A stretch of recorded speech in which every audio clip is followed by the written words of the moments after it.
I've got $1,400 here. That's my Gretzky imitation. And he was Gretzky and he didn't even, and before he said it. Oh, listen. Yes, maybe I lost $100,000 on this Vegas trip. What are you, the cops? That's very good. Thanks. Why not us? Why not us? Why not us? I've been saying a lot of Reginald. What did he say? Reginald Bupkis? Yeah. Yeah. Come on, Reginald Bupkis. I've been saying Reginald Bupkis. He also sometimes says Dick Butt Kiss because what's the name of that football award? But I hope sound is working. I should check that. You want me to check? I'll check right now. Mikey check, chickadee check. Yeah, it's working fine. All right, well, that's nice.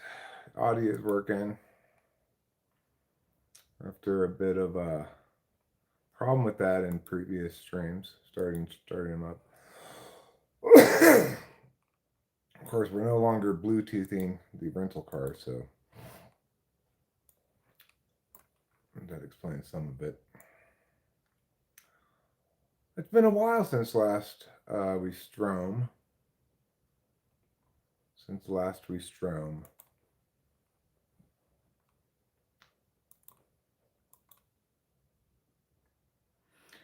And there's a variety of reasons for that. But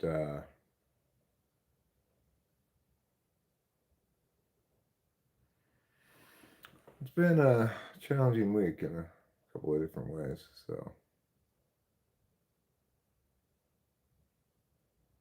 I haven't really been feeling like it. I do feel like it today, though. And part of the reason for that is because today I refilled a certain prescription of mine. Now, currently, we have a very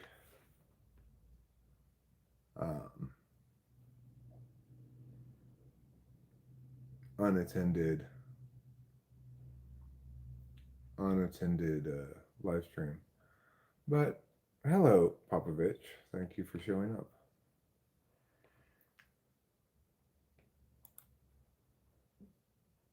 How you doing? Nice to see you. We went to the grocery store today. We got a bunch of groceries. We also, of course, got my prescription filled. And Rachel and I, each of us took 3 Adderalls, which is quite a robust starting dose, really.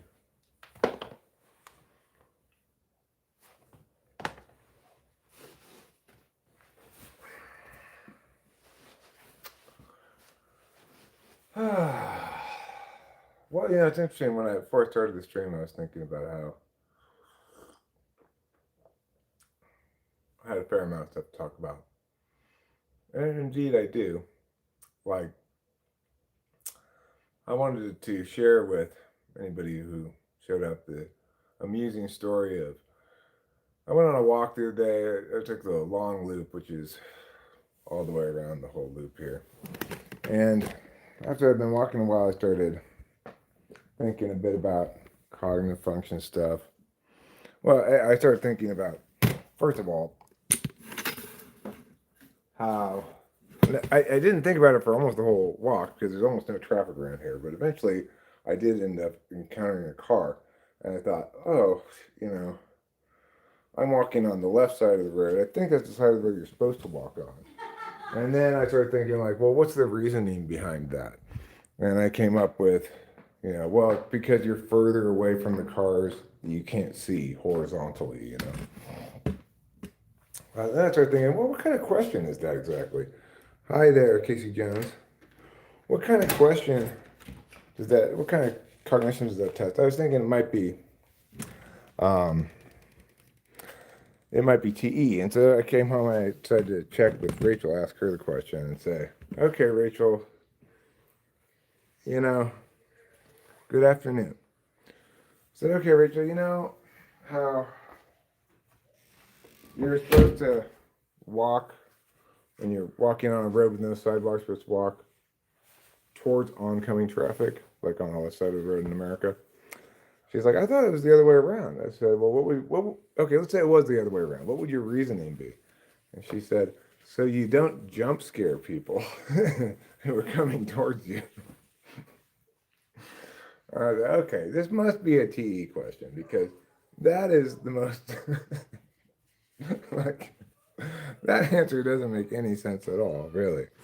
Because why would you be more likely to jump scare people if you're facing them than if you're facing away from them? One reason.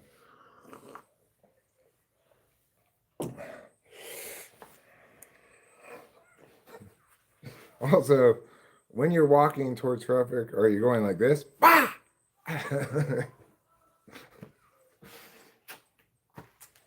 So anyway, that was a funny little thing that Rachel and I shared. Oh, right, I don't have my cigarettes with me. I need to go inside and get them.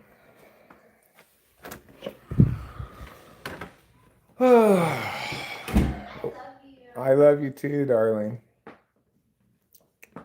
How is it possible that Zizek is a TI polar? I don't type him as TI polar, but he could be. I mean, I don't think he is. I think he's a immoral ENTP.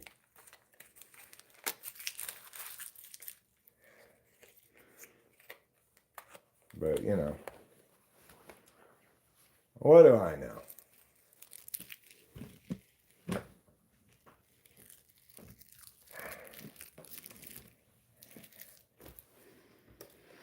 I've never had a chance to type Zizek. I do know how he was used in debate. He was used as basically a time suck. You'd get a chunk of Zizek text and you'd make a tag that says Zizek says this, and then make the opponent read through the card and try to figure out what the fuck the guy's saying, even.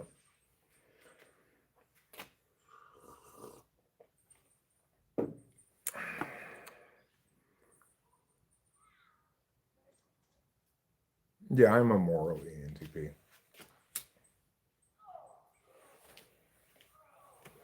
The difference between moral and immoral ENTPs is the willingness to lie or to be disingenuous in what you're presenting. Like Becky was an immoral ENTP because she not only could she win the arguments like by being a good talker or whatever, but she was willing to lie about anything subjective that they couldn't verify her on. I saw it in action.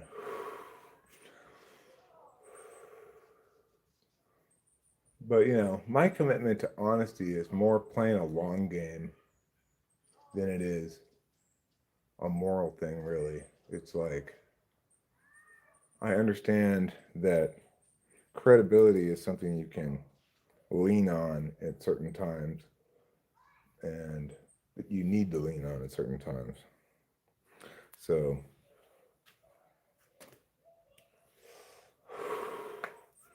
I'm my own toughest police officer in that regard so that I can't get caught by anybody else.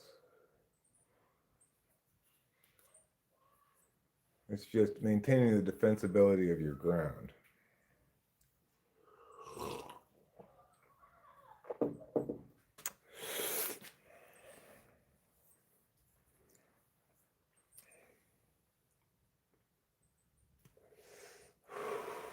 I always thought of Zizek as just somebody who basically wants to charge bougie college kids a bunch of money to go to one of his lectures so he can buy coke and bang co-eds. That's what I think of Zizek as being. Although that's just from rumors I've heard from people in the debate community. I don't actually know if he's like that or not.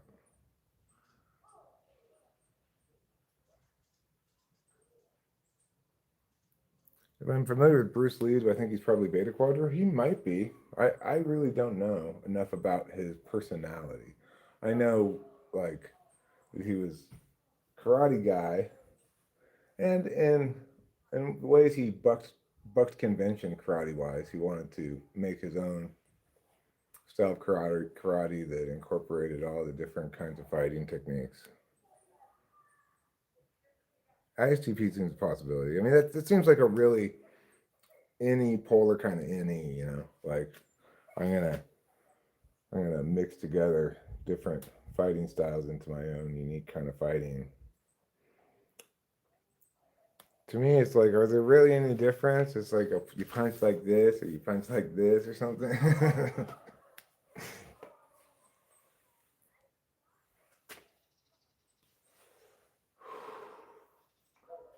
I've got this clip that I'm working on for my upcoming practical short, which I call my practical shorts. Uh, or you think he's SI polar? You think he's ENFJ? Possible. I really don't know. He doesn't seem like a big talker, but not that the ENFJs are necessarily big talkers.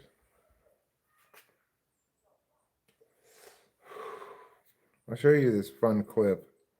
Yeah, it's been a long time since I streamed. It's been like a week or so, I think, which is a really long time for me. But I was trying to focus on practicalities and stuff, and I just at the end of the day, I just waited until I got Adderall again. I'm on 90 milligrams right now, so I'm feeling like the spring is coming on strong.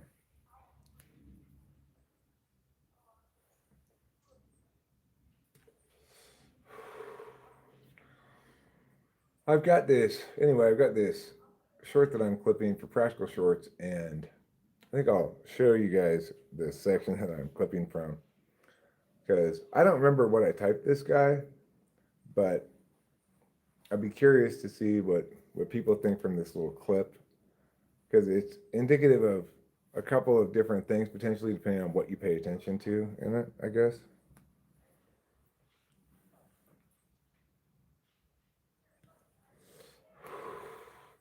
Yeah, dexedrine's more potent than Adderall because it's all speed, whereas Adderall's got like one kind of good speed and one kind of speed and one kind of meh speed.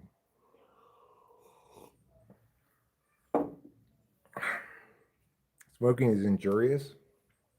Is it? I don't feel like I'm being injured. I think you could say it's unhealthy, but I don't think you could say it's injurious. That'd be misusing the word injury. I do have a bit of an injury. My left foot has been slightly hurt for months now. I think I hurt it when I was making a pond way back when.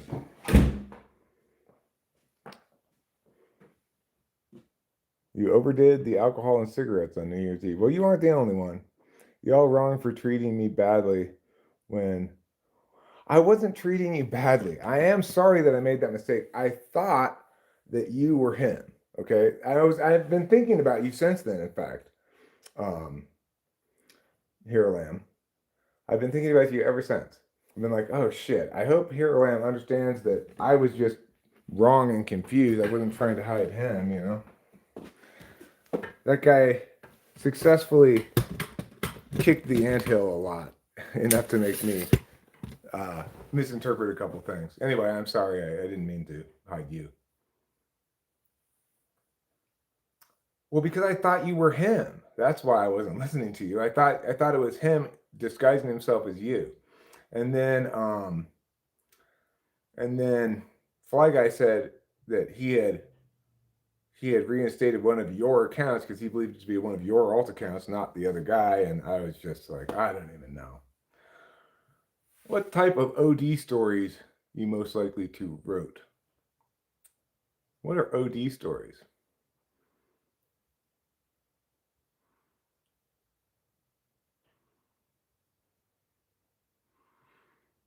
Well, thanks for worrying about my health, but I'm in perfectly good health. Oh, of. What type of stories you most like to write? I like to write science fiction, fantasy stories, fantasy really, when I'm writing fiction. And I should have figured that out. Odd was O of. I don't know why I didn't figure that out. Cameron, good afternoon. Wonderful to see you, my friend. Wonderful, wonderful to see you. Ever read PKD? Philip K. Dick? Yeah. Well, I've already been in this platform for a long time. I've already been here for 12 years. What do I think Philip K. Dick's type is? Maybe an INTP. How's your experience about life till now? I mean, I feel like I've lived multiple different lives, you know. I'm 54 now, and uh, I'm on my third wife. I've got a grown child, etc., you know. I want to see me in this platform for a long time. I want to see me on this earth for a long time, too. It's a great day here with green on over half the mountains that burned a year ago. Do I read Valis? I've never read Valis, no. So, you know, I what I think about my past primarily is just regret, guilt, shame, self-loathing, because I tend to only remember all my failures. And when I do remember um, positive things, I don't take a lot of satisfaction in reliving those memories.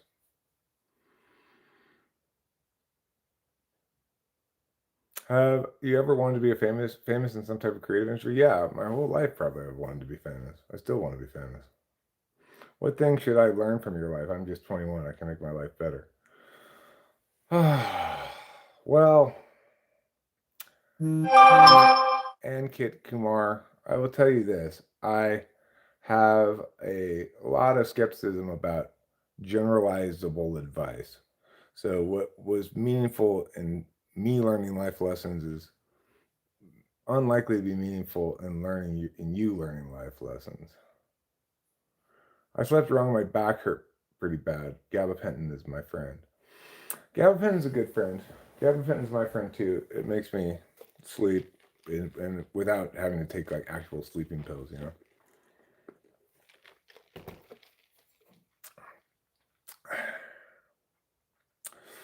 You know, I've experienced periods of great professional success in my life. I was I won a lot as a debate coach and had a fairly high profile in that community. And I found that satisfying for some period of time. What thing do you consider your biggest mistake in your life till now?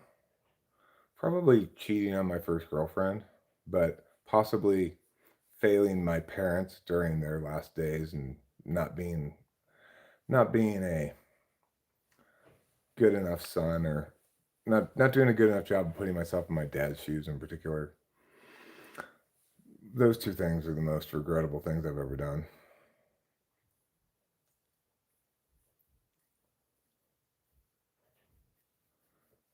But you know, I learned from these mistakes. Obviously, that was a long time ago that I cheated on my first girlfriend, and I never cheated since. Hi, simple girl.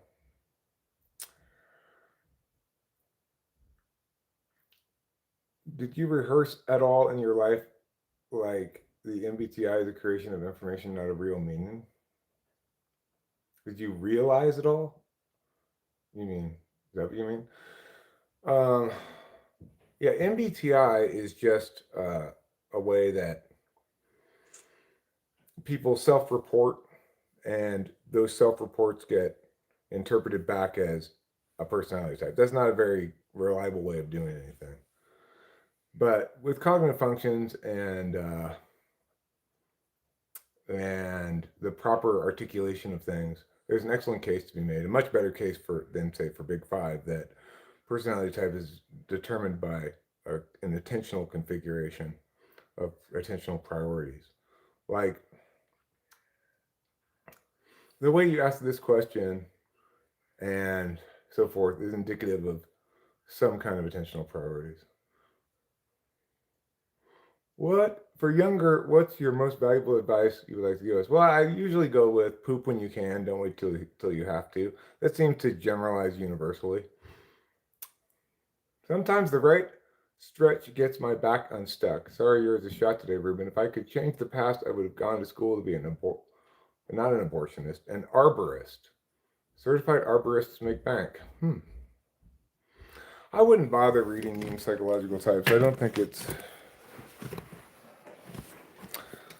I mean, it's not. It's the origin of the idea of cognitive functions and attentional manners, but it's not. It's not a good source on the subject really, because he's dealing with it from an NI perspective, not a TI perspective.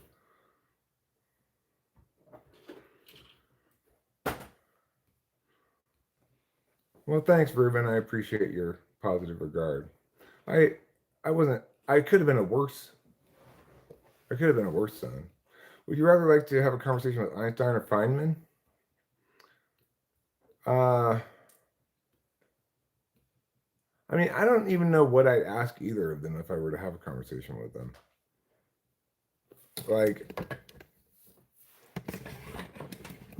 I guess Einstein. I'd be curious to see what he thinks about all the current understanding of quantum mechanics as an as a micro frame to relativity, I guess. High topics of Tropic of Neptune. Am I coconut? What would I ask Jung? I wouldn't ask him anything. I don't think he has anything to teach me. I think everything that he had to possibly teach me, I've already understood in full. And I think he's wrong about a lot of kinds of things. So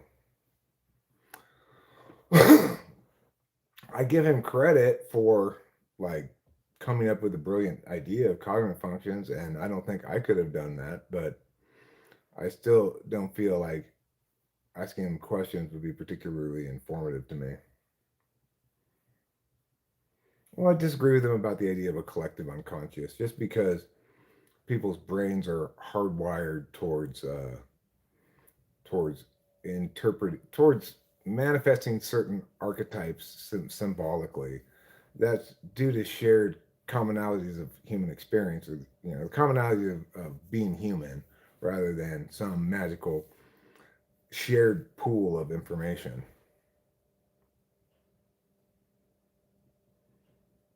Feels like wisdom and rocky on the outside, but sweet on the inside. Do you think consciousness is a field? Not in any meaningful sense of the term, no. I think that consciousness is the process of being across time. You know, it's it's the it's the reality of paying attention in various ways, and most sometimes being asleep and paying attention in ways accordingly.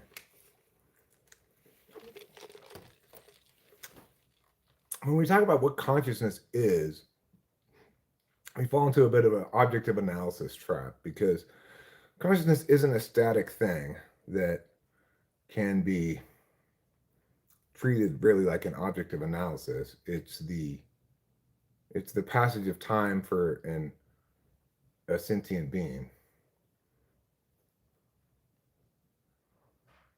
We are like relievers, interpreters. Each bucket of water has the reflection of the same moon.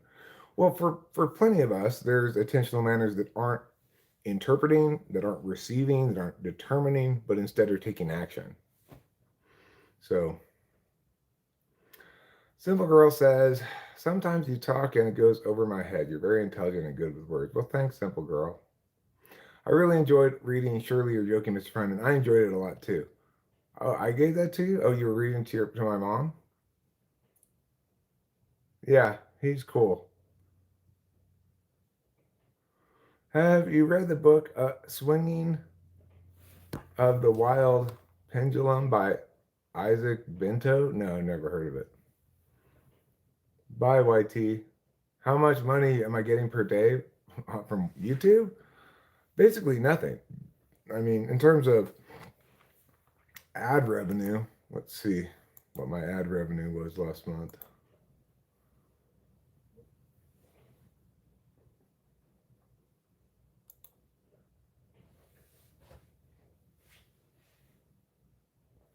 $55 last month.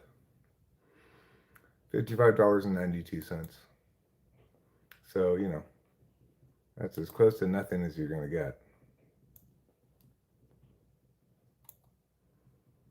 You'll want to get your bro a session soonish. Oh, that'd be fun. So I'll show you guys this clip, and we'll see what you guys watch. It's only, it's a minute and a half long, unedited. So,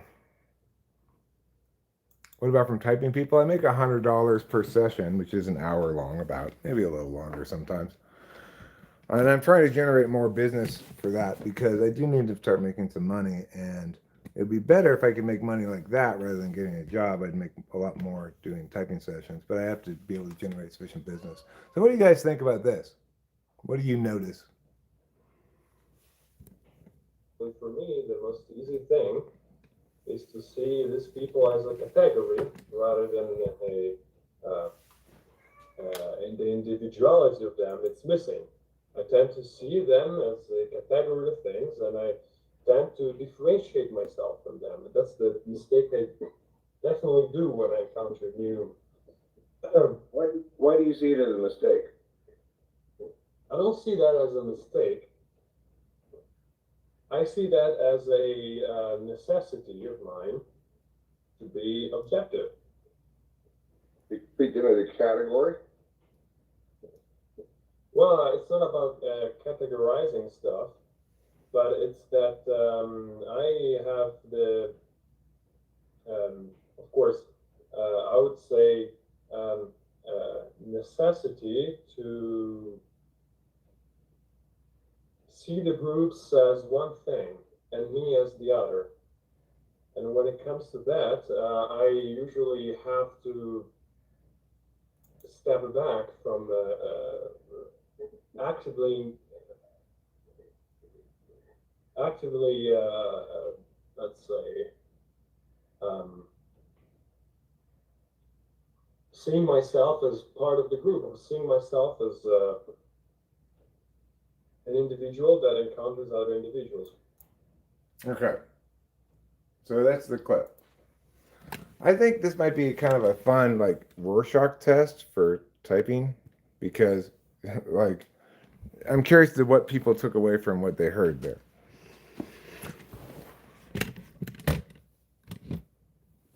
Or what you think a typologist should pay attention to from that little clip right there.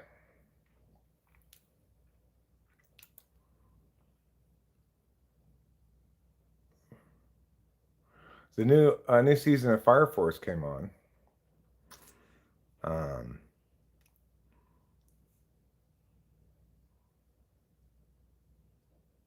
You think that's TI at work? Okay.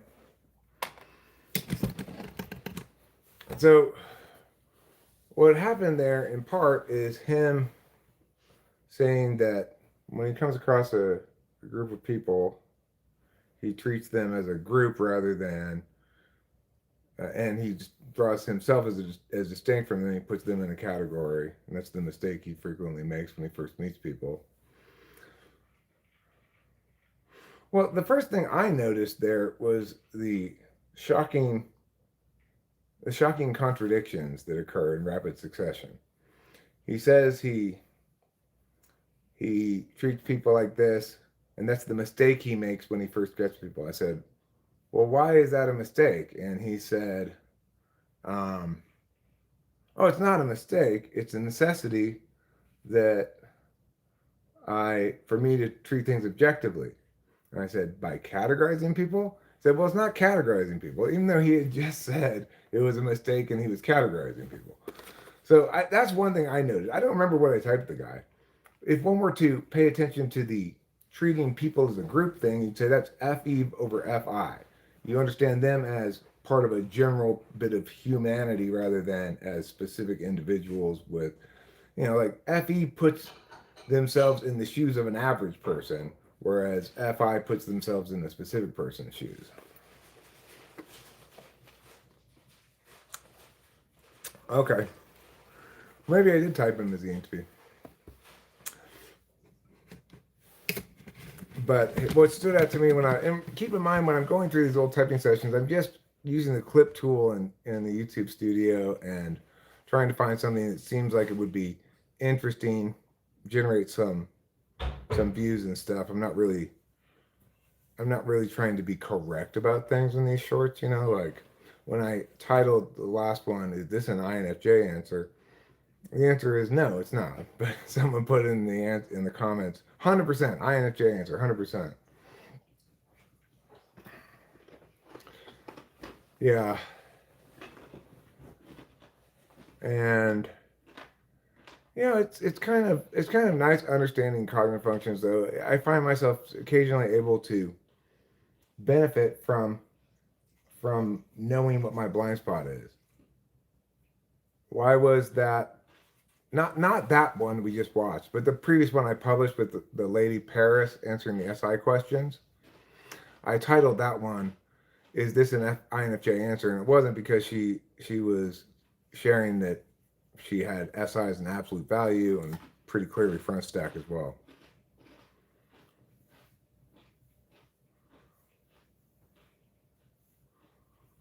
Right. It's very non-personal, though I notice it can come across to more particularist framed people. It can come across as being personal because that's their frame. Yeah. People tend to unavoidably stick in their frame. Like, Rachel will watch a video where somebody is basically telling their own story of bad relationships, but framing it as a story about men and women in general, right? And it'll upset her because she understands it as such, as talking about men and women in general, even though to me it's obvious the person's just projecting their own SI experience. When you ask people if they are trying to figure out first or ask someone else, what are you trying to find out? Oh, that's TE or FE. If you're trying to figure things out yourself first, that's a TE approach. If you're trying to ask someone else first, it's an FE approach. Like today, when we were at the gas station, I didn't know how to open up the gas tank door. We're borrowing the neighbor's car. And I did try to sort of figure it out first myself. What figuring out meaning figuring out how to do something rather than figuring out the status of something. Figuring out the status of something, determining the status of something is going to be either TI or FI. Figuring out how to do something is going to be either TE or FE. In the end, I called Jared. He didn't answer the phone, so then we looked it up on Google how to open up the thing. The first thing I did was look around and try to find something that indicated this is how you open the gas tank door. You could say that first I tried to TE it for a little while, or SE it or something. Hello, Winston's mom. Nice to see you too. Hi, Daniel Berry Sports Highlights. Happy Friday to you as well. I'm building a new roof on top of a wooden structure that houses a water softener. It is 6 years old and needs a little restoration. It's 32 inches by 32 inches. That sounds like 4 inches shy of 3 feet in both directions. It's probably why INFJs ask so many questions. Well, Rachel was telling me this morning that there was something about she has got kind of wavy hair, she says, and that she has watched the same video on how to deal with curly hair like 10 times because she can never remember all the steps to it. And of course, because she's TE polar, the only way she's going to keep those steps is by remembering them. She's not going to refigure out the steps, I'm literally watching it right now. Oh, she's literally watching it right now? Anna Nova thinks he has influenza. I'm sorry to hear that. Yeah. Just be glad you don't have consumption, also known as tuberculosis. Used to be a big killer in America back in the 1700s, 1800s. Now, pretty much nobody ever dies from tuberculosis. What would you say is the hardest blind spot to deal with? Well, I don't know if I could say that. I think everybody's blind spot is equally hard to deal with. It functions with they relate to it in kind of a similar way. Um, but it's like I I know that some blind spots get less uh, pathologized than others. Like TE polar doesn't get pathologized very much because people don't really expect other people to figure out how to do things. They're okay with them asking, seeking input from others, learning how to do things. And with FE Tool, of course, ISFJs and INFJs are generally very well liked.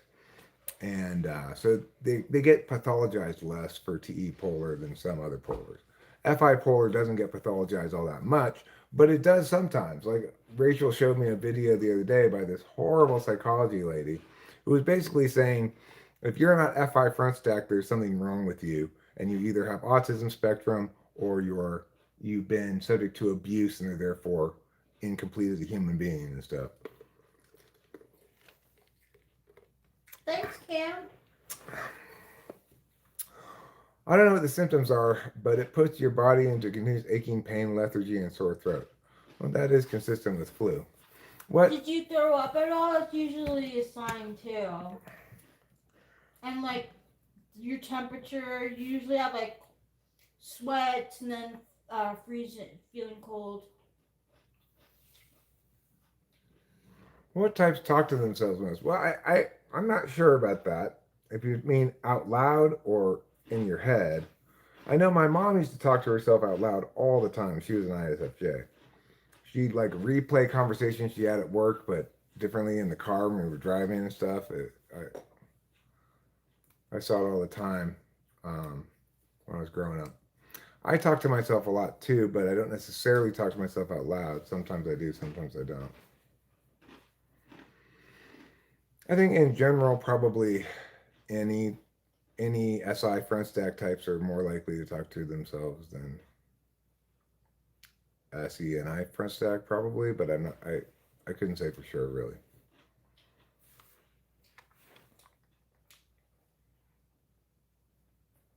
I like to talk to myself out loud. I don't replay conversations pretty much at all though. Yeah, there's certain kinds of talking to yourself out loud, different kinds too. There's like, come on, Eric, stop being a dumbass. I do this kind of talk to myself all the time. And sometimes it's like, okay, well, what do we have to do next now that we've done this thing? I talk to myself like that. Other times, I'm just thinking through things a lot, like either practicalities, like stuff we got going on right now with the car and everything, or ideational stuff, like when I was thinking about that, walking down one side of the road rather than the other question.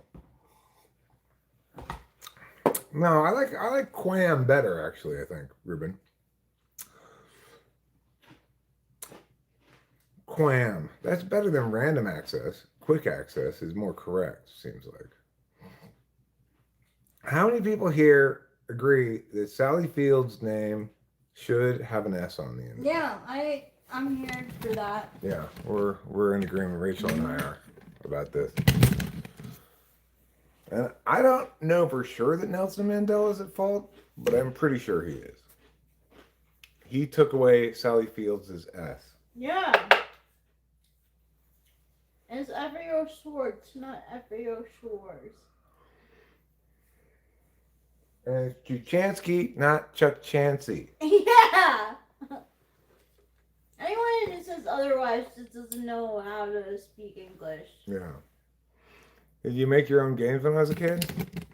I did. I did actually. I remember I made this like Dungeons and Dragons style game, but it was space related.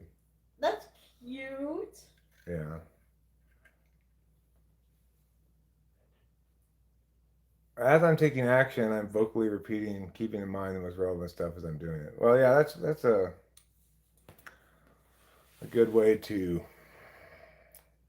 get your memory to function better. Like I repeat things to myself many times if I want to remember it.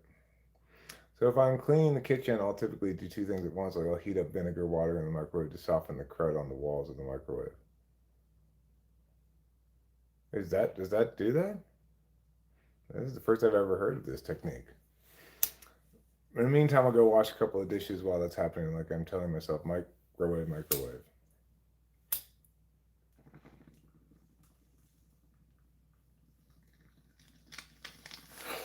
You guys heard of this game called Kabaddi?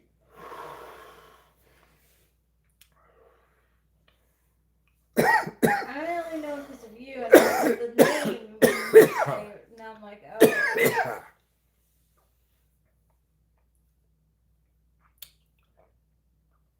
You know why who says what?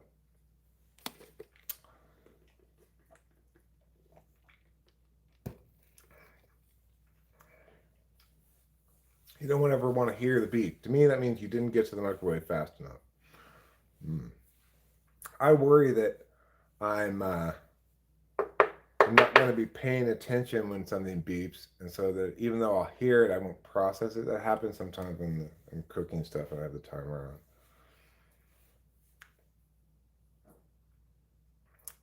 on. Autistic people do something called masking, which sounds very familiar, similar to how FE operates. Hence, why psychologists unfamiliar with MBTI think they're the same thing. Yeah, I'm not sure what they mean by masking. No, she had like a term for the lack of FI. Right. It was like mentalism. Yeah, she basically was saying there's this thing called proto FI, where at a certain age people learn to put themselves in other people's shoes in order to be emotionally fluent or something. But what she doesn't understand, and she used some examples of how all arguments can be avoided by simply acknowledging that both people are just telling their subjective experience. That was the title of the video too. How to avoid arguments with anyone. And the reality is, of course, those kind of arguments can and should be avoided at all times because there's no point arguing over subjective experience.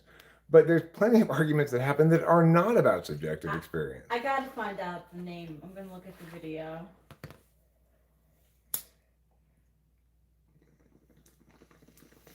She's the one who has how to be there for people with insecure attachment. Oh.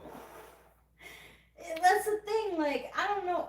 I bet you it'll make me mad. How to understand this simple concept now. Well, the thing is, I think how to help people with insecure attachment is something that her projected frame is probably good for. Unlike the previous one, how to avoid arguments with people. Yeah. Just realize that you're both always equally right. It's just based on your own experience. Isn't that fun? Isn't that wonderful? Okay, but I still might not agree just because she might not have great advice on. I don't know. I haven't seen the video on insecure people, but wait. Well, not consciously, Popovich, who asks, have you ever before you knew anything about functions tried to put yourself in someone else's shoes? Not consciously, but I have had experiences throughout my life where I didn't put myself in someone's shoes, then saw that I hurt them badly, and then suddenly kind of realized, oh, if I were in their shoes, but it's such a blind state of kind of attention for me that it's not very, I don't learn from that and then apply it consciously at any point later. So people who have arguments with others or are subjectively fighting. Mentalization, the ability to understand other people's internal experiences, thoughts, beliefs, emotions, drives. Mentalization, okay. Well, the thing is, of course, what she's doing is her kind of conscribed mentalization, which is to say, I'm assuming others' mental processes are the same as my own. And if they're not, there's something wrong with them, you know? And because I'm both rationalist and no cognitive functions, I can recognize the legitimacy of other frames better than other people can. I'm gonna listen to how to be there for people with insecure attachment. All right, you do that. I have a screenless 1985 microwave with a dial on button and door open button. It dings. Wow, that's an old microwave camera.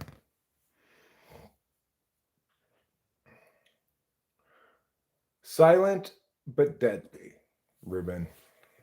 That's what they used to call the microwave. Okay, so right away, she's saying that basically your attachment style happens when you're a child, and it's up to the people who raise you to give you a secure attachment style, a secure environment so that you develop a secure attachment. So if you're insecure, you were raised in an environment that made it insecure about your attachment. That's what I understand attachment styles mean too, and that's why I don't actually think you have an insecure attachment style. per Really? se. I think that you have, um,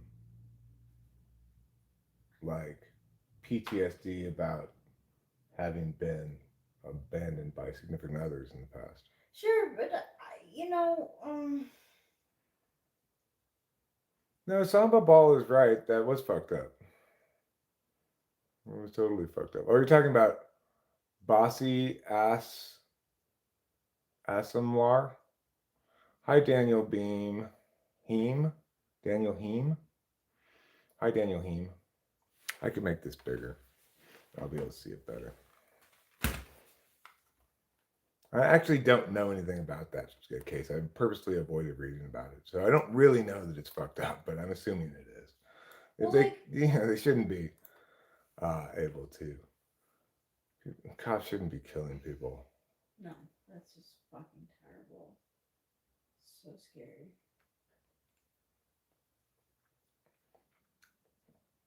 There should be a rule that,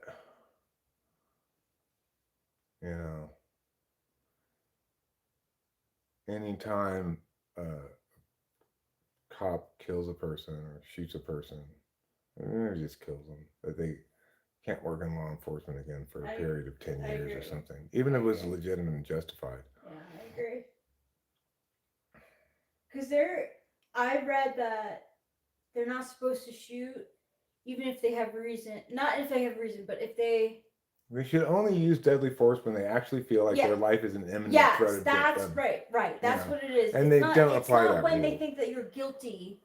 And when they have good reason to think their life is an imminent threat, not just because they felt scared. Yeah. Like no, they're supposed to actually feel like their life has been being threatened. It's supposed to be very serious. It's not so supposed to be. I don't like you. I have a gun, therefore I'm going to use it. I'm trying to implement a plan. I had to be practical and use shorts and clips from typing sessions to try to generate typing session business, but I may diversify and release them both as long form videos and shorts because I can link better in long form videos. I need to figure out. I can't link in the comments, and people don't normally see the description of shorts, but I can put the URL in the comments. So I think that's what I'll do from now on, and people can potentially, highlight and paste and go to get the information.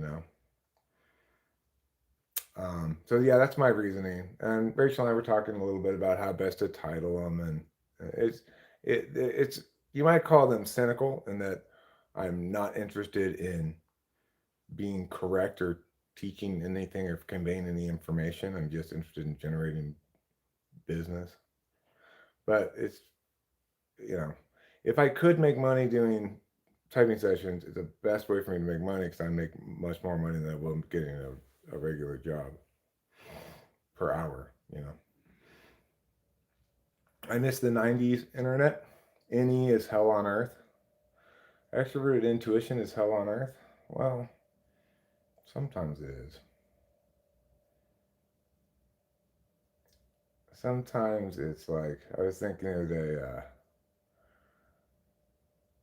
when I think of the past, I'm horrified. In the present, I'm paralyzed. In the future, I'm terrified. Just because why? Well, SI is just the past. Fourth slot for me. It's not an absolute value. It's mostly there for practical stuff and to remind me of all my horrible fuck ups that I'm supposed to have learned from. And then the present is SE slash FI slash stuff like that, you know. The future is NE more than anything else, but that used to be a much more delightful, optimistic thing for me than it is now.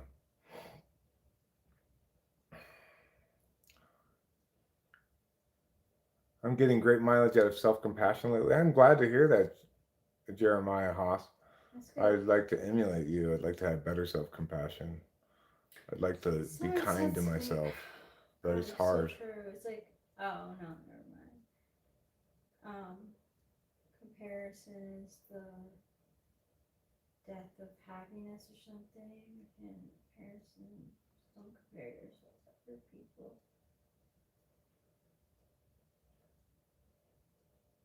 How much is it possible that you will be the next great psychology mind that someone after your death finds out your understanding of functions, thinks it's revolutionary science, gets a new concept? I mean, I don't know. I have no idea. I've wanted to stream and especially work on something based on your explanations, but life happens, you know, and I never did it. I'd love to stream tonight or this weekend and just start ideating and hanging out. Yeah, I mean, we could, if you wanted, if you're talking about you want to stream by yourself, I totally respect that. If you're saying you want to stream together, we could do that too. Oh, that's like a great way of doing it. Do I know about Diogenes the Cynic? Some ancient Greek guy? I'll Google it.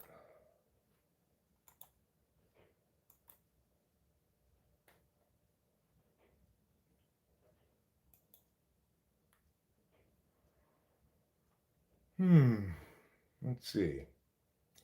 Advocated a return to nature, renunciation of wealth, introduced early ideas of cosmopolitanism by proclaiming himself a citizen of the world.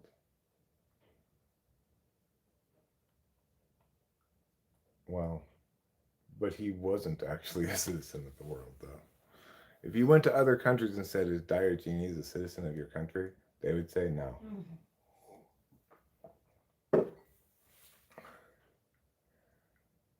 I don't like factually false things like that. You know, like the social contract. It's factually false that there's any social contract because contract requires fully informed consent on more than one party's part. I hope people don't, their YouTubers don't get their content deleted after death. I don't think that's happening at all. I don't think it's going to happen either. I think that Google's too smart and they recognize that everything that's already here is a historical record of the time, you know? It's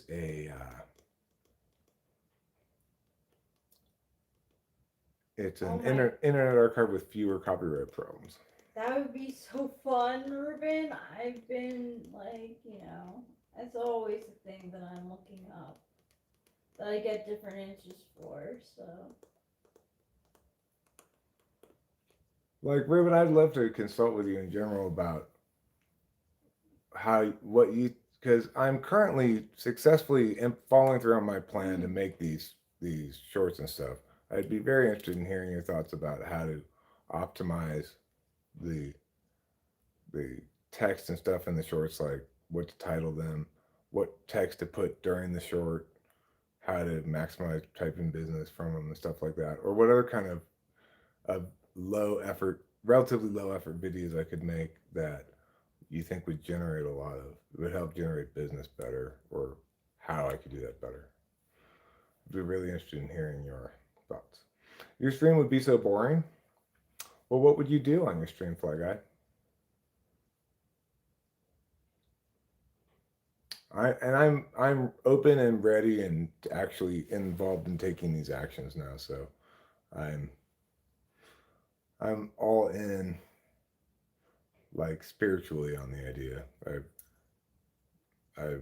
I'm actually pretty pleased with myself for doing a good job since the new year of actually turning over a new leaf and so forth. So you'll get an eager student.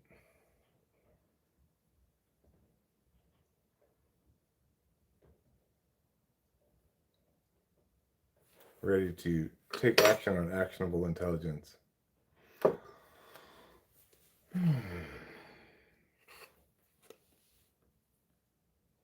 We do have a couple of ordinary style chores to do today. Well,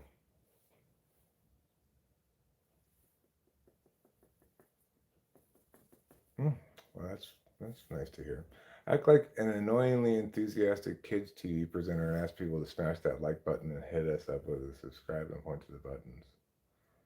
A lot of people do that. Please though. like and subscribe. It helps me more than you know. Amen. That's what Tim says. Helps me more than you know. No, he says it helps me more than you know. I thought so. It sounded just like him. Yeah.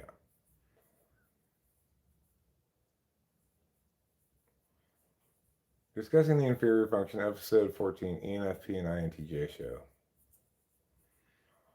Well, I bet at least one of them has their type wrong.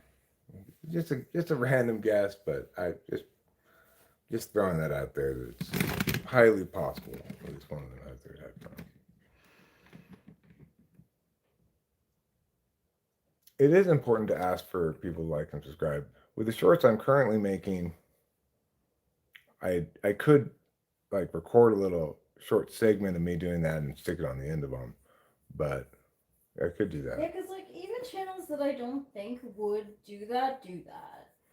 Right, I do put it in text. I put it in text like Yeah. please like and subscribe or something. Yeah. Instead of depression, if you had some other troubles, anxiety. Yeah, I have plenty of anxiety, but you know, along with the depression, the anxiety is both those things are manageable within the range of normal, not pathological, when I'm not in a dopamine crash.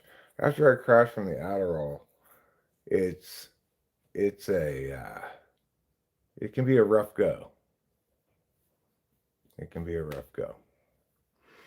So I'm going into this bottle of Adderall planning to manage that a little more carefully, make sure I get extra sleep, take some days off from the meds,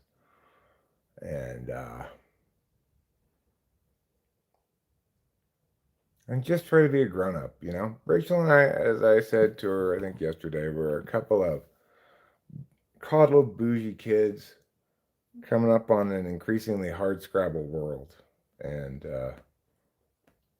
we're sweet summer childs, and it's like we've grown up in Game of Thrones during the long spring and summer months and into the autumn, and we're like, I love scary stories.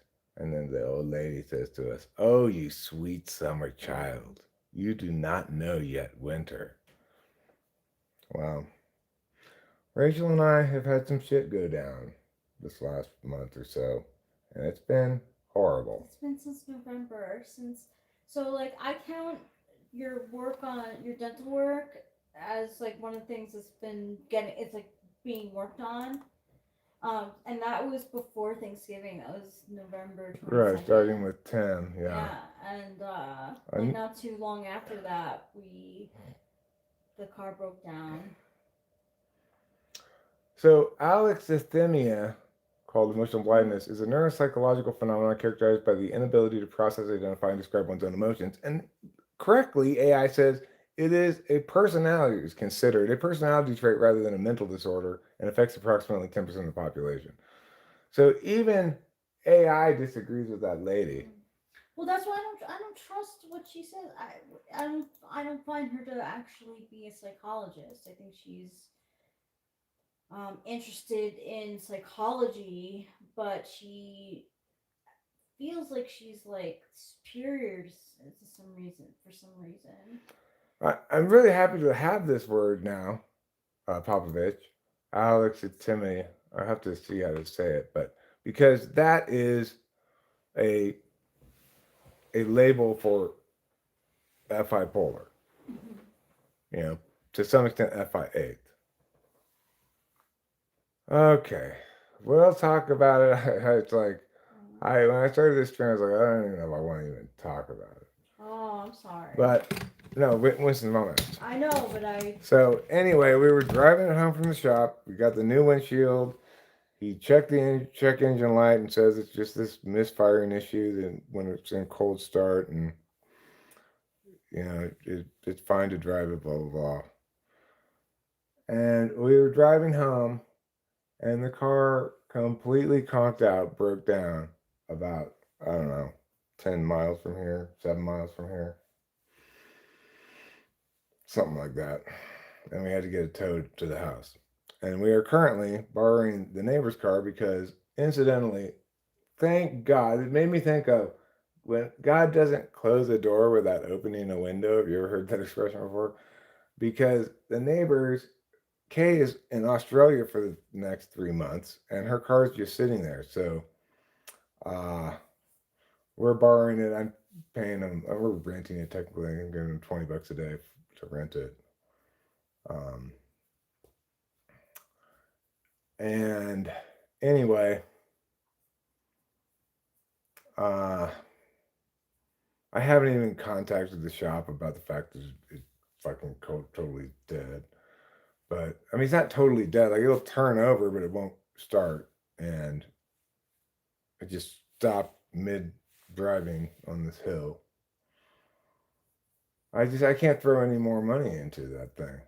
Rachel had a really good idea today, though. She remembered that Delilah's got a bad car that she just wants to get rid of and has problems or whatever.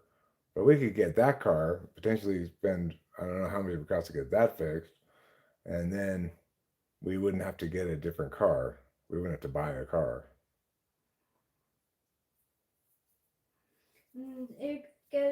take it off her hands too, because it's like really And just sitting there. she wants to get rid of it. Do NTPs tend to be auditory learners? I would guess that's the answer is yes. I would say from my teaching experience, the answer is yes. And from my learning experience, the answer is yes. So, yes. The golden couple, supposedly, I very much doubt I would enjoy living with an ENFP, but they make a FIFO fun friend. Kay's a fun friend. She's an ENFP, and she brings that, like, FI power punch to the party, you know? She really knows how she feels and what she likes and what she doesn't like and stuff like that. She likes to feel things a lot. And it's great, you know? It's a great addition to uh, our our comparatively very dry life that we live as objectivists.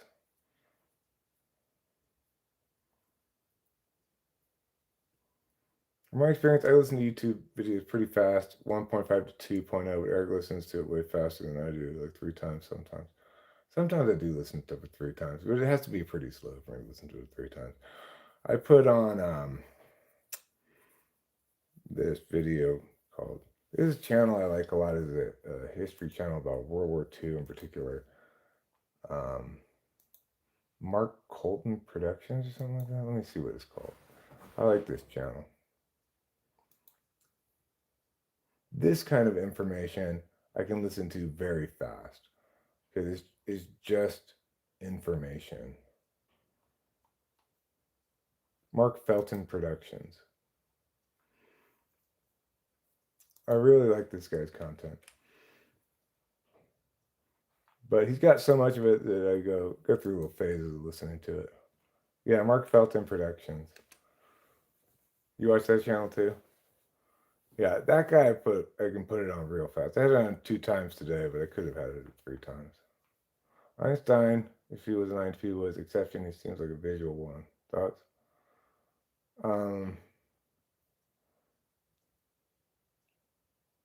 I what makes you think he's visual?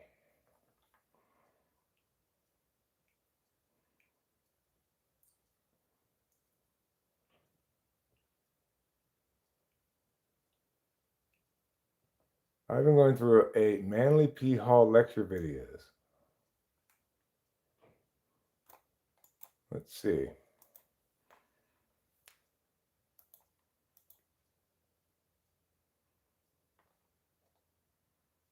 This is like self-help stuff.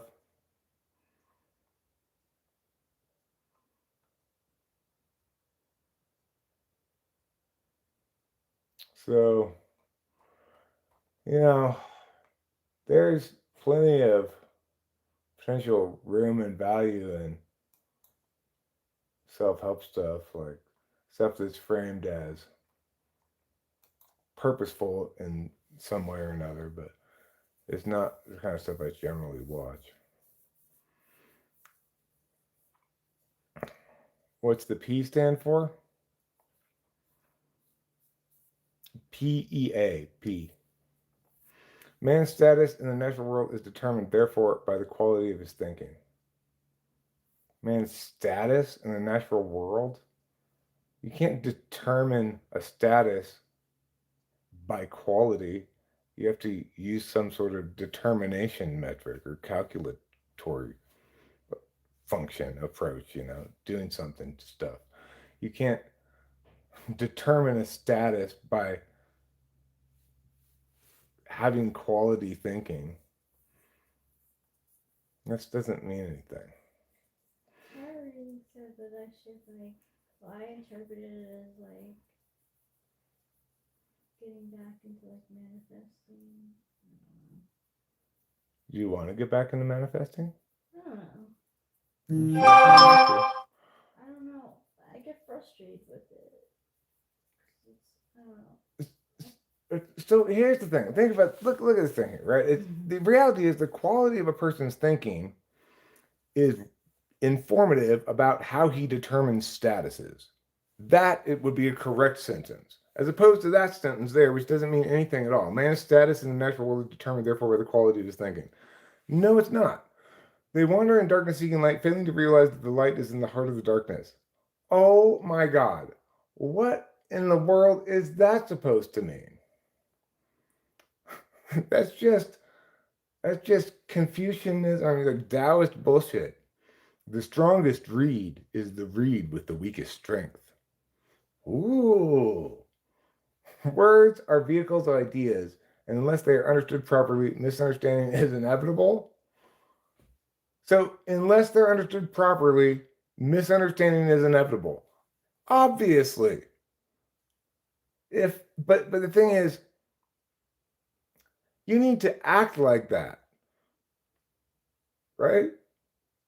And mean things with the words you're saying if you're going to be making those points. This guy doesn't mean anything.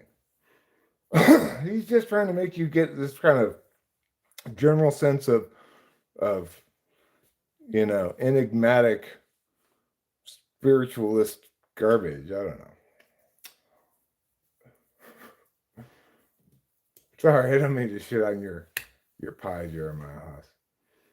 Winston's mom just threw red meat out in front of me, and I just found myself, attacking it.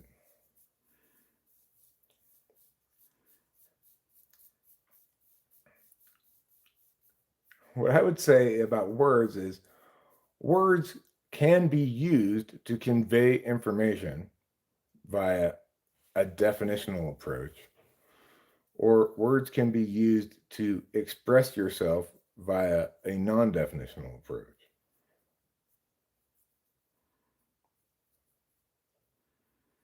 What that guy's doing is holistic word stuff. Like when my friend Corey one time said, he was trying to make a point about neurodivergent people. And I said, well, what do you mean by neurodivergent? What exactly qualifies as neurodivergent and what doesn't? How can I use this term to make a distinction of some sort? He said, oh, everybody knows what it means. We don't need to define it. I was like, no, that's how you avoid saying things with words, is by not defining your terms. That's why terms like neurodivergent get used at all. They don't mean anything, but they feel like something to some people. Like they feel like a way to make themselves special, or they feel like a way to explain somebody else's thing that they don't like in a way that's less offensive or something like that.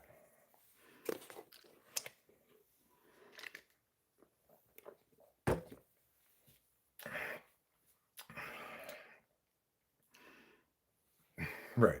Neurodivergent is my identity. Don't take it away from me.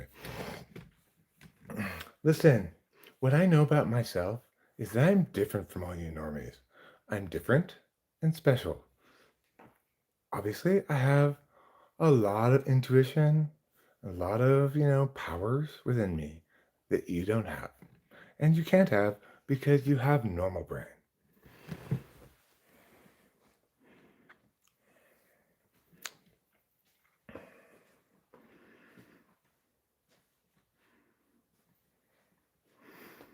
I mean, if Ruben suggests that that's the optimal way to generate business for the typing sessions, remembering that that's the goal and not necessarily views or growth of the channel.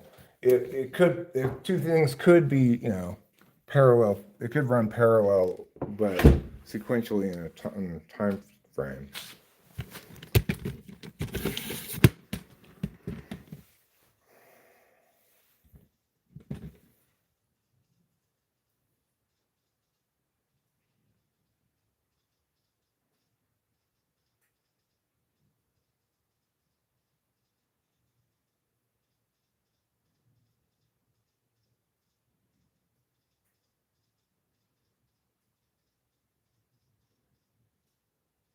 Like, I'm really enamored of English Prime when I think about the stuff that guy there is saying and that kind of stuff in general, like vagaries and Deepak Chopra-ness.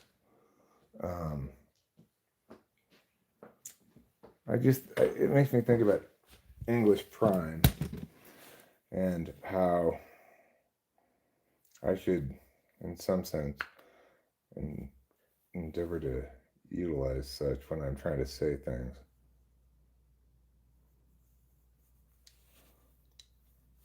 Which I'm not always. Sometimes I'm trying to make a little song, make jokes or whatever. It's not really trying to say things per se.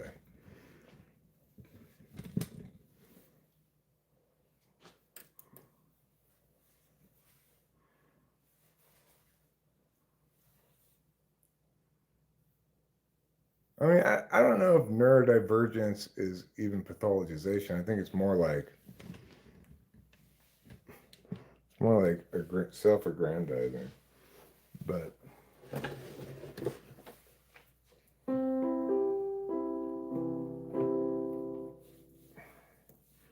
you don't know what it's like to be special in my consciousness, like I do.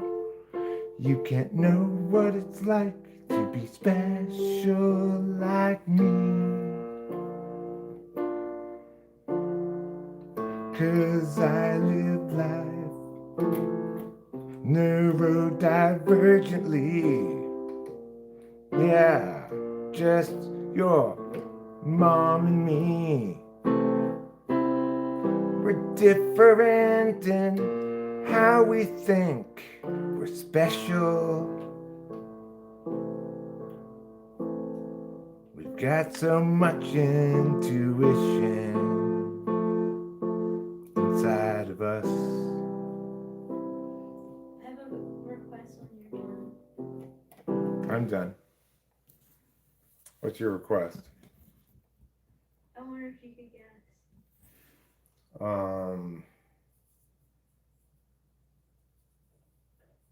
You want to play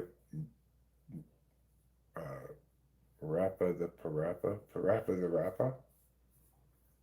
No. But like, I definitely want you to make a song about About what? hockey. Okay, hockey, right.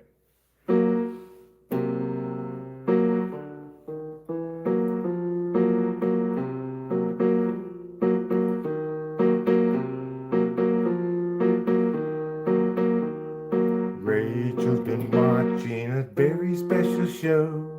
It's got some guys who slide on snow or ice and shoot goals. It's very nice. It's called hockey, the story of asshole and boring. The worst television show that anybody's ever made. And I haven't even seen it. You're welcome. It really is terrible. People love it. Like, okay, my sister says straight females love it. Yeah, maybe straight females love it. One of the cartoons I'm watching on Crunchyroll right now on the new season, I think is gonna turn out to be a gay cartoon. Oh, I'm sorry. It's like a my kind of cartoon in general, like it's Middle Ages themed with magic and swords and stuff. Um, but if it doesn't turn out to be a gay cartoon, I'll be like, what is going on with the dynamic between these two guys? Like, I don't have any problem with like gay, like. I don't implicitly have a problem with it, but I know I'm not going to want to watch it if it turns that into that. If it would turn into just a straight love story, I probably wouldn't want to watch it either. Just like Mushroom Witch. Yeah. Mushroom Witch is a straight up love story. I got halfway through the second episode. The gay cartoon, I don't remember what it's called, but it's like an aristocrat's vacation guide or something like that. It's about a guy who suddenly finds himself transported to a country similar to his own, but he doesn't recognize it, and like he's originally from that period of time / world anyway, and then he like hired this guy to be his bodyguard / guide, and they've got a kind of a weird dynamic. I don't think aristocrat is not good for gay. Aristocrat's not good for gay anime. No. Do I call anime cartoons? No, I refer to anime in general as anime, but if I'm watching specific anime cartoons, then I'll refer to them as cartoons. Okay, I just can't. Who's like, are any of you like fans of professional sports? Any fans of professional sports? Hello, Eric. Do you think the cognitive functions in our conscious stack develop one by one, or are they all there from the beginning? I think they're all there from the beginning, but I can't establish that definitively, and have no particular reason why it should be that way. Inherently, you know. Have I seen Desert Punk, or is that Desert Punk? Desert Punk. No, I don't think I've ever seen Desert Punk. No, that's not the one I'm talking about. Winston's Bomb. I've watched that show, but that's not what I'm talking about. The one I'm talking about is the one that came out like 2 days ago or something. That's dessert. That's Dessert, right. Thank you, Fly Guy. For the important lesson in spelling.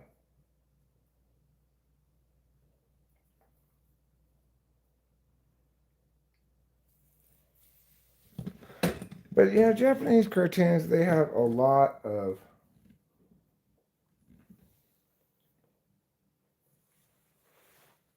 weird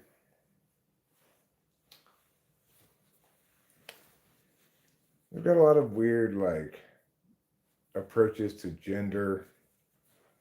You know, there's often like boy characters who are mistaken as girls all the time and pretty like girls and stuff, but aren't, or sort of asexual too. That's very common in anime. Are there any gay anime characters? Oh yeah, there's definitely gay anime characters. And there's been like there's a lesbian anime that I liked a lot. That was about it was just perfectly done. It wasn't trying to be lesbian. It was just inherent to the story, and it was cool and it worked beautifully. I forget what it was called, but it really can. That's yeah. why like she gets reincarnated into the game as the girl who's being bullied by the bully in the game, the Otami game, right? And so it's an Otami game, so it's all about heterosexual relationship, but she's only interested in the villainous girl because she's a lesbian. And the way they eventually talk about it directly, it was so clean and beautifully done. It was excellent. So it doesn't necessarily ruin a a cartoon to have gay characters or have gay main character even, but usually I'm not gonna like it because it's gonna be too focused on relationship stuff for one thing, you know. See, that I don't mind. But when it's not done well, I can't help but like, but be like, what is this? Like, what the fuck is this? What like? Why do you think straight women like to watch gay men? Well, okay, but it has to. It doesn't have to be gay men. It can be a lesbian relationship too. But Right, but what your sister said, yeah, right? yeah. That it's a very popular. That Popular with- rivalry is very popular popular with straight women. Straight women. Yeah. I don't know. I don't know. I don't think straight men like to watch that at all. No, there. So like YouTube suggested to me this clip of like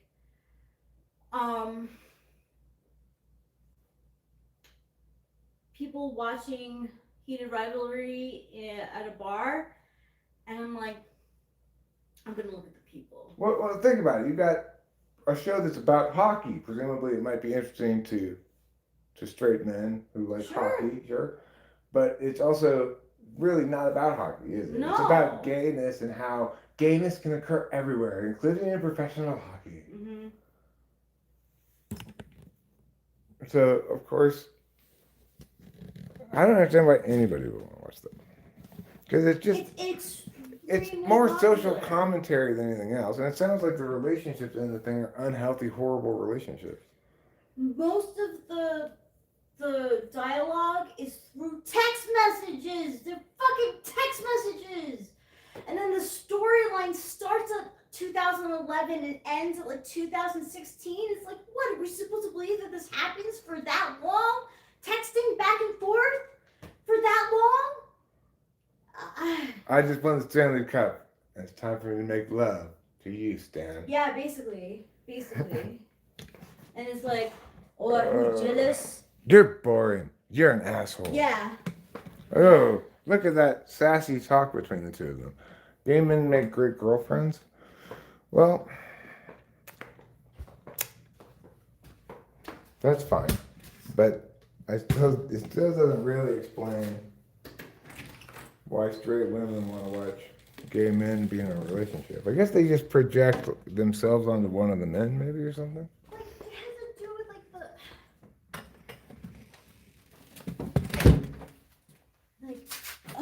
opposites attract, and situationships can turn into, are actually just long love affairs, and They're very animated. Okay, but I think if they get too animated in contemporary shows, people say you're projecting a stereotype about gay people rather than say, you're representing gay people as they actually are. Like, you generally don't have a lot of flamers in a show unless there's also very straight seeming gay people in the show. yeah, and most straight people are parents. But I mean, do the gay men act like the stereotypical flamer, or do they act like straight men? Right. I think that's more typical to be found in shows. Except during like scenes when it was just the two of them, then it was like love. And too erotic for my taste. If a straight guy wanted to watch that, me personally, I would wonder. Yeah. Well, 90s animes versus nowadays animes. Nowadays animes are way, way better, 100 times better. There's no comparison. The art form just improved a lot in terms of pacing and nothing else. Not all the shows are good. This season seems to have a lot of good shows though. This current new starting season. I'm also watching I Love LA, which is fun, but like not like anything different. It's like basically the Gen Z girls in LA, So it's like, stuff that I've watched before, but it's like, it shouldn't, like I said, it's not groundbreaking.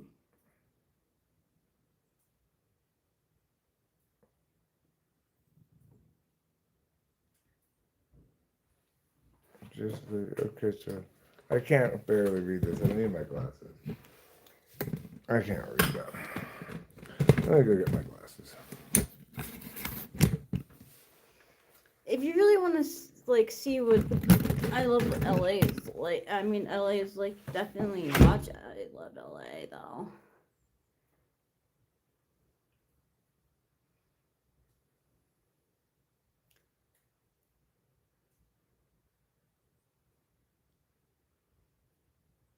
I heard the Snow White was just terrible and it tanked.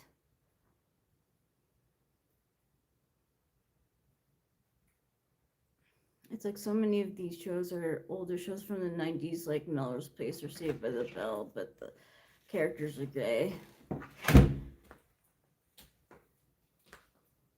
What do I love about I Love LA?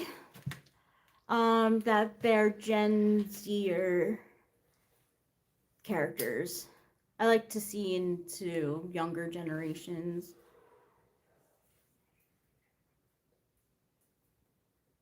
The Snow White was I heard was I said tanked. It did terrible. We did see a bit of Cruella de Vil the other day, though. Yeah, I'm interested in seeing that. Yeah, we saw part of it while we were eating at a restaurant in Merced, Mm-hmm. and I found it pretty engaging, actually. Yeah, me too.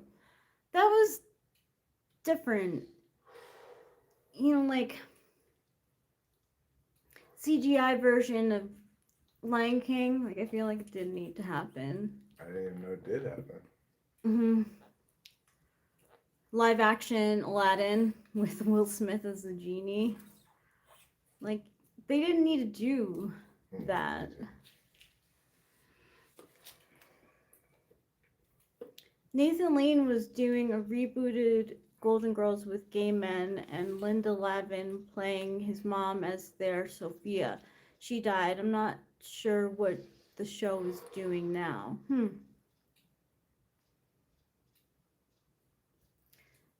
It was kind of AI Lion King.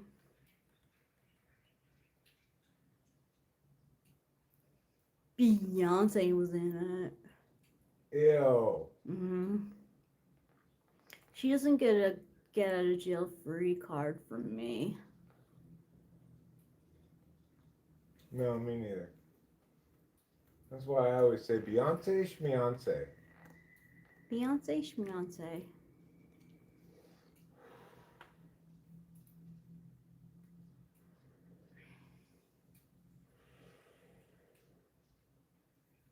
Actually, in I Love LA, they reference Diddy parties because apparently they happened upstairs. And they go to Elijah Wood's house for a party. And they go upstairs and they're like, isn't that where the Diddy stuff happened?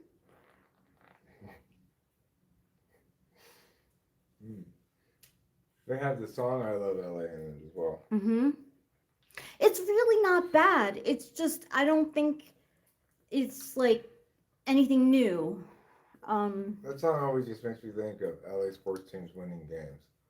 A lot of the teams play that at the end of wins, you know. That makes sense.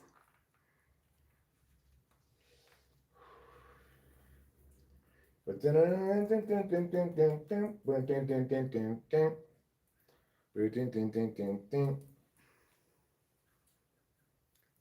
Randy Newman guy, that's his name? Mm-hmm. Yeah, he's written a lot of songs, but the thing that I'm going to bring up, something I brought up before, that he wrote My Little Buttercup. Yeah, that's like really startling. That's impressive. I'm very impressed by that song. It's a great song, you know. It's a real triumph of songwriting for a contemporary songwriter to write that, because he's pulling off a song that sounds like it was written a long time ago so beautifully, you know. I think I was first introduced to him, if it wasn't when I was a child, and it was during Well, I was a child still. Hank Williams' AI covering Straight Outta Compton is pretty good. Okay. He has the most upbeat song about nuclear holocaust I've ever heard. Who does? Hank Williams? AI Plankton singing Frank Sinatra is so good. It sounds interesting. I don't like AI. I don't even like AI for like YouTube when they have it on their thumbnails. Like they'll have like a celebrity and they'll be like, like the command is something like make um Beyonce look startled, and you can tell it's AI.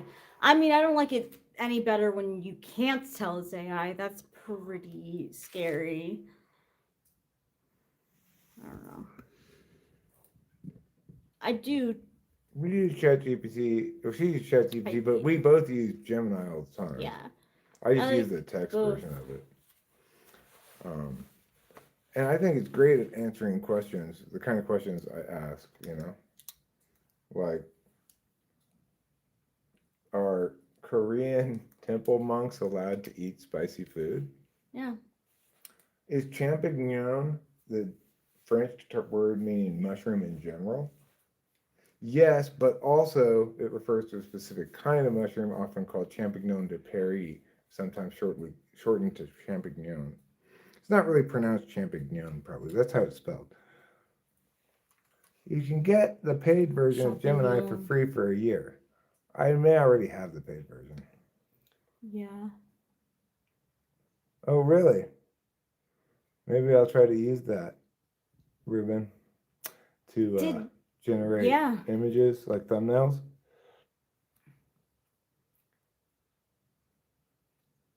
Well, I was making it up. I don't really know if I was saying it right. Saying what?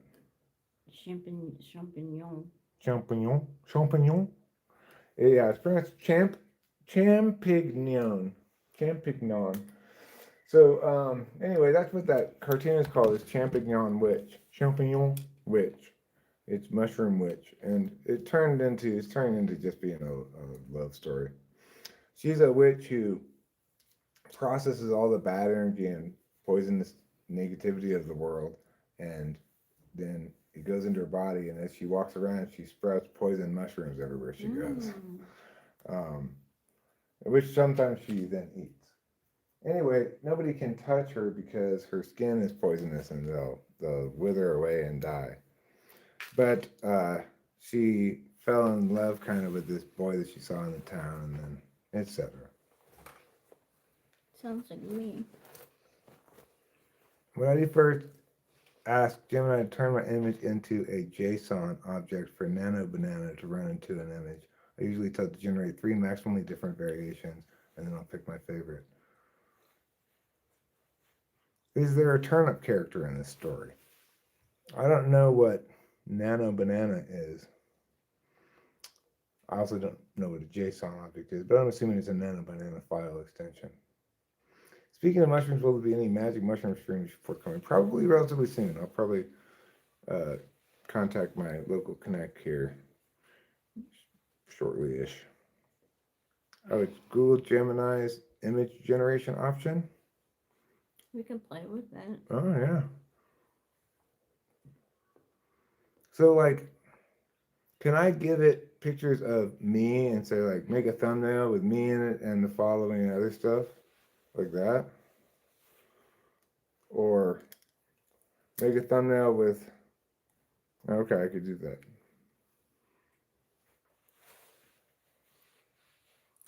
Cool. Well, that sounds good for making thumbnails for long form videos. You can make thumbnails for shorts, I believe, now. I'm going to try uploading a selfie right now and tell us to incorporate that. Okay, cool. Because, I see the thumbnails of the successful channels, and they often have the person like Yeah. looking Yeah, like that. dramatic Yeah, in some yeah. way with some stuff in the background, and it's kind of a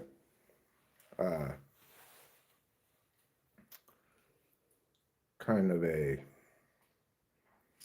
uh,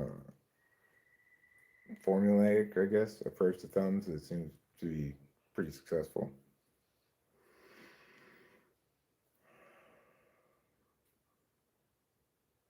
I asked one AI to describe a painting and go to a different AI and replace all the mention of human female or human male into humanoid cat. Huh. You asked AI to describe a painting. That's fun. That's a fun idea. That's a very creative use of AI. First, you describe this picture. Then I'll put that description into a different AI to make a picture, but I'll replace person with humanoid cat so that whatever comes up with. I wonder how different the two things are. Probably quite different. The original picture and the picture you end up with.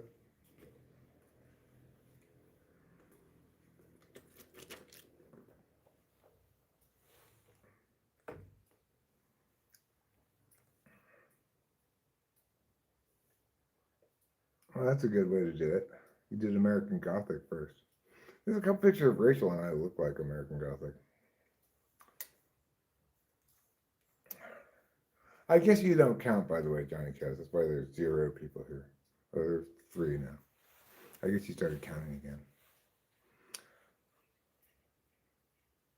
Not mine, Fly Guy. I can't take mine off. So I'm a modest boy.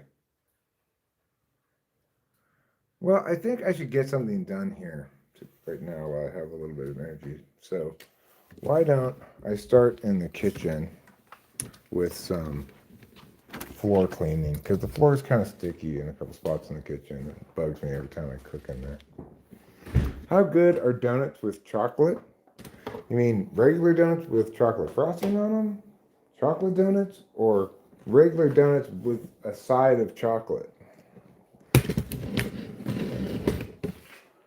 The answer is that's up to you and your subjectivities to decide. Regardless of the question, that's the answer. Alright, so pick that up, move that over a little bit.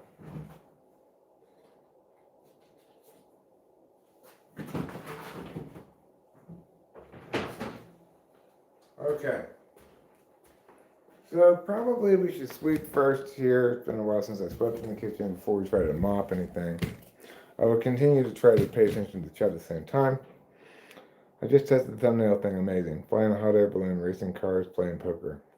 Take a picture of your cat from multiple angles so the artificial intelligence will get the color pattern right, and then start having AI generate pictures of your cat doing human things. I do love sweeping.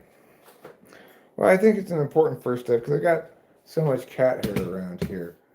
The idea of trying to mop before I got all this crap up on the floor would just be a pointless misstep of TE.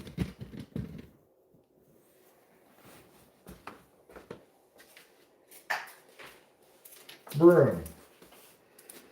We're going to start back in here. And push whatever's here over there.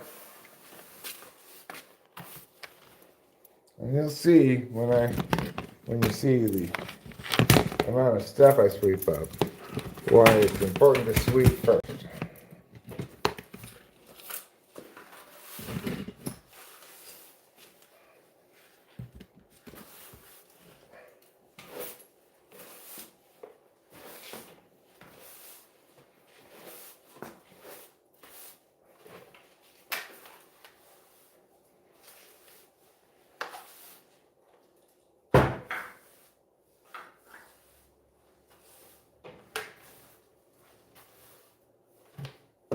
Okay. So as I sweep, the broom picks up bunches of cat hair, which I then have to take off, put in the trash before resume sweeping.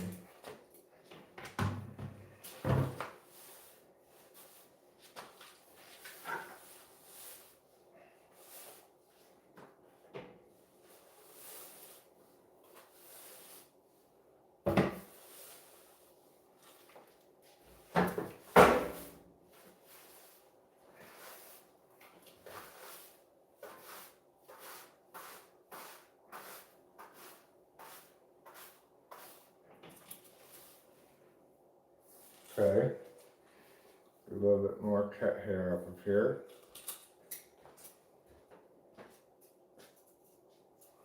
I'm pretty spriggity. I feel it in my mouth. Me too.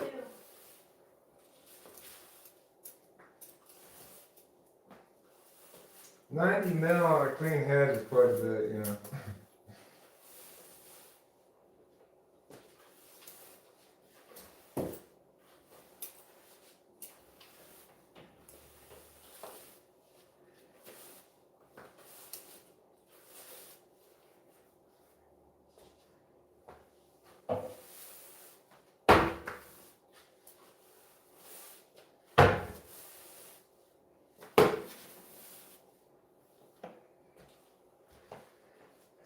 Hmm.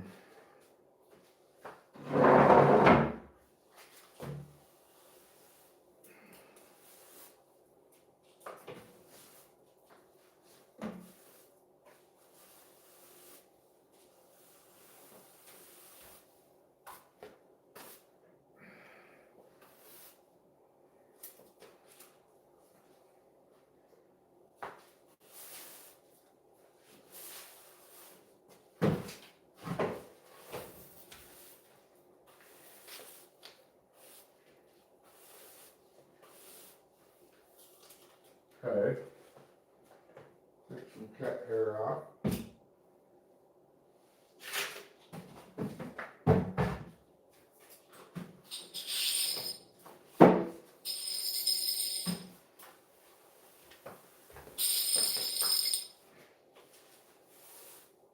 One classic TE problem that people encounter when sweeping is how many piles. It's better to make one central pile, push everything into that, or multiple piles some distance apart from each other, and if the latter, how far apart from each other. Presumably there's some answer that is optimal, that minimizes your total amount of moving around and stuff, but I don't know what it is.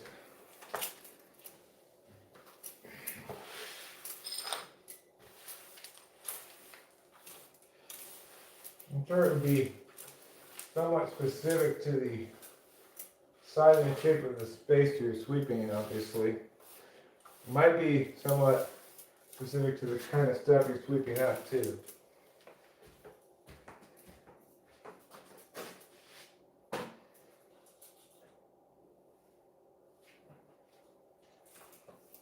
Okay.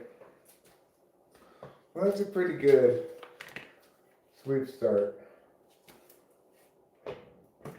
We probably sweep some more. Yeah, I definitely didn't get back there very well.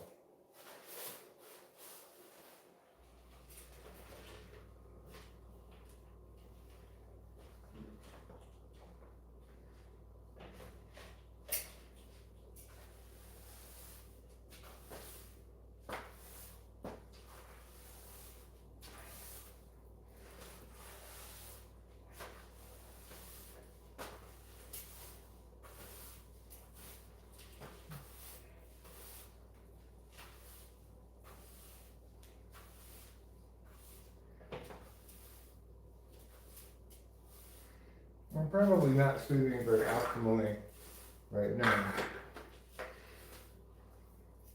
It doesn't seem like I'm being very efficient.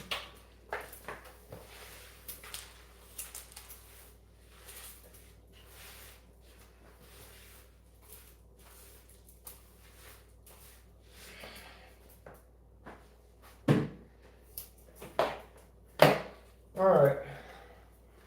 Take a little bit of a break from the sweeping. Try to get this stuff right here.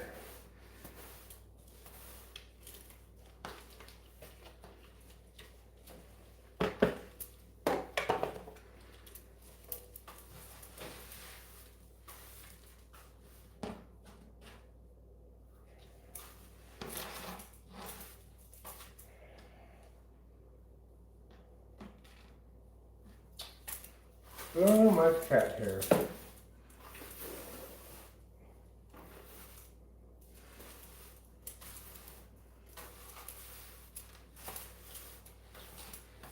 All of it light travels.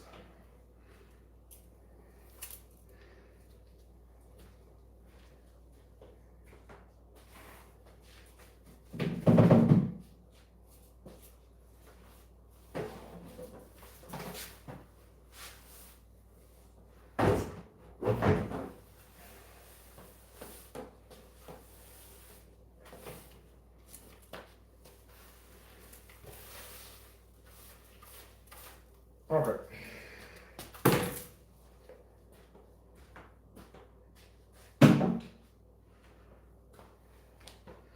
That's pretty good.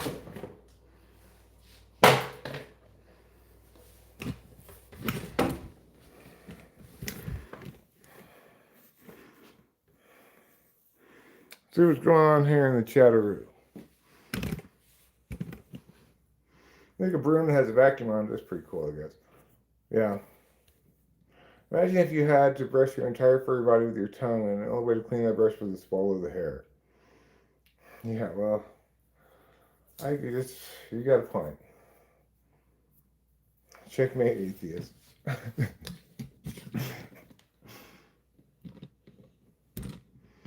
When you see me sweeping, you want to take up a broom and do it? But I'm sweeping so poorly, is that what you're saying? Well, yeah, I'm a little inefficient with the doing of things in general. I'm no Cameron. Cameron is hugely efficient. Like one time I was sweeping some stuff outside, and it was taking a super long time to sweep it. And he just got like the big pusher and just pushed it all at once. And I was like, okay, I can do that from now.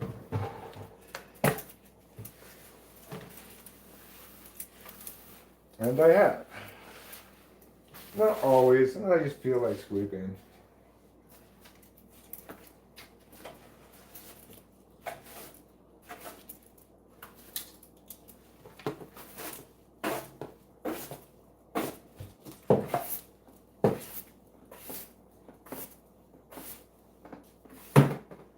There.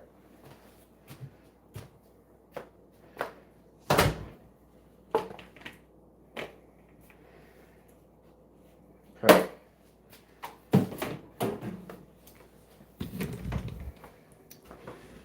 All right. Last night I made pancakes.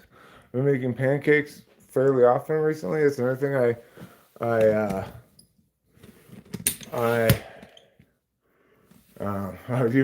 need to do it for yourself. I see. You weren't saying you want to take the broom away from me, but that's not how you do it, Eric. It's like this. I see. I understand.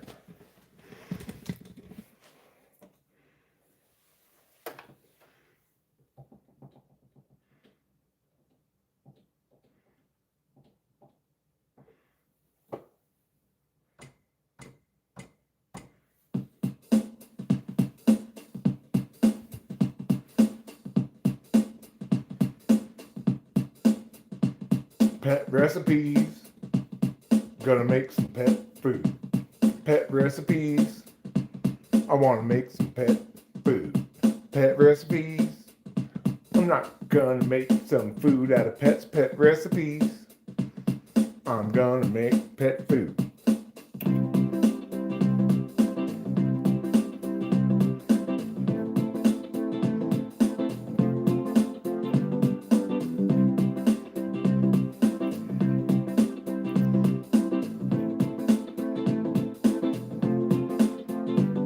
Pet recipes.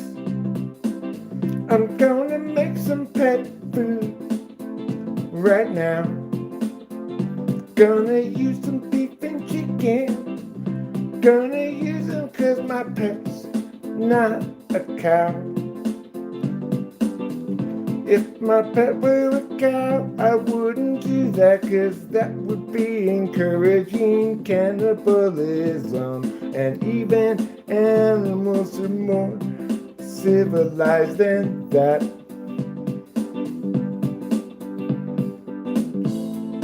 Don't promote animal cannibalism. Don't you know that's wrong? Don't promote animal cannibalism, 'cause it won't be long till they're eating you. Cannibalism leads to predation of humans in the end. Cannibalization leads to predation of humans, my friend, and we don't want that.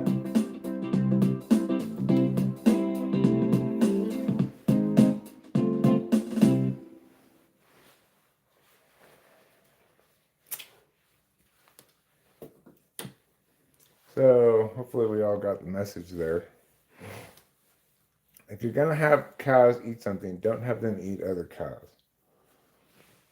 Have them eat grass or something like that. If you're gonna have chickens eat something, have them eat like seeds or something, not other chickens. Because if you do that, then chickens will start eating humans. That's the lesson of the song.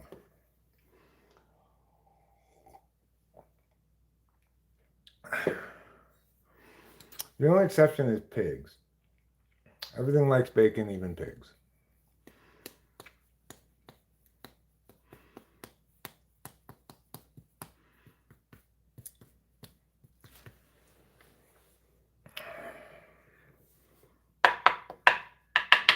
Capilla doesn't like bacon. Trouble likes bacon. Trouble will eat quite a bit of bacon if you keep feeding it to him. Trouble eats a lot of stuff, though. Any kind of meat, he'll eat it. Gizzards, is that like the liver, or is there a body part called the gizzards? I think the gizzards may refer to like the general bagging of innards, but I'm not sure. Let me look it up.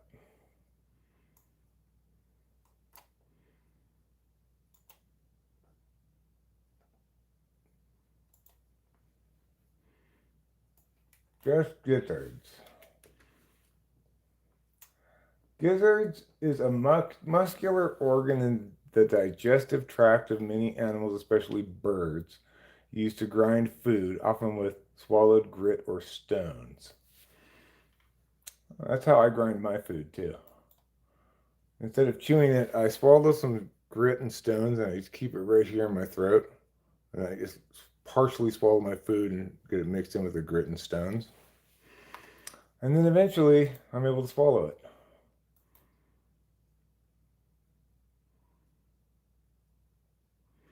Raw is expected. My cat ions.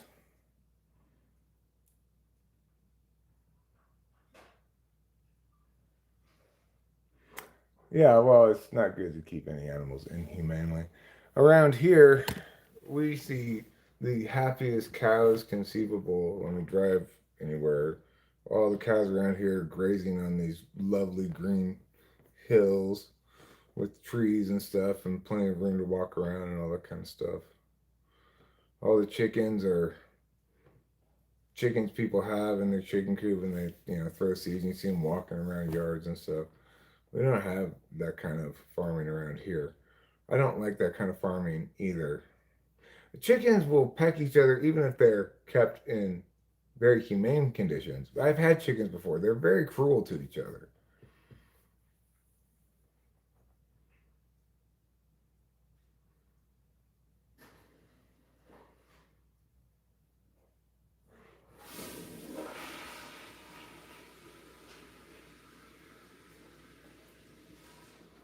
Yeah, chickens are very mean to each other. And it's best to just have two chickens accordingly. Then one will be the leader chicken, the other one will be the follower chicken, and they'll be fine to each other. If you have more than two chickens, you're gonna have a bullied chicken probably. You know. In an ideal world, they break up into two separate groups. Then if you got then you have to have like at least four chickens, and you don't know if the fourth one's gonna go with the lone chicken or not. You know. Cows are not mean to each other. Some young heifers will reject a calf if they behave like a family. But they also have a pecking order of sorts too, don't they? Like there's the cow who gets to the first spot in the line, second, third. I remember reading one time about some kind of experiment that purported to show that cows in like spot number 3 in the line were the happiest cows or something. And of course, they tried to carry that over to be informative about people, regardless of whether that makes any sense. Roosters are always riding the hens. Okay, simple girl. I want to tell you a little something about the birds and the bees. Those roosters are not getting a ride on the chickens, okay? That's not what's happening there. You see, sometimes when a rooster and a chicken are very much in love, we're enjoying your stream outside during the extreme weather event? How fun! How exciting! What kind of extreme weather? Lightning packed hail? Us? No, I'm talking fly guy. Same as horses and dogs, they have a pecking order. Do cats have a pecking order? Capito doesn't seem to get the idea that there's a pecking order here. She just gets the fact that Trouble's a fucking complete dick to her. Trouble seems to think there's a pecking order here. He's number one. Yeah, Capito doesn't act like that at all, though. Oh, lots of snow.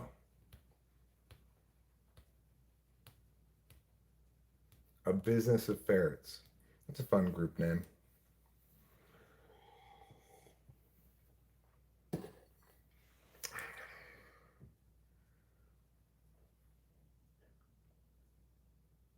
What was I going to ask Google? I was going to Google something.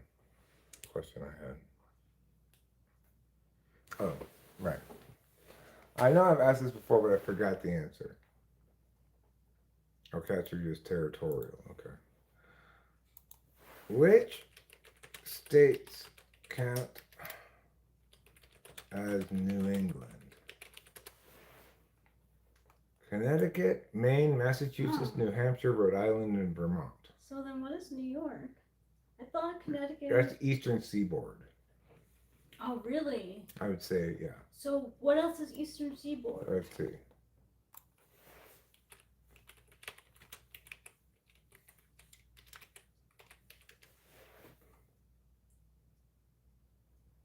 Maine, New Hampshire, Massachusetts, Yes, Rhode sir. Island. So, okay, it says everything down the East Coast. That makes sense.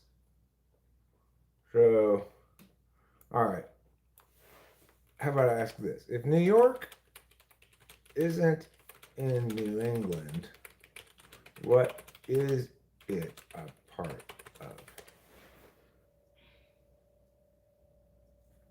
Yeah.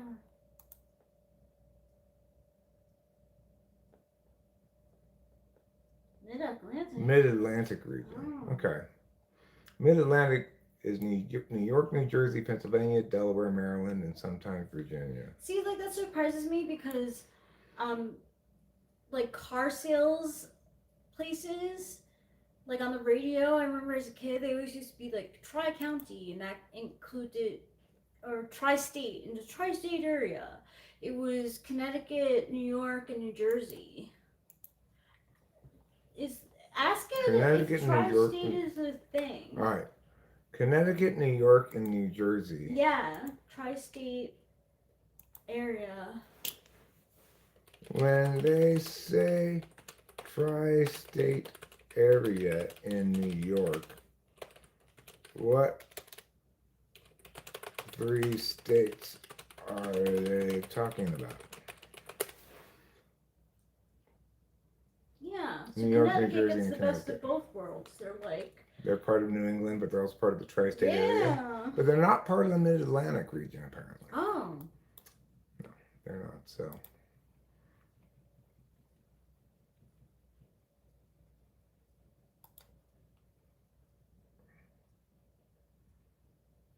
TFW, you wake up alive. What's TFW mean?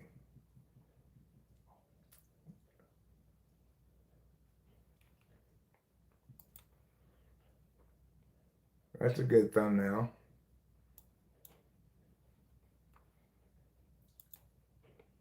That's a good thumbnail. I'm impressed with the thumbnail. That face when. I used to like hang out with my friend Heather and Shannon a lot when I was younger, and they like had family in Queens and Brooklyn. I think their parents were from, like, one of their parents was from Brooklyn, and I used to hang out a lot at their house, and I started saying Heather instead of Heather. Like all my ERs started to turn into A's, and my mom broke me of that habit pretty quickly. Even though I think she does it herself. I don't know.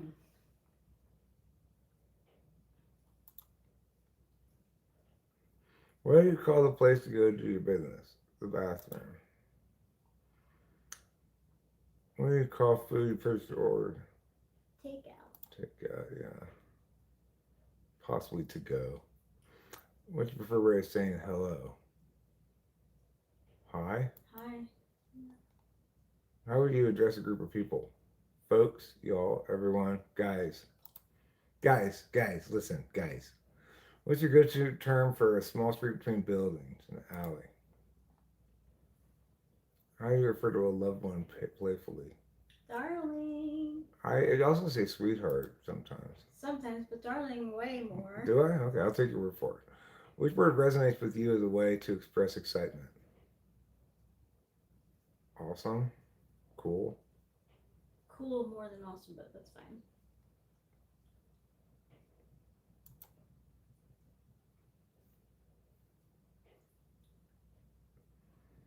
What is this? What the heck?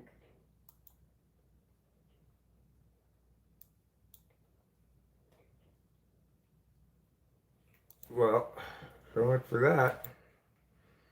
It took me to a bullshit Norton antivirus thing I couldn't get out of. So I don't know.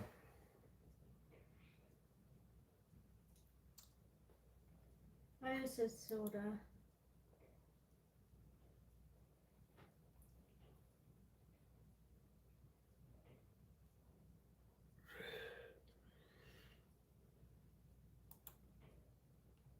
I would say soda or soft drink.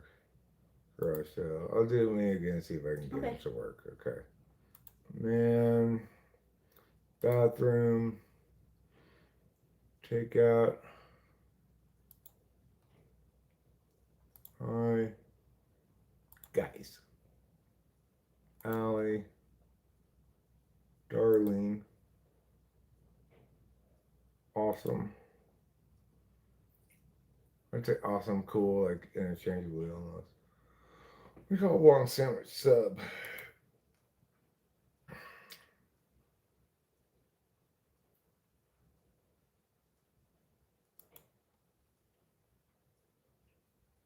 How do you refer to two or more people you're speaking to? You guys. What do you call rubber sole shoes you wear to work out? Sneakers. Sneakers or tennis shoes? One of the two. What do you call the crustaceans? Crawfish.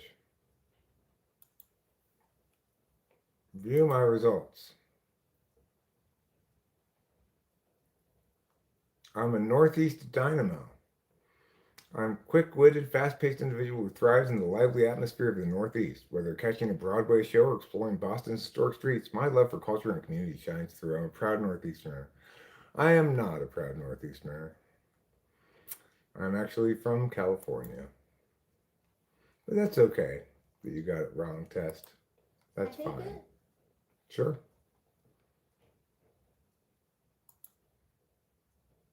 Soda. Oh. I'm sorry.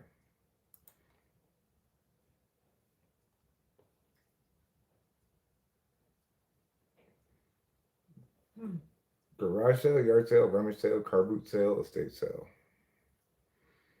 Boo boo boo boo boo boo doo boo boo. It's between garage sale and yard sale. I think yard sale. Okay. I guess I don't have the right. I closed it. Okay, it's fine. You say yard sale? I think so. How do you pronounce aunt? Ant.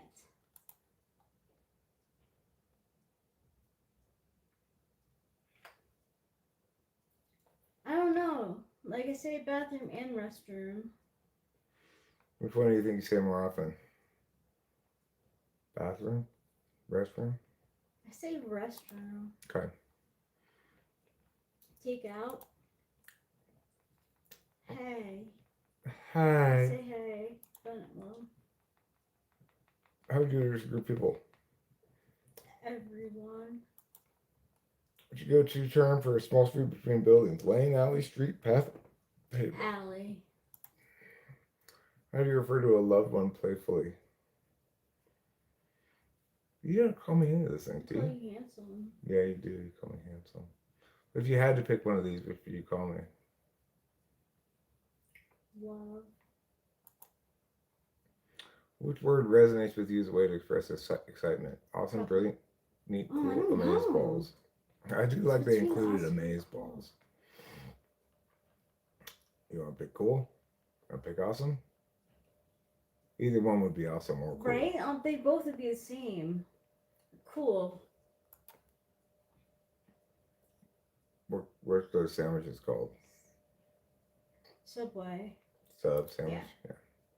What do you call it? Pop, soda, fizzy drink, Coke? It's called by its name. Soda. How do you refer to two more people that you're speaking to? You guys, y'all, all of you, you people. You guys. people. You guys. Yeah. What do you call rubber soled shoes you wear to work out in? Sneakers. What do you call tiny crustacean that lives in streams and rivers? Crayfish.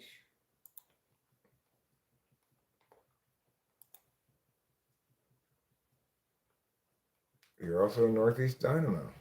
Same as me. Wow.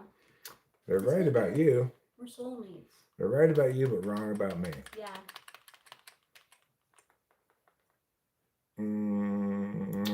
There. Now we're back to where it's supposed to be. This has been unpopped out, so let me pop it out again. You wonder what yours would be? Well, you could click the link and find out, Simple Girl, if you wanted to. Yeah, you can let us know what you got.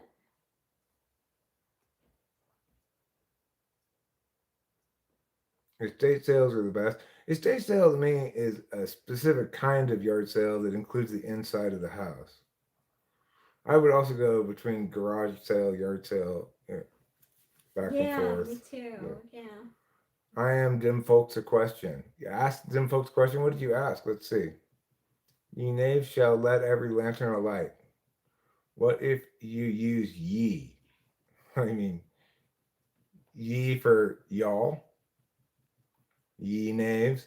Do you have to put it in front of another noun? Ye knaves or ye men or ye women or whatever? In which case, you don't really need the ye because the noun you're using is plural anyway. Also, the person is usually dead. Who, if what? Oh, if the estate sales, right? Yeah, usually somebody's died for an estate sale. But people will call like big yard sales estate sales because they want to attract people who think they're going to a real estate sale, even though they're not. You know. Just pop out the chat. Just pop out the chat. What do you say? What do you say? Just pop out the chat. Just pop out the chat. I asked them how Dims like them plantains. I don't know what plantains are.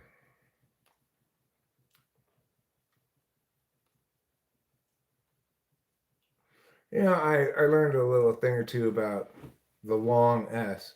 You know how in old like revolutionary times documents they often spell S's with lowercase f's? Like uses of the long S in the Declaration of Independence.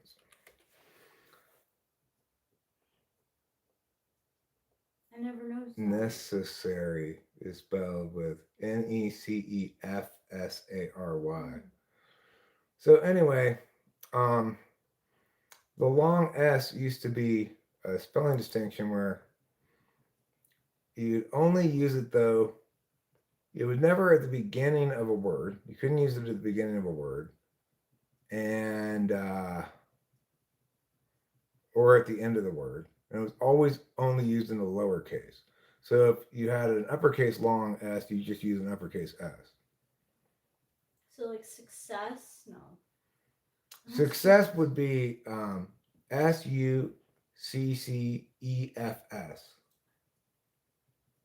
if you were going to spell with a long S.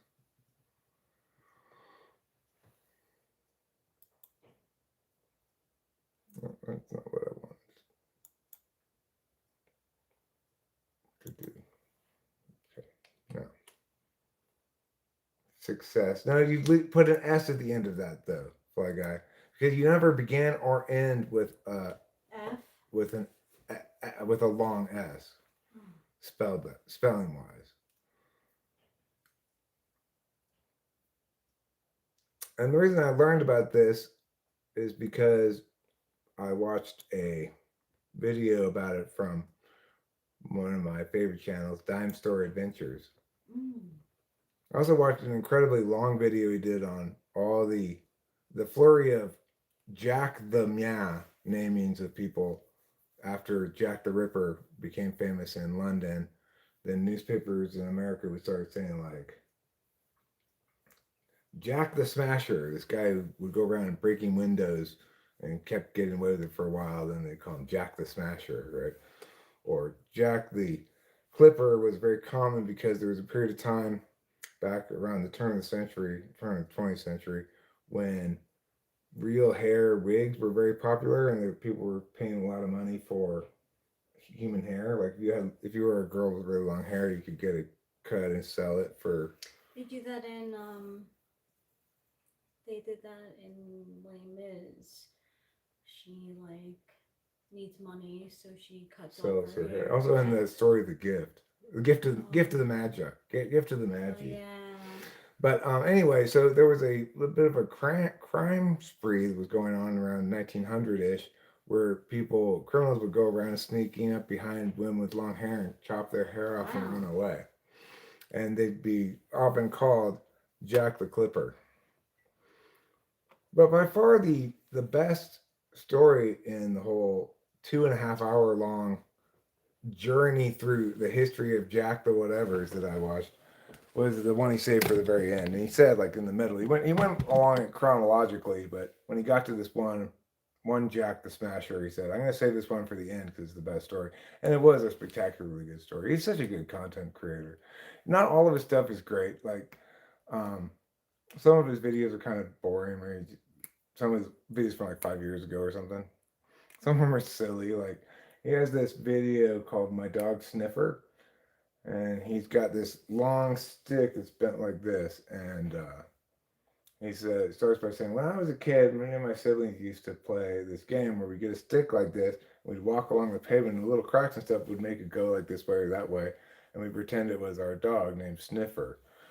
And so then he took this stick and he pretended it was his dog and he walked out into the forest. And then at the end of the video, he's like, what's wrong, Sniffer? You're lying down right there. What's going on? And then he put the big stick there and he put 4 or 5 little sticks against it. And he ends the video by going, oh, you were pregnant. It's like a 5-minute long video. And very silly stuff in that particular instance. But he does a variety of things. I'm pretty sure he's an ENTP, and it's understandable, of course, that therefore he doesn't just stick to one thing. Did you hear the one about being able to wear a canoe as a hat? I did not hear the one about being able to wear a canoe as a hat. Do you want to tell it to me? Western slope is high desert. I do think the mountains are much prettier on the western slope than the Rocky Mountains. Are you on the western slope, Simple Girl? If you turn it over, it's capsized. I'm loving it. That's a good one. That's a good joke, Johnny Cats. It's a good pun / type joke, You don't encounter those that often.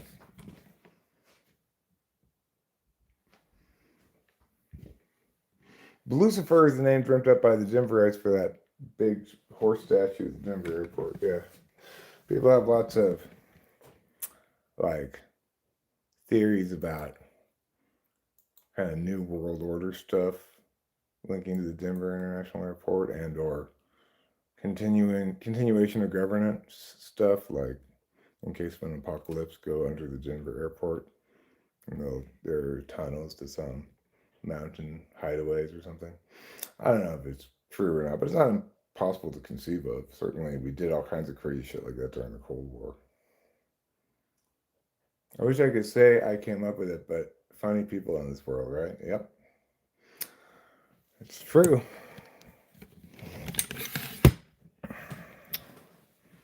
There are some funny people in this world. Okay, well, I've taken plenty of a break from sweeping. I could begin the next stage of operations here, but first let's have a cigarillo.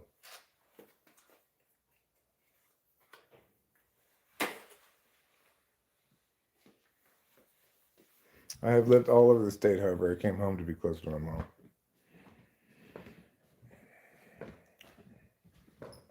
Understandably.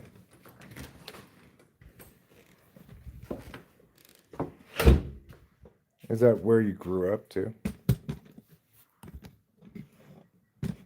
Were you born in a small town? Went around in a small town. Mariposa likes to fancy itself a small town. It kind of is. But it's not that small. Still, we did run into Les at the supermarket the other day. It's kind of nice when it happens.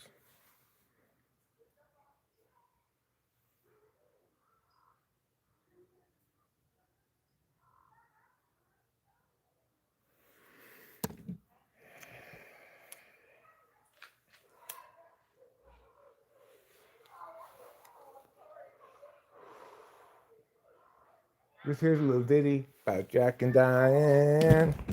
Two American kids growing up, doing the best they can. Our little stream is going. It's kind of nice. We got some snow the other night. First snow of the year, we got just a little bit of it. Enough that I woke up, there was snow on the deck, snow on the car.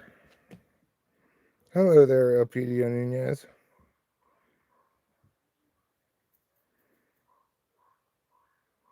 The town you grew up in was less than 1,000 people. Now you basically live in the city. I didn't know that part of Colorado had very much city development in it. Somewhere down there is the stream. I guess changing the camera angle won't make you hear it better.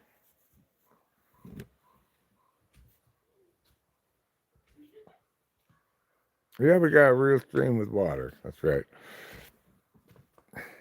It's a seasonal stream that's right down there at the bottom of the gully.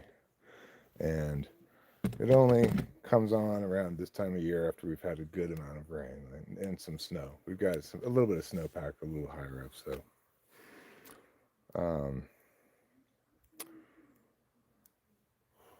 Right now, the stream's flowing. And assuming we get a couple more storms this month, next month, then it'll flow into spring. When it ceases flowing, then I'll turn on my artificial stream that I made here. It turned into a bit more of a production than I was expecting, really. Like, it's kind of a big operation. But I could put it on now. I could put I got the big pump for Christmas. Rachel got it for me for Christmas. And I could go put it down there and start pumping this water right now. Granted, I don't really have any particular need to have it going right now because I've got an actual stream down there making the same sound. But it might be nice to see a test of concept. Make sure that the bigger pump moves enough water. If not, I could put both the bigger pump and the smaller pump. It's done, simple girl. I would like to make it aesthetically more pleasing by going around and covering the concrete with rocks more, but by and large, it's done. It's structurally sound. Like, I could build up this output scoop on that second pool so that the pool fills up more. I could build up this scoop with more cement so it's taller. Um, but everything seems to work as as planned. That's holding water just fine. You can see it's almost to the top. So we got a lot of precipitation.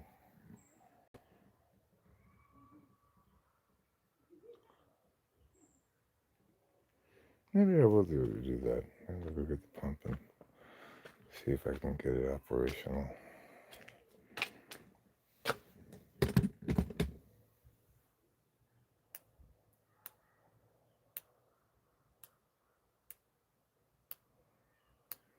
Yeah, that was a good amount of labor for me. It was good exercise. Um, and it was productive, sort of. Like,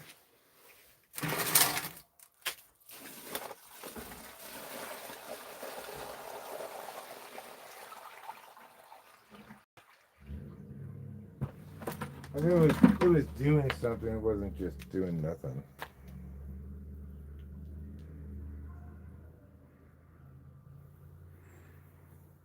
I mean, I'm not really planning to keep it particularly clean. Like, if it has some leaves and stuff in it, whatever, you know.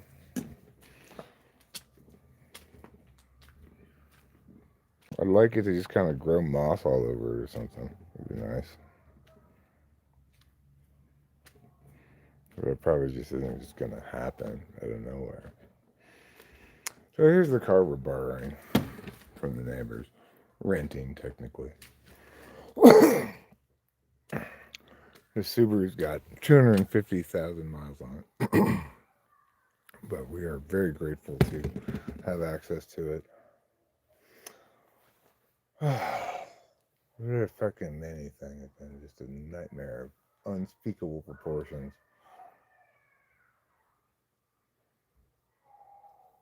How do you keep the water clean? Well, if you keep it moving and you have to refill it some, then it'll stay fine clean. It's just like an aquarium. If you keep the waterfall going all the time, it aerates the water, keeps it not going stagnant, you know. And then it'll just evaporate and I'll refill it and it'll stay fine that way.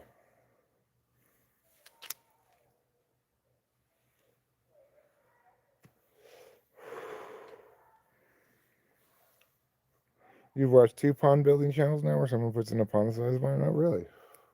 Do they do it the same way that I did it? I had no idea what I was doing when I started doing that. Like, I just figured, well, I just put down cement. That's waterproof, right? You know. Actually, I put down concrete at first, then eventually I started putting down just cement. Well, what they call mortar. Cement plus lime plus sand. That's mortar. I learned some things while I was doing it. Because, at first I was like, okay, I don't really like the way this concrete looks. It's not very much what I had in mind. And then I looked up, what if you just use cement and not any concrete? And it said, oh, well, if you mix cement, lime, and sand together at a certain ratio, then you get mortar. So I was like, all right, well, you hear about buildings being brick and mortar. So it's good enough for buildings, it's good enough for my pond.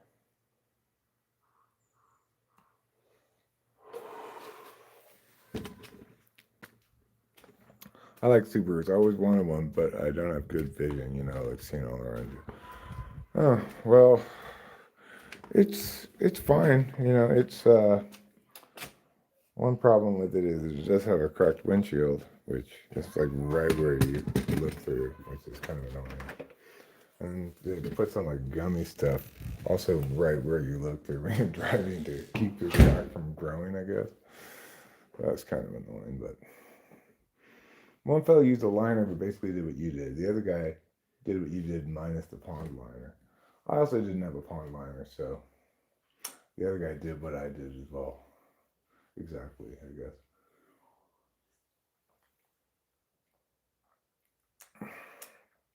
I would expect our pond to become frog friendly like the next time it rains, probably if it's warm enough, because I notice when it rains, the frogs migrate up here to the house, like to the neighbor's house or our house.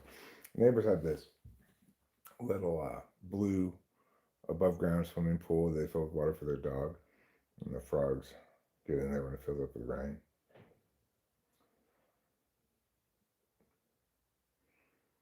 So yeah, we should be able to get frogs no problem. Salamanders, I don't know if there are any salamanders around here or not. I've never seen any. But I would also expect that when it starts getting dry, not right now, because the river down there is quite robust, full of water, and that's where all these little gully streams lead down into. There's some really cool properties on Snyder Creek Road, which is the higher road up here is Snyder Ridge, the lower one is Snyder Creek.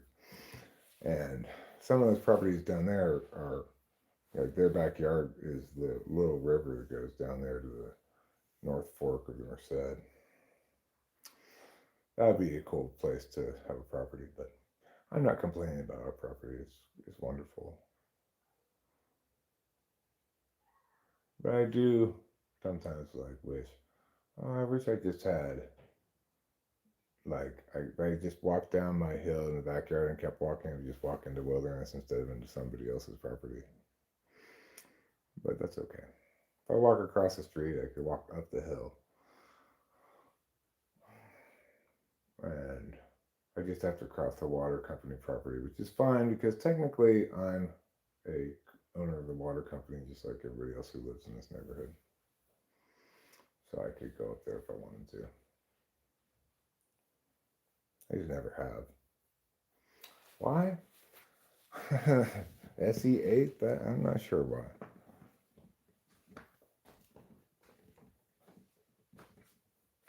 It would be fun if I could go up there. We're gonna mop right now? Is that what I'm gonna do? I should get a little mopping done. Let's see if I want to actually use an actual mop to mop. No.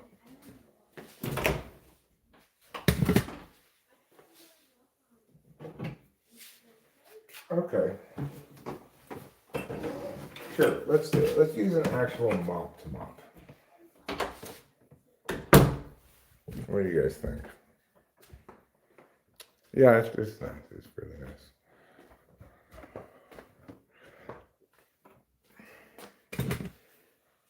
It's a very comfortable place to be.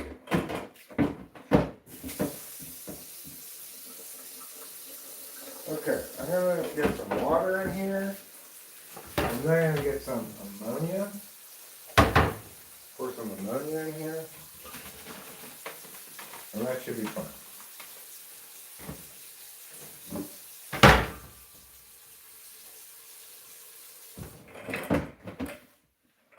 I'm not sure that's enough water.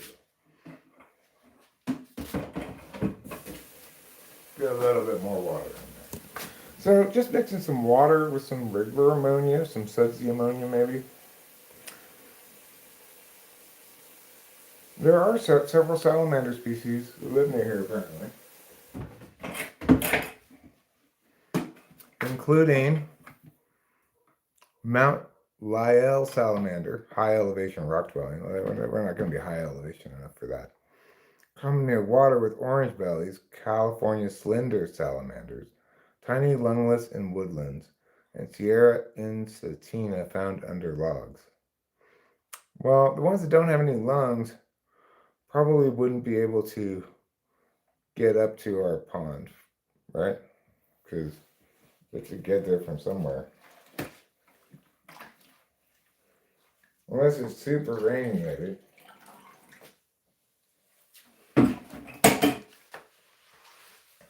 If they're lungless, are they even amphibians?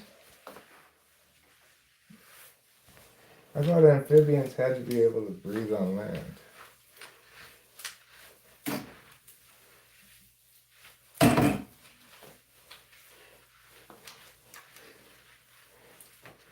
Not that I guess you necessarily have to be an amphibian to be a salamander, but it seems like you should have to be one to count as a salamander.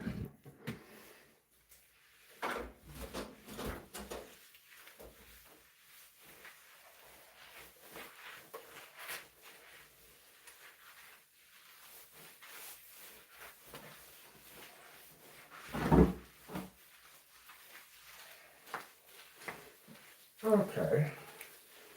I'm gonna go rinse this out in the sink.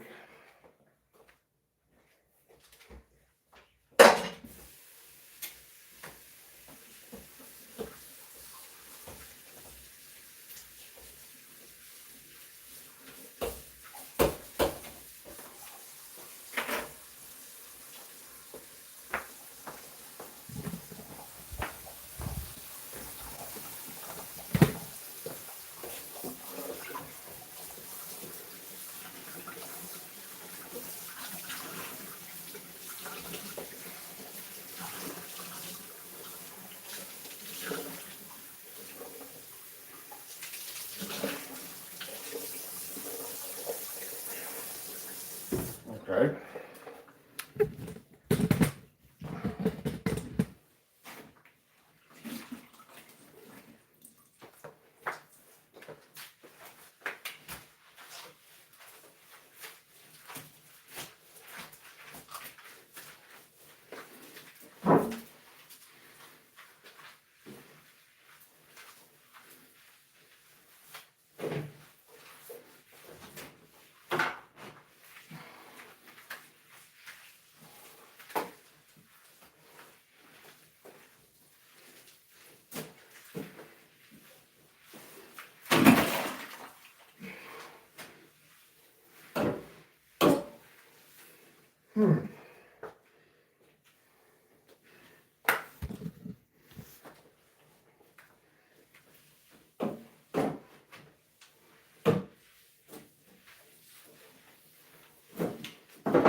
Okay.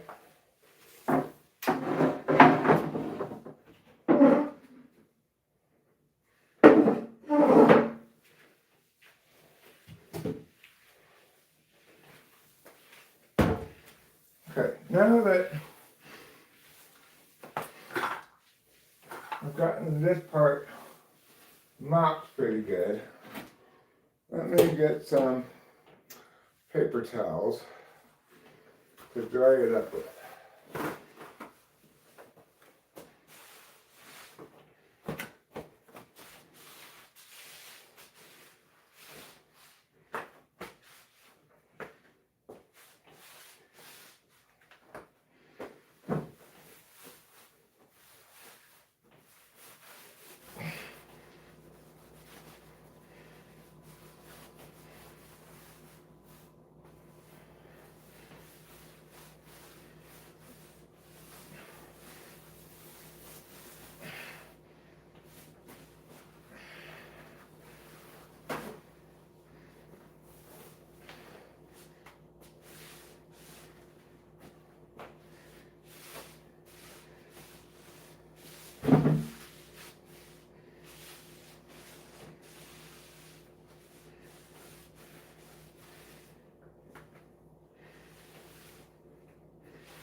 You know, I was thinking, Fly Guy, the other day, I don't know if you're here. The Fly Guy's here. I was thinking, you're the only person who ever actually addresses anything I say about evolution. I don't think you address it like in a winning way necessarily, but at least you address it on point. Whereas nobody else ever does that.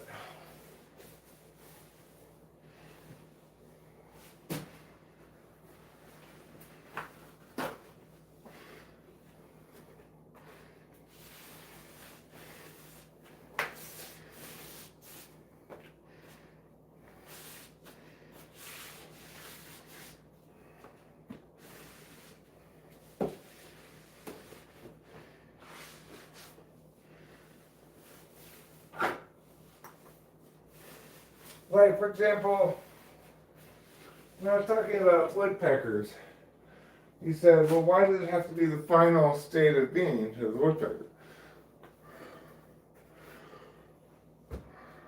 Which is addressing something I was saying specifically.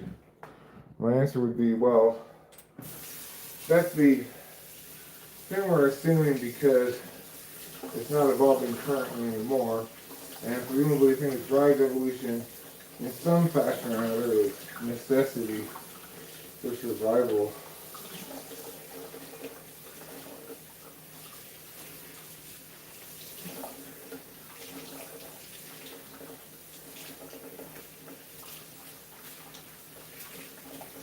Or like when I point out that we should see more evolution and things with shorter lifespans or faster reproductive cycles, you say, well, it's possible that simpler organisms have less stuff to mutate, so accordingly mutate less often.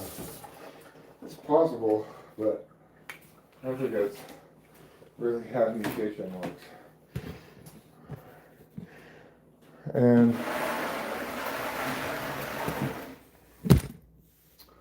of course, more significantly, we should see increased genetic diversity with increased population size, roughly proportional, if mutation were actually a factor in evolution. But we don't see that.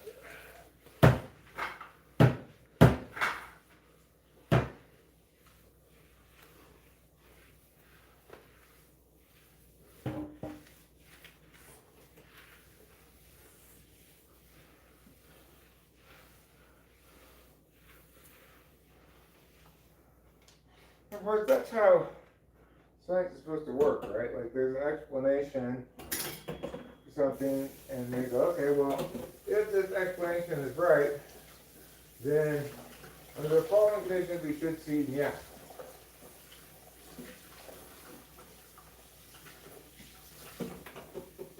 So even if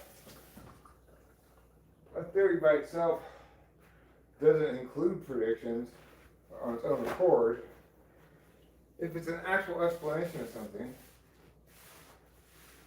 one can come up with tests, ways to determine the validity of something according to its mechanisms. And we have a perfect example in the case study of plate tectonics versus expanding Earth. It's been understood by people for a long time that, apparently anyway, the continents used to be together and are moving apart. But it was used to be believed that it was because the Earth itself was gradually expanding, and so they were moving further apart from one another, as you would imagine ants would do on a balloon that was expanding. Perfectly intuitively sensible explanation. One that could be right, you know. But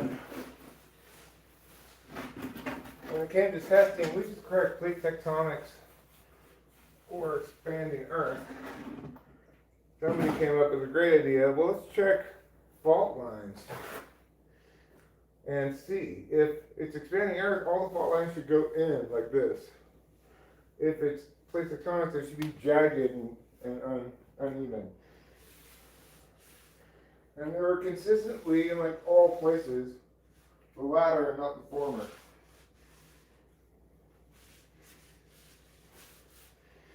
And that's a good example of how you test a mechanism for validity.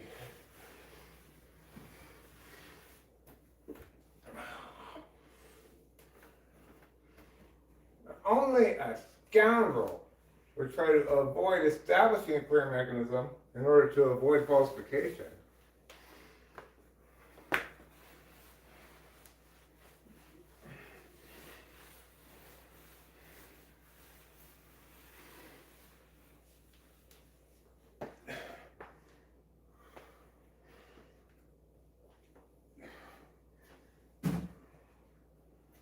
There's one more part of the kitchen floor to mop. Right over here.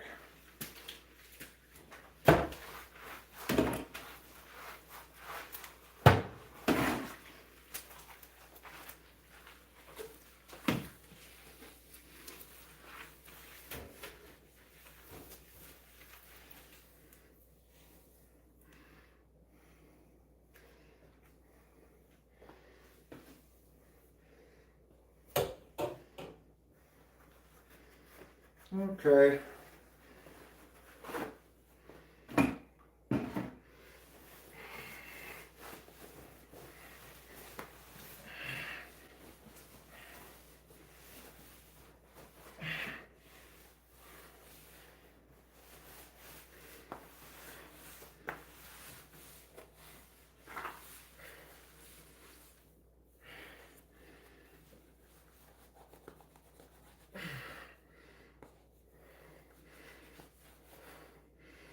What is that?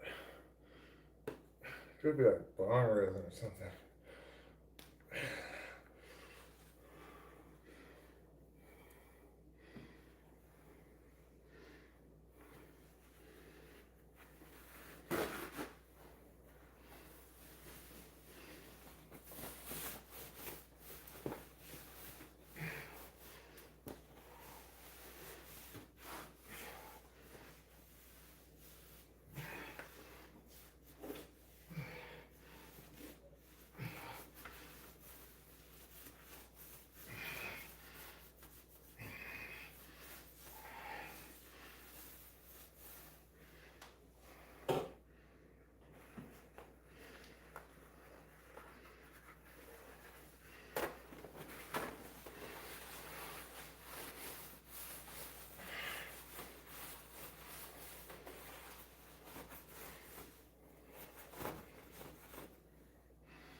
Okay.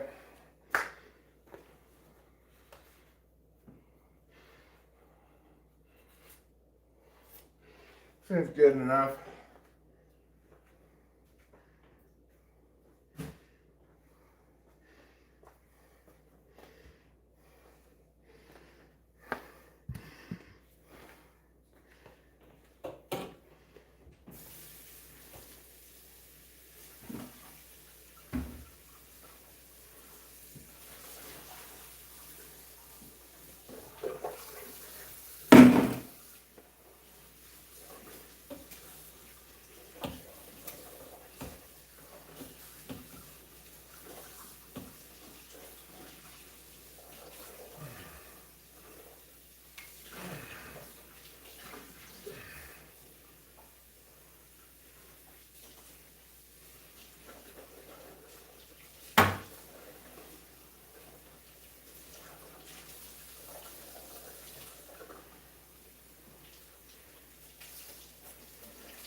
Alright.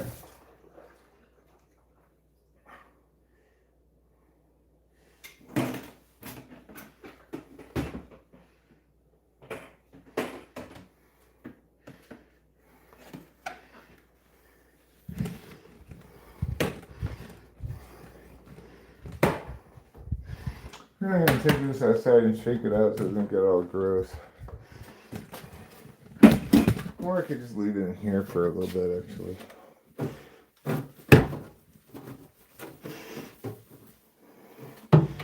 It's not a bad place for it. Otherwise it'll get all smelly.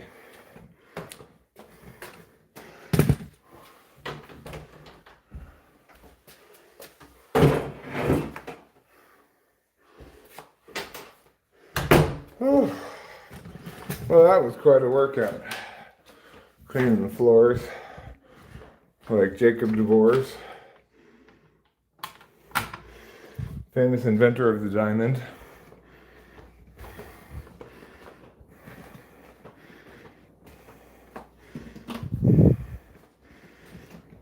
He didn't invent diamonds, Eric. God invented diamonds. All right.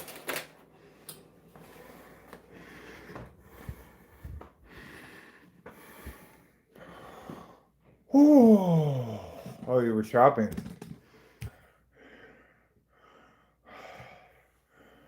Yeah, well, I'm not very agitatable right now. I just think that, you know, there's already a protocol in place for validating stuff. You take the mechanism that the thing explains, you predict outcomes based on if that mechanism accurately does the thing it says it does. And then if it's correct, it'll turn out those things validate.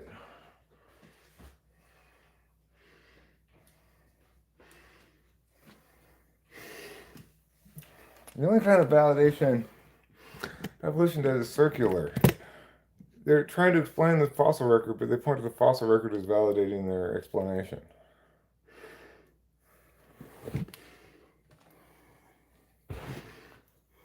You bought expired potatoes? I didn't know potatoes could expire. I know they could go bad, but I didn't even know they had use by dates on them or anything like that.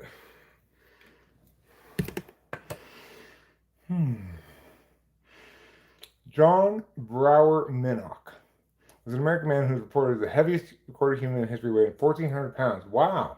All muscle, I'm assuming. All muscle.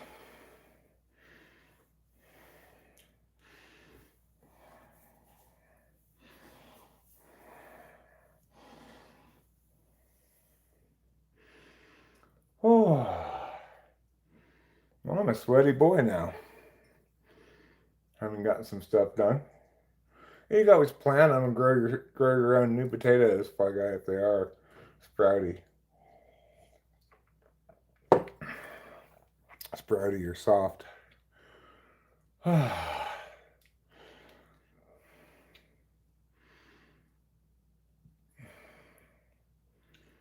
Yeah, for me it is a good workout because I'm so out of shape. I did go jogging the other day, just down to Cedar and back, which is like 1.5 blocks or something, maybe at most.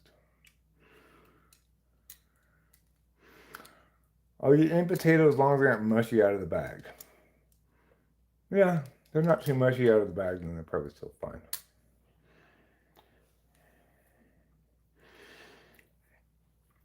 Potatoes evolved to last a long time after you pull them out of the ground. As did carrots.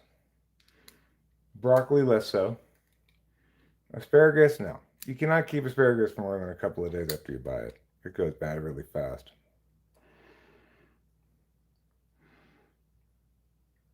It was because it was evolutionarily advantageous for it to go bad quickly. Onions, regular onions stay good for a long time. Green onions, not so much. And just in case you were curious, I Googled this the other night. Leeks are not the same as large green onions. Large green onions may look a lot like leeks, but they are not leeks.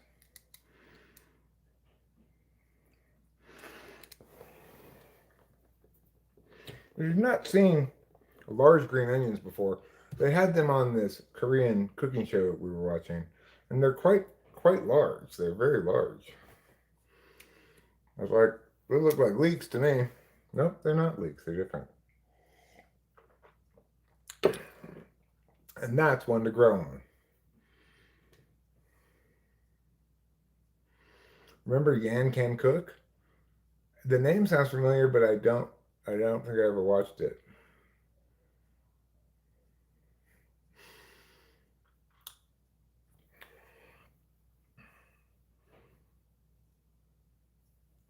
I mean, don't you mean leeks we forget to beat the drum of the turnip?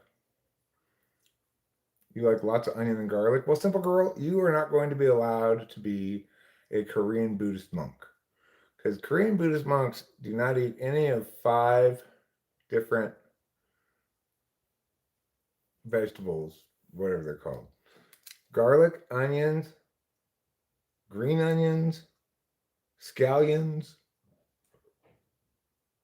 chives, or something. I don't know. I don't remember which. Why is it capitalized turnip for you?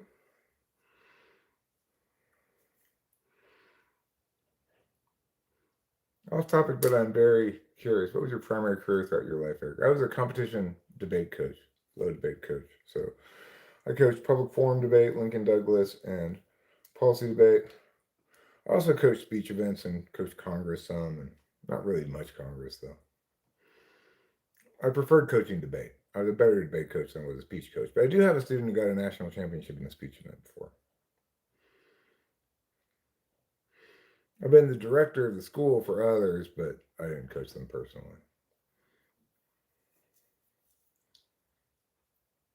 I do have multiple national champion debate teams, though.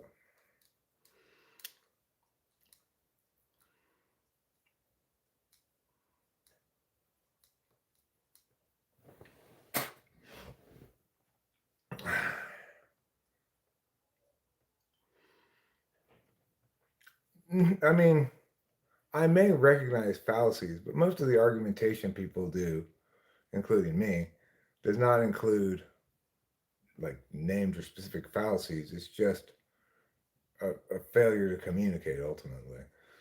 Like when people when people argue back and forth in normal life, generally the reason the argument's happening is because neither party is defining their terms. And if they were to define their terms, they'd either see that they don't really mean anything specific, or that one person is right or one person is wrong, depending on the kind of thing they're arguing about. No, I am periodically wrong, Casey Jones. I am not always right. I've never said I'm always right, and I've never said I'm never wrong. I I have said that I have a lifelong. I'm deep into a lifelong process of exercising the way of being correct, which is a way that prioritizes the winning argument over whatever your current position is. So over the course of my life, I've replaced all these various wrong positions I had in wrong arguments with better arguments and better positions that I heard from other people, for example, right? So it is the case that at 54, I've pretty well optimized all my argument chains for most things that people argue about, and that and it's also the case that when I'm talking about those kinds of things that one can have an objective position on, have determined the status of something objectively, where it's appropriate to do that, then I'm confident that I have the best possible arguments for any given position until I hear better. And that happens with decreasing frequency the older I get, because I've already jettisoned so many bad arguments.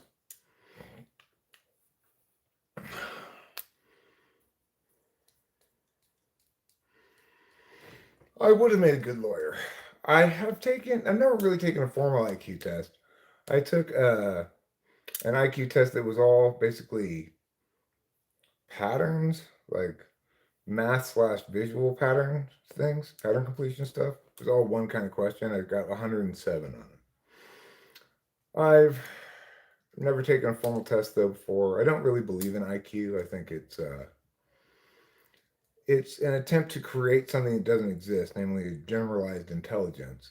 The idea of which is kind of icky to a cognitive function frame, right? Because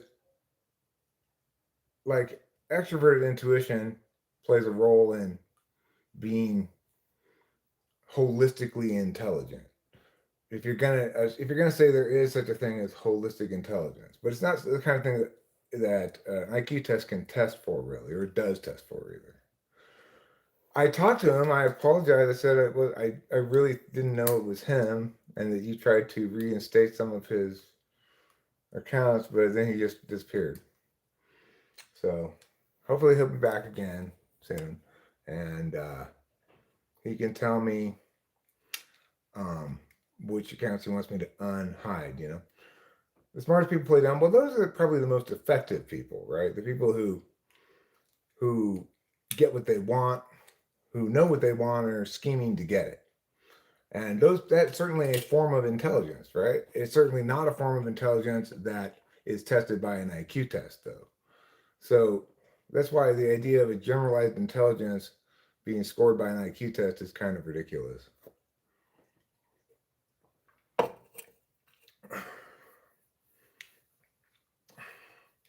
Well, and Athenian monad, I'm very good at verbal reasoning tests and less good at, very bad at those kind of things where it says, pretend you folded this thing over in half and turned it this way. What would it look like? I'm really bad at those kind of things.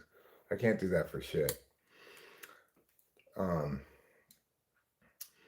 the thing is, we don't need an IQ score to tell us about a person's actual intelligence when we have cognitive functions that are much more precise in what they tell us about that kind of thing, right? Like verbal reasoning is TI/TINE, but the NE part doesn't really get tested by any kinds of tests because it's about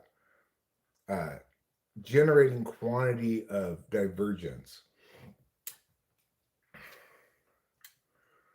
Imagine scoring highly on both. Well, I mean, you could score high on both visual spatial tests and verbal reasoning tests, and that would be great. It would suggest you've got probably good TI and good TENI. I'm assuming that's, or maybe SENI. I'm not really sure what involved in those visual spatial tests. Casey Jones says emotional intelligence is more important. Well, it depends what you're prioritizing, right? It depends on what context you're operating. If you're dealing with other people in a relationship kind of way, or caring about them and their personhood and how they feel, then emotional intelligence is definitely more important. If you are trying to excise those subjective factors and determine what's correct on an objective criterion, then that's not very important. It's all about real world solution problems. I've been accused of being smart. I assure you they're just accusations. I have like 12 high school credits.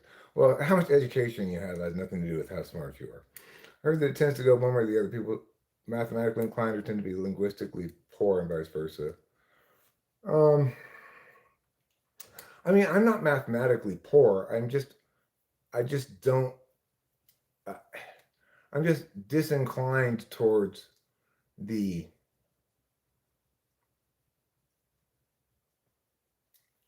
probably because of the way math was taught.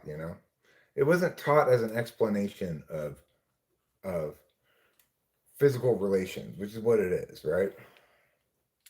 But it was taught instead as this series of ordinated operations you have to learn by rote. You have street smarts, huh?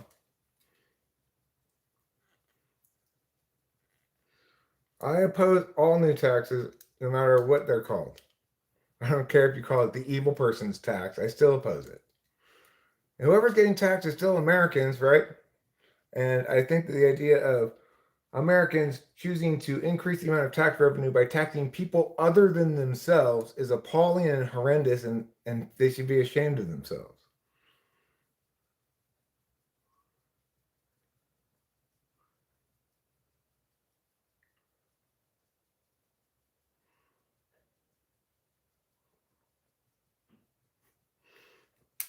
I got a plan we should spend some money on something. But how are you going to pay for it? Let's tax just those people over there, but not us. What do you say? Fuck off is what I say, as every good citizen should say to that notion. Except the thing is, the people who want to raise taxes, they don't even have anything specific they want to spend it on. They think increased tax revenue for the government is inherently a good thing, which is insane, insane, insane, insane. Beyond all inconceivable measure, it's insane. It's like adding more refs is always a good idea at any sporting game. No, it's not a good idea to endlessly referee something and make the refs the whole main point of the game. It's a terrible idea.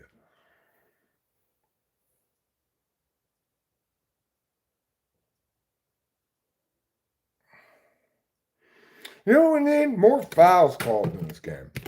We need more fouls, more interruption of the flow of play, more interference by officials, communing over screens, more free throws. Yeah, if you want to help out, don't tax more, tax less. Is correct. And common sense, in my opinion, anybody should recognize.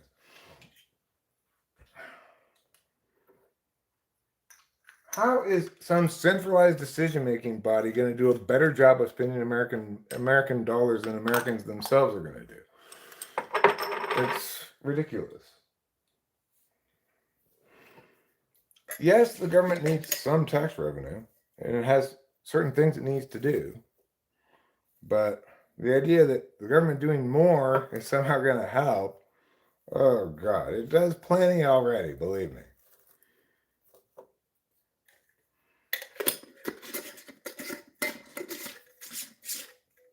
Remember when the government helped us so much with COVID lockdowns and made everybody massively poorer in the process? Except, of course, for the billionaires and stuff who slid through no problem.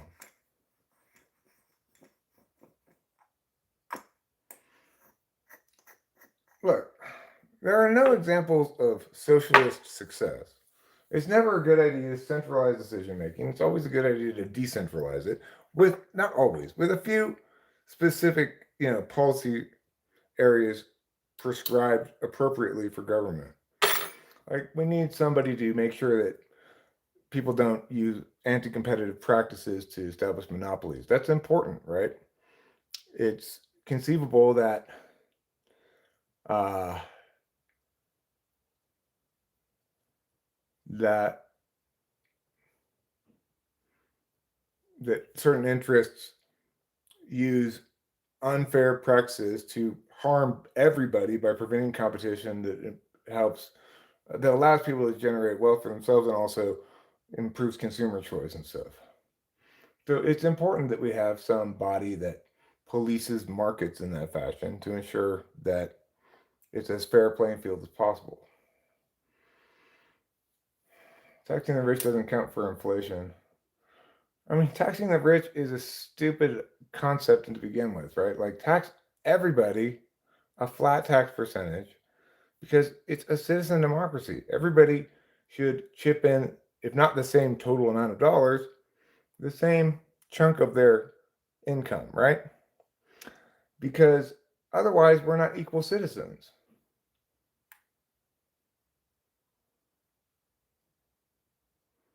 Well, I'm fine with the federal government having the authority to print money, mint coins, etc.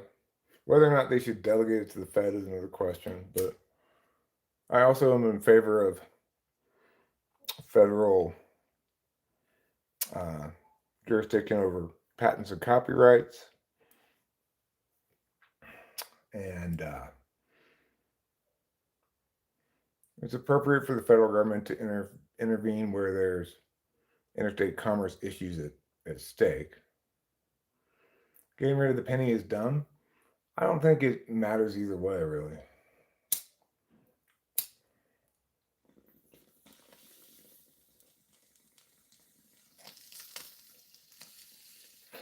I mean, the total amount of things rounded up and rounded down will equal out to zero.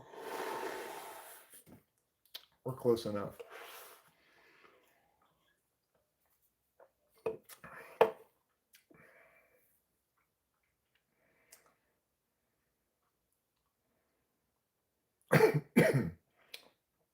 People say it costs 32 cents to make a penny. I'm like, yeah, but you spend it more than one time. Right, there's plenty of pennies that have been in circulation for 50 years or something. Well, that's true, but if you just round everything up or down to the 5 cents,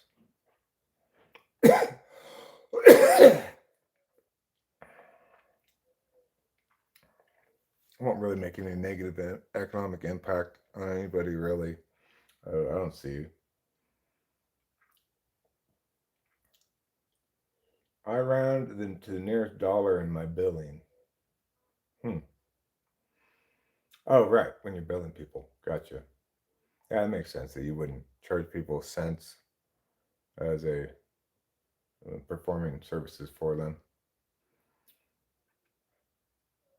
So I don't know if you heard, Cameron. I don't know if you were here when I was talking about it, but the Mini's dead. It like we took it back down to the shop. Got they replaced the windshield for us for free, which they broke it, so of course. But and they looked at the engine check engine light again. They put some Lucas oil treatment in there, and they said, well, it's fine for you to drive on, even though the check engine light's going to come back on. Whatever. On the way home, driving it on the way home, we got about 5 or 7 miles from here, and it fucking just stopped working. Conked out. It'll turn over, but it won't start. I don't know what's wrong with it. We had to get it towed from there to the house. Currently, we are borrowing the neighbor's car, which is very convenient because she's out of town for the next 3 months. It wasn't. It was a mild little incline compared to all the hills we'd already gone up.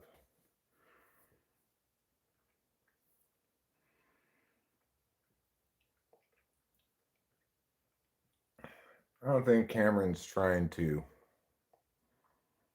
get a lot of corporate business that might care about that kind of thing. Yeah, well, here's the thing, Cameron. I want to talk to Delilah first because I remember that she has a car that she's not driving that she wants to get rid of, etc. I'm not sure how non-operational it is, but I am going to call you and I'm going to need to enlist your assistance in helping me facilitate getting a new vehicle one way or the other. So, um, no, the mechanic didn't rip me off. He just bit off more than he could chew. He doesn't normally work on minis, I don't think, and minis are hard to work on. Should I get some kind of restitution from him or something like that? Absolutely, but I don't know what I'm going to do about it at the moment. He didn't try to rip me off. I'm confident in my read on these people. It just she yeah, that would be super helpful, Cameron. And then if you could at some point drive it up here and I could drive you back down. Hopefully you could spend some time up here while you're here, but um that would be a real lifesaver. If you can't, then I guess I'll have to fly down there. I don't think I'm gonna drive this Subaru all the way down there. The Subaru I'm borrowing from the neighbors has over 250,000 miles. My Mini was a 2014, had 150,000 miles on it. I just got the head replaced, put in thousands of dollars of work into it, and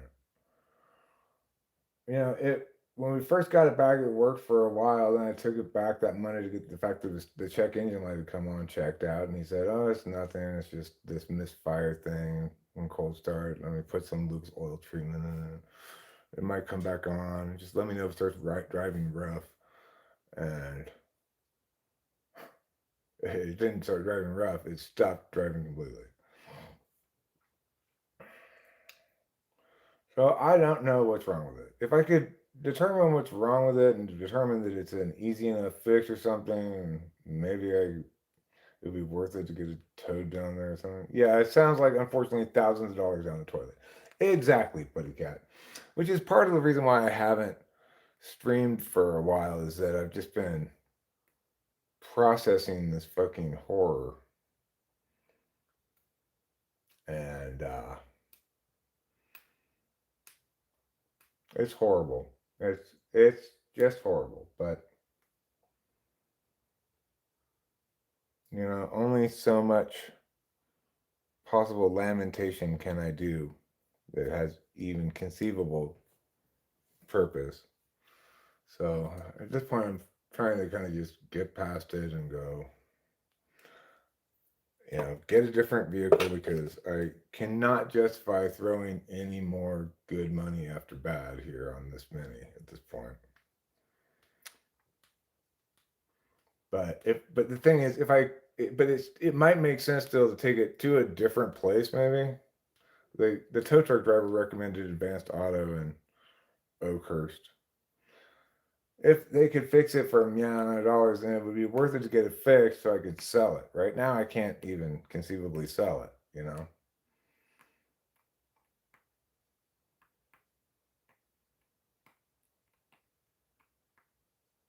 Sometimes the mesh around the fuel pump can degrade and get lodged in the pump, rendering it inoperable.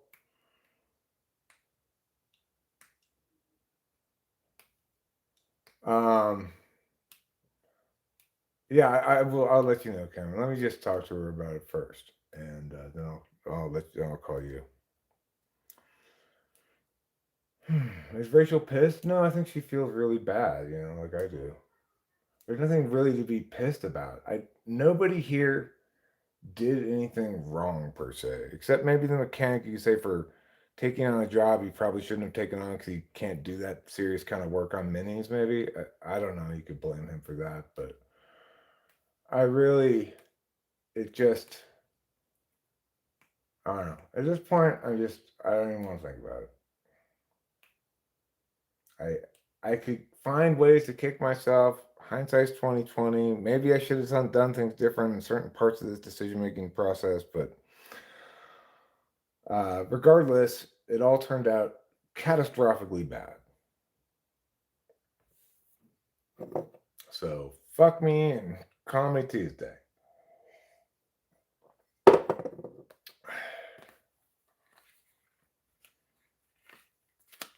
Yeah, I know you're skeptical, Putty Cat, but I don't think he felt like a big winner by the end because they felt bad that this is extended for such a long time. I was calling them regularly saying, you know, I'm renting a car here. I need to get this done as quickly as possible. They really tried to uh, charge me less than they otherwise would have, not charge me for this and that and the other thing.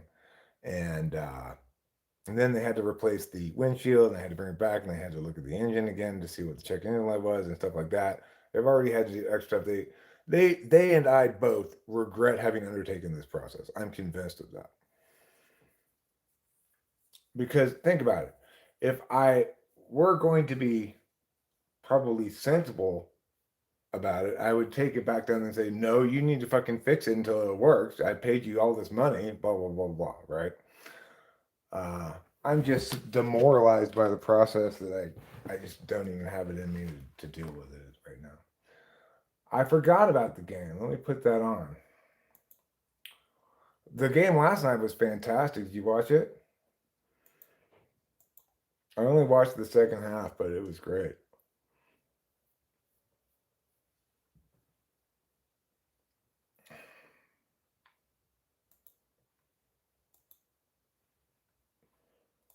I think I picked Ole Miss to win that game. I picked Ole Miss and Oregon. All right, Johnny Cats, I will. And you know, I said I'm done, but I'm not done forever. I just have to kind of walk away from this problem for a little bit, you know, because it's just such a fucking catastrophe. It's a catastrophe. Now, I know Miami's got a home game for the national championship, and there's actually two games on that I'd like to watch right now.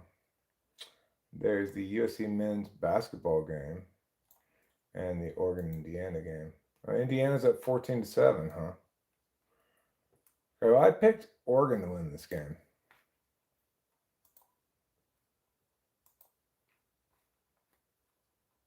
But maybe I should have picked Indiana. Certainly, Indiana's defense has looked championship caliber. I just wasn't sure that they could throttle Oregon for an entire game. Maybe they can. I completely understand I haven't managed to get my Mesh-tastic up and running. I keep taking breaks because of frustrations. Yeah, what Robert Persig calls gumption traps, where it just takes all the wind out of your sails and you just can't even try to solve the problem anymore.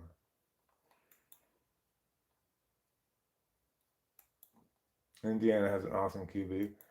Well, they didn't put up many points against Ohio State in the Big Ten championship game. That's why I was kind of thinking Oregon had a puncher's chance here, but maybe I'm wrong.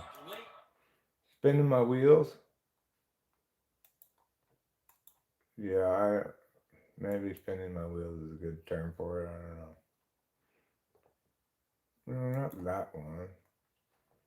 Add to split view. And then this one.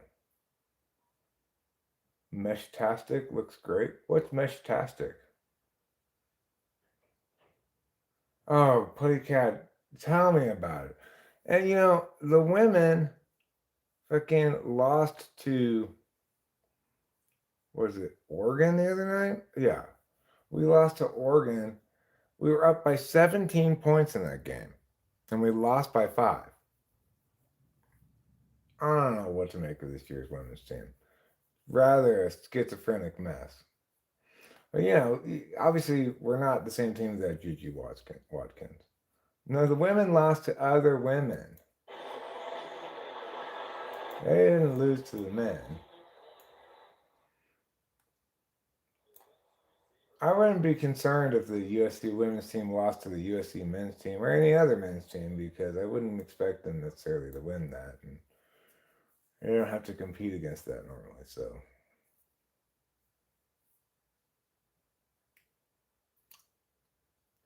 Yeah, I got it on.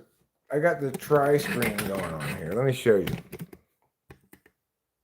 Meshtastic is a decentralized open source text-based communication, no service or internet required. Really? So you see here, I've got the football game, the basketball game, the chat. Pretty sweet, huh? But I think I might. I think I may end the stream relatively soon because I'd like to call Delilah, talk to her about her car a bit, so I know what's up with that. But I should just do it. It's like I kind of had.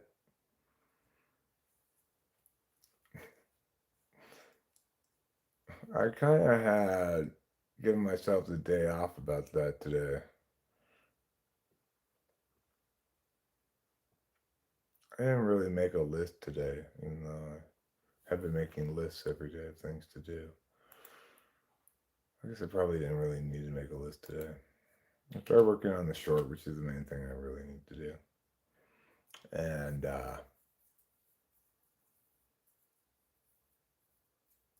I took a little walk. I've been walking every day since the new year. I've actually kept up with my New Year's resolution. Take a walk every day. I'm going to see if I can keep it up continually because I even kept it up when it was like, oh, it's raining all day. Now it's nighttime. And it finally stops raining. Do I want to go for a walk right now? And it might start raining while I'm walking and it's dark and cold. I said, no, you don't want to, Eric, but that's what this is all about. It's about having self-discipline and doing things that you don't want to do.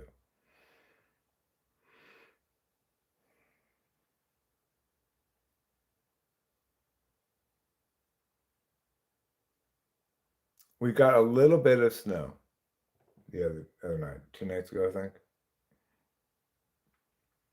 And no, well, yesterday I took the big loop. Even I got to where I turn up to do the small loop, and I said, no, just keep on going, Eric, because you need to walk out this stress you've got and this going round and round in your head about money and cars and money and cars and jobs and money and cars. Is he still thinking these things? Even though you mentioned to him, even though he mentioned to you that. So, in fact, the walking did clear my head and make me feel better and get me thinking about some other stuff, including the reasoning behind walking towards. Oh my God, that's a terrible fumble. Is that a fumble or is that a forward pass? It's a fumble. Wow, Oregon, I mean, what was that? Just, lip, lip, lip. Hey, go in there, have that done.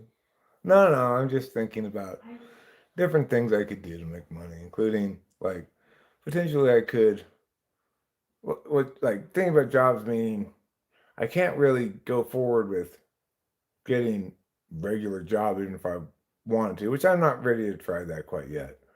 But um, I'm thinking about like even if I wanted to get a job right now, I can't because I don't really have reliable transportation. You know, just thinking about possibilities and other stuff. Just fucking practicalities that are boring and horrible. There's still no laws against obituary pirating. It can be very lucrative, apparently. Obituary pirating? I mean, I would not expect my obituary to be copyrighted material if I wrote an obituary for somebody. Like, I wouldn't expect there to be any reusability from it either. Wouldn't it be specific about the person? Or you write an obituary about a person you don't know and you post it up on the internet, people come and look at it. Is the person actually dead?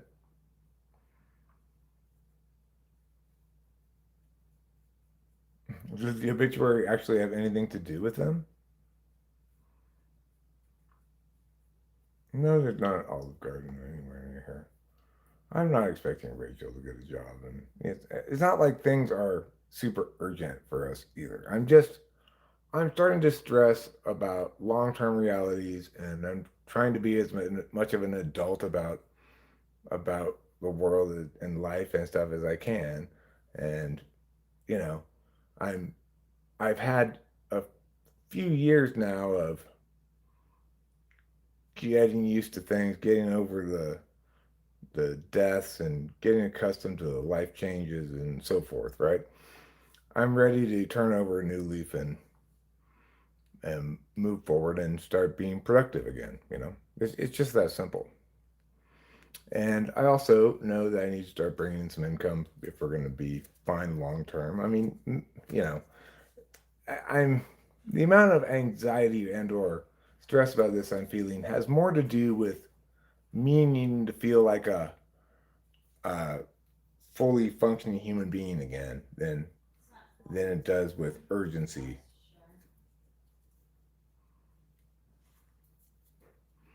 Yeah.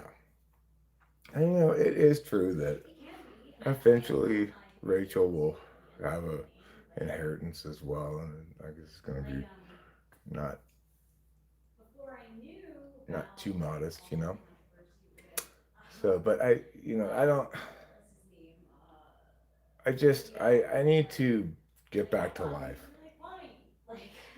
and get away from being stewing in my own head, brooding, depression, anxiety, just stuff. I just need to get away from it all by turning over a new leaf and making 2026 a new year and a new me. And I'm doing it so far. Sort of. I mean, I am doing it so far.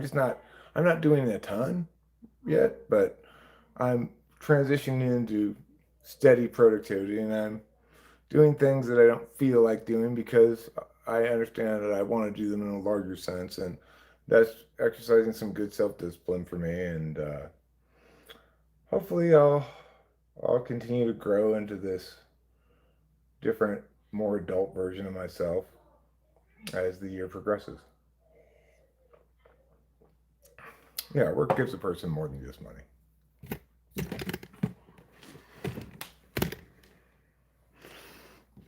And it's also the case that it's just kind of time for me to grow up.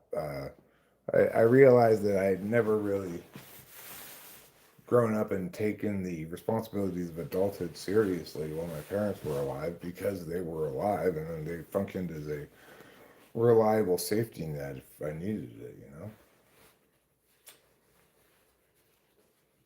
Thanks, Cameron. Do you have to take a drug test to get a job? I'm guessing no, but if I had to, I could take a drug test and pass it just fine because what are they going to find in me? Amphetamines? Well, I'm prescribed them. Marijuana? That's legal.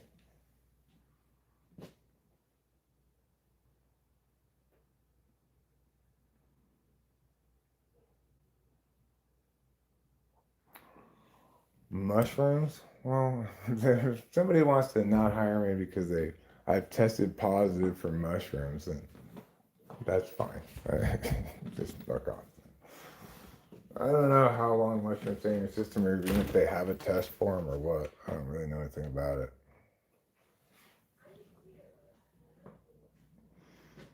Well, I'm assuming a private business can do whatever they want as far as their testing programs and hiring policies. But and I wouldn't object to that. But I think very few do because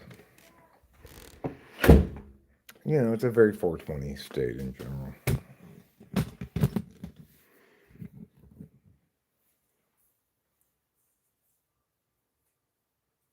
Every single drug is for prescription by a psych now. Shrooms, MDMA, everything.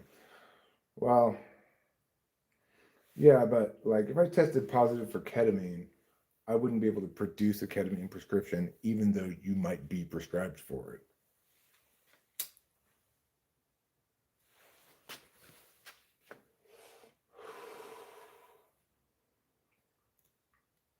Same with like opiates or opioids. So I don't know what their policy is regarding that kind of stuff with companies that drug test. They say you need to prove that you have this prescription. That would seem to potentially put them in some liability concerns if they ever had a security breach and information got out and stuff. Demanding that employees give you their private medical information and then failing to securitize it adequately certainly seems an area where one could claim liability has been incurred.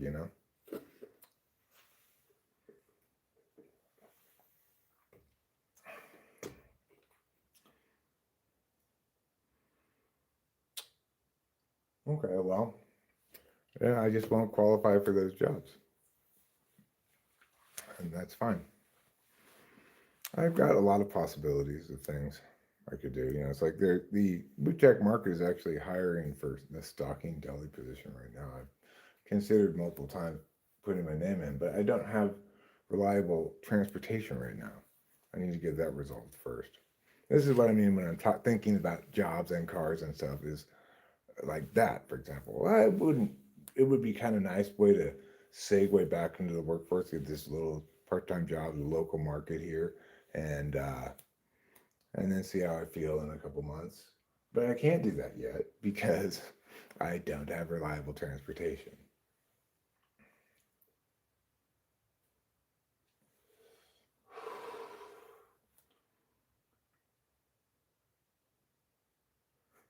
I remember marijuana use being clearly omitted from the prohibitions of the new teacher. We did have to promise not to teach communism. That's good.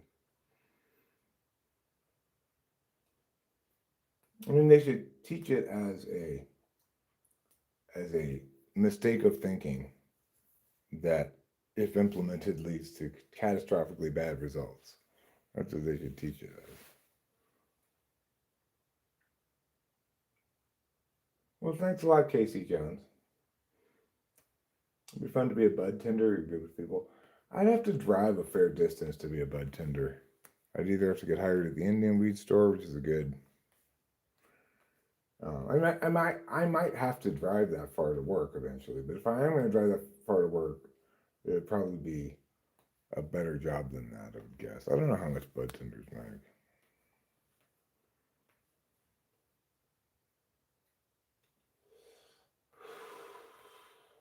Arcadia High School is super conservative too. So if Arcadia High School doesn't test for weed,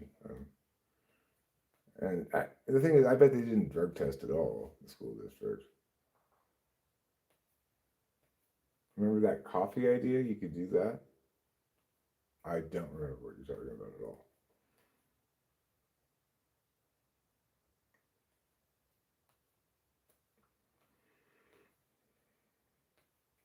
I haven't kept track of standardized test scores. Sorry. I wouldn't be shocked if scores are down in the aftermath of COVID. But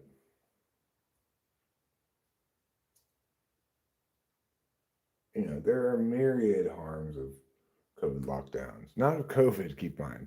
There's only one harm from COVID. That's ill health, right? Getting COVID, getting sick.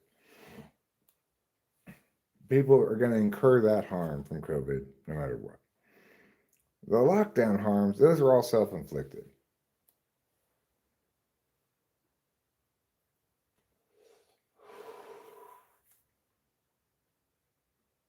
Yeah, school districts generally don't drug test. So I could get a job as a Southern Mariposa, I'm sure. And, if I could get an interview and articulate all my various experience in debate and what I've taught in the past, and there might be some other thing, gig in the school district I could get, potentially. 3 years at home really messed those kids up. Humans are social animals, We're not supposed to be isolated. And already the sophistication of the digital world is making people, in some ways, more isolated in real life sense, less isolated in an intellectual sense, maybe.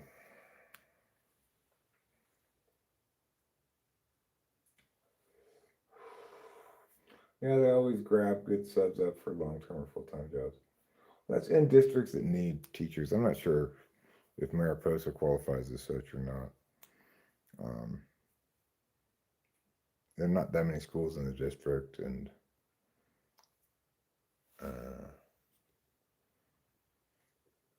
yeah, I just don't know anything about it really. I do know that they were looking for subs, or at least Winston's mom found a listing for them looking for subs. So,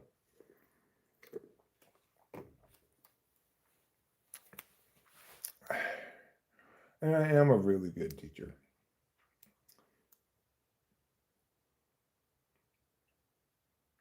I'm about as good as you get, I'd say. Some teachers are better.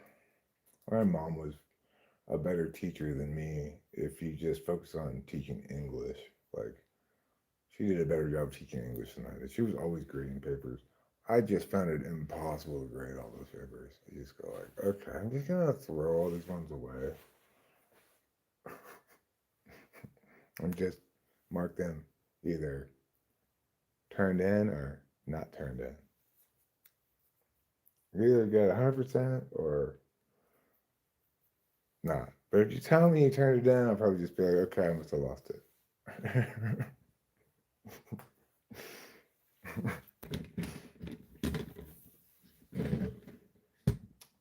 One sub-day will pay what 2 typing sessions does. Yeah, I know. That makes it worth it for sure. I have nothing saying I couldn't do both. I wouldn't hate becoming busy by getting, having a regular job and starting to get a lot of typing sessions. That'd be great. But we'll have to see how my changes around my channel behavior play out. I'm going to talk to Ruben later tonight, I think,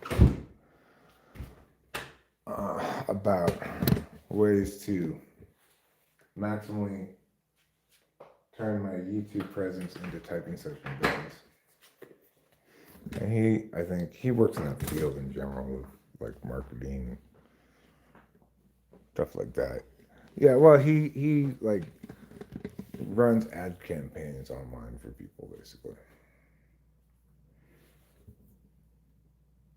Gets people clients and stuff.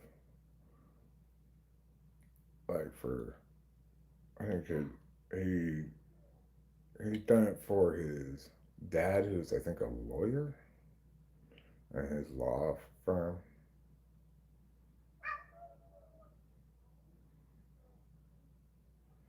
Yeah, one wouldn't imagine they'd be testing them daily or even randomly, but rather they do a pre-hire test, and that would be it. That would be the most drug testing I can conceive of a school district doing. And as far as I know, most school districts don't do that. That's why subs are the funnest teachers. I mean, I'd be a fun enough sub, but I'm also fairly businesslike. The best way to get through a school day is to be pretty businesslike about it.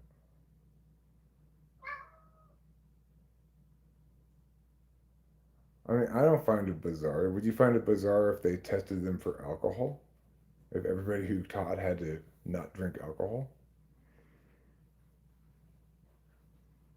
I mean, it's pretty obvious when someone's intoxicated enough to impact their performances as a classroom teacher. Yeah, being cool makes for a long day.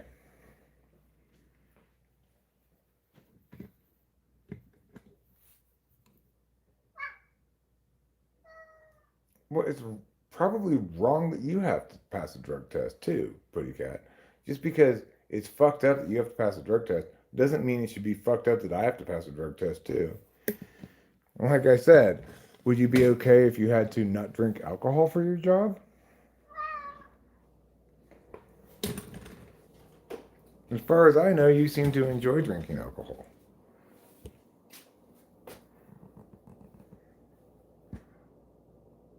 Yeah, I smoked weed during teaching all my whole career. I like go out at lunch and smoke bowls and come back. Smoking bowls doesn't inhibit my performance as a teacher at all.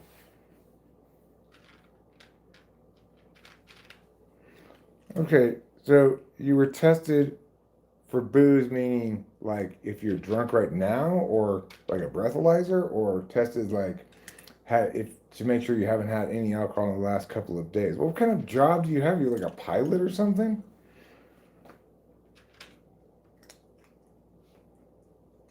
I mean, the reason drug testing is dumb is because we can articulate actual problem behaviors at work, right? Like, um, is a person lucid and doing their job well?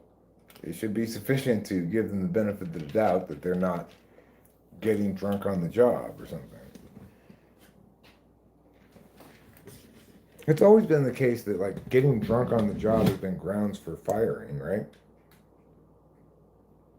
Teachers are not all strung out. Teachers, by and large, are no more likely to be druggies than any other segment of the population.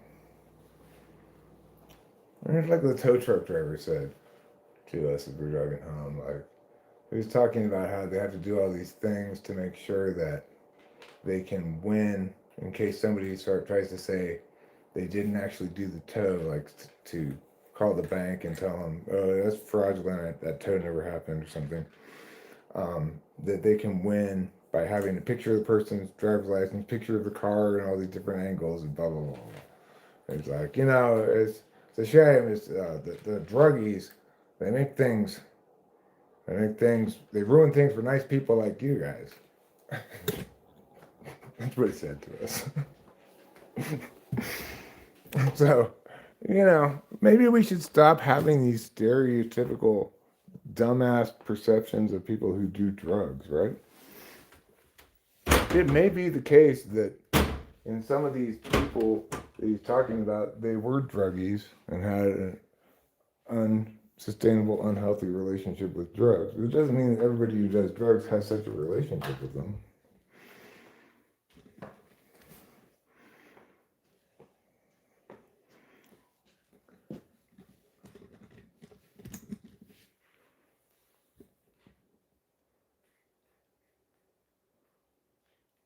I don't think we should. I don't think there should be welfare. So, no, I don't think it's a good idea to drug test welfare recipients because I don't think there should be welfare recipients.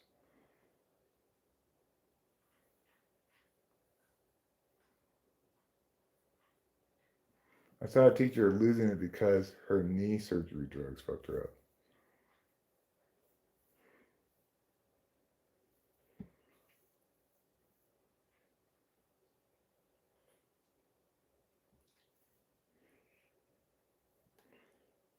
But, when the government does give money out or resources out to people, I believe should always be not means tested and with no strings attached. So that means no qualifying for the free money. If you're going to give free money out to people, then just give it to them.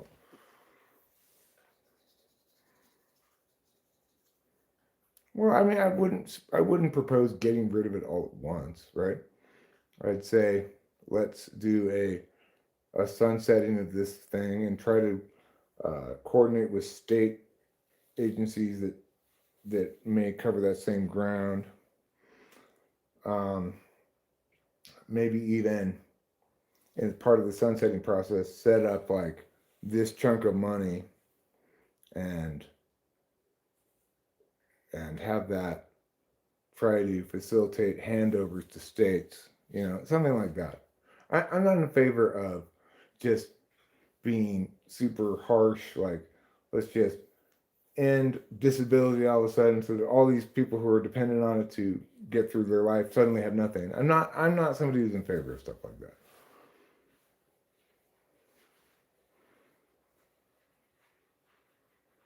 I mean, that's what I'm saying, Fly Guy. I would like to. I understand that when you have, it may not be a good idea to throw trash into the ocean, but once a coral reef has started to grow on all that trash, it's a bad idea to just rip the trash away. And and that's the basic principle behind a lot of government entitlements. Yes, it's a bad idea for these government entitlements to exist because all they're going to inevitably do is engender endless amounts of fraud. If it's possible for somebody to get free money from the government, there will be endless amounts of fraudulent attempts to do so. And most of that fraud can't even be prosecuted as fraud because it's just people trying to say, I'm disabled enough to get disability, right? And you can't really say they're not disabled at all, etc.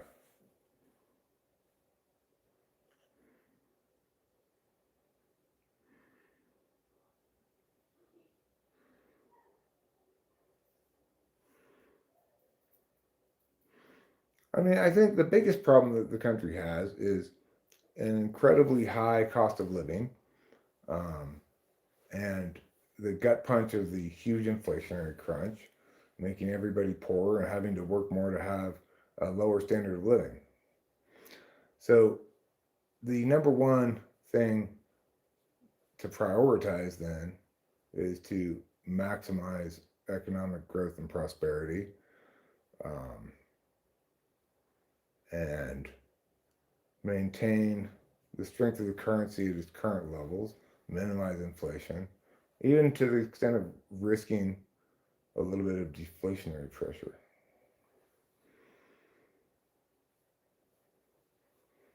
Right. And the thing is, if the government's going to give people money, then it would be better if they did so in a works projects kind of way, like they did back in the Great Depression. At least then some kind of work is getting done, right? But the thing is, with contemporary standards, the kind of people who need that kind of work can't do any kind of work that needs to be done.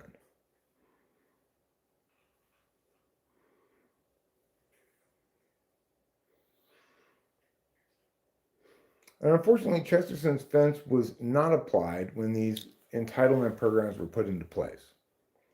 So, why is it that the government is not designed or intended by our framers to provide entitlements to some portions of the population?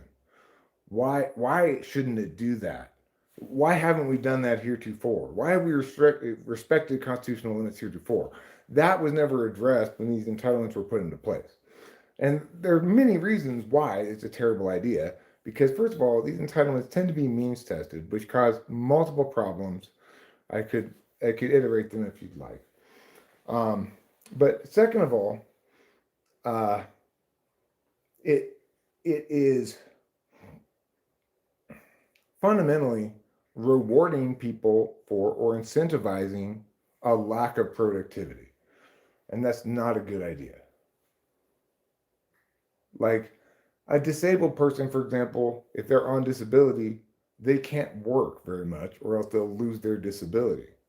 So it doesn't matter if they can find a job that they can do despite their disability, they're not going to do it, right? Because they don't. Why lose $3,000 a month in order to make $1,500 a month?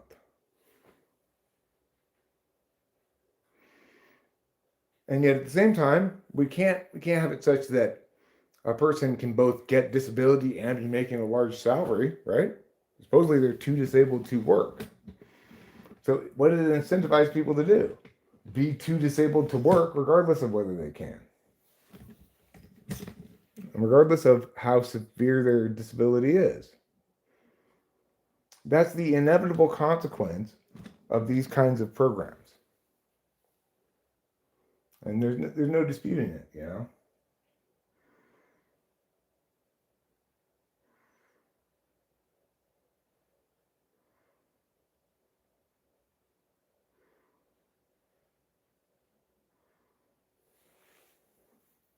Some person had some reason for thinking it would be a good thing for somebody, and until we know what that reason was, we cannot judge whether the reason was reasonable.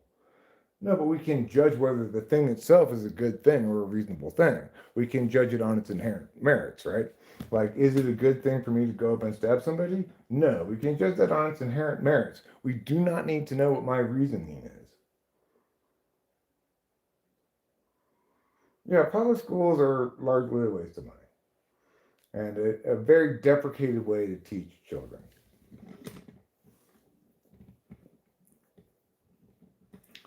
But we haven't come up with a new way to do it yet, right? Like the digital age allows us to get past that deprecated and antiquated way of gathering children in a room and having an adult talk to them.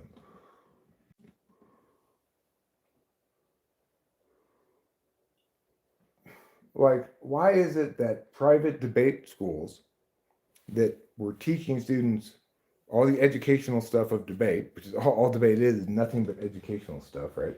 Like academic style stuff. Why is it that the private debate academies were banned from competing in regular high school tournaments as private academies? Because they constantly beat the public schools all the time. Just spanked them continually, such that the public schools had to separate out their own national championship and their own set of allowed schools in so that they could still win. And because the private companies would just whoop their ass left and right all the time. Because obviously, a private business that's running a debate school like I did has a vested interest in being better, and it's all they do. It's their specialty. So, why was I able to be a successful debate coach? Because it was my specialty and I was really good at it. Otherwise, I wouldn't have been able to be a private debate coach, right? I'd have to go get a job at the public school where there is no standard of achievement that's necessary in order to sustain clients, you know?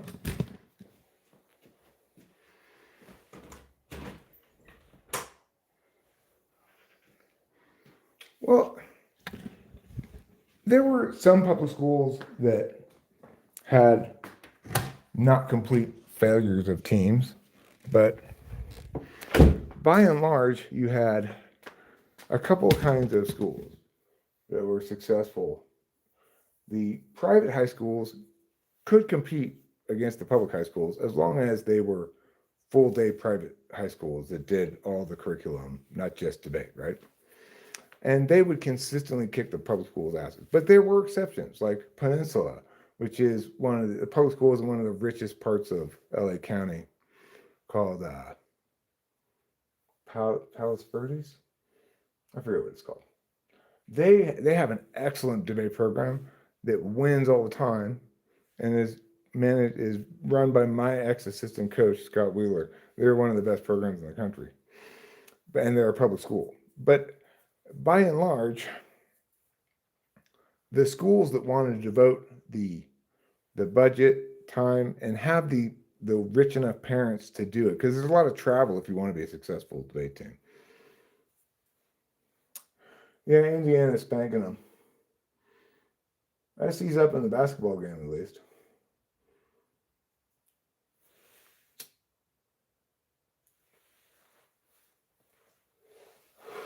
And like Gabrielino High School in San Gabriel was public high school that had one of the most successful speech programs in the country. And you can tell the public schools that take it seriously and win and stuff, they show up at the invitation tournaments like Berkeley, Yale, Green Hill, freaking They compete at TOC and high school nats. But they represent a stark minority of the non-private entries. Hey, Ruben. Who taught debate at AHS? Well, when I went there, Cameron, probably when you went there too. Yeah, when you went there too. Uh, Mr. Paratory was the speech and debate coach, but he didn't know debate at all. He was just a speech teacher, really. Me and my partner, we coached ourselves, basically. Then later on, this lady became the coach there, and she was also a speech coach, and she fucking, we had, I didn't even want to talk about it. It's so depressing. We had national champions in policy in 8th grade and middle school nationals coming out of our program, going to go into Arcadia High School as a policy debate team that was highly polished. They could consistently beat good high school teams a lot of the time. And she let her speech kids pick who made the team, and they didn't let Kirk make the team. And so Jerry had to move out to Peninsula to go be with Wheeler and got a different partner. And then Kirk ended up eventually auto-deleting.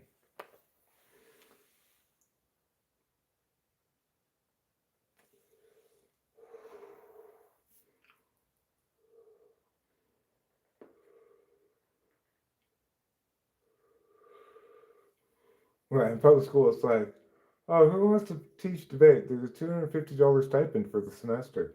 Exactly.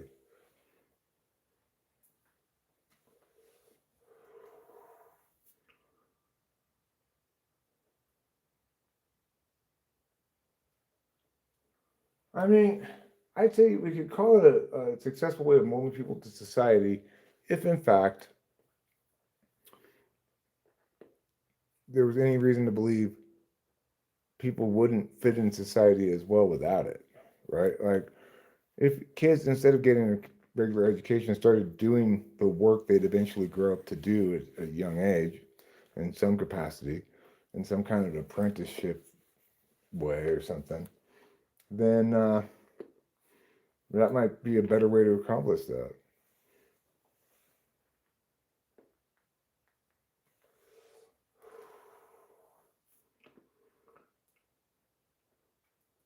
I mean, I'm not saying replace school with nothing, right?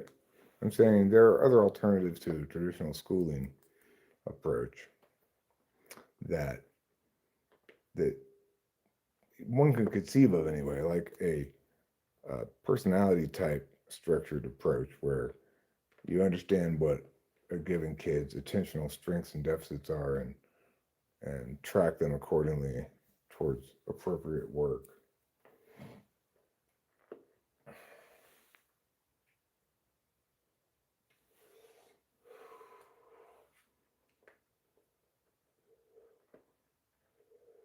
My next door neighbor came here to care for his mother, and he was a chemistry teacher in the Bay Area. He does seem a little fruity, and he knows he wouldn't fit in here.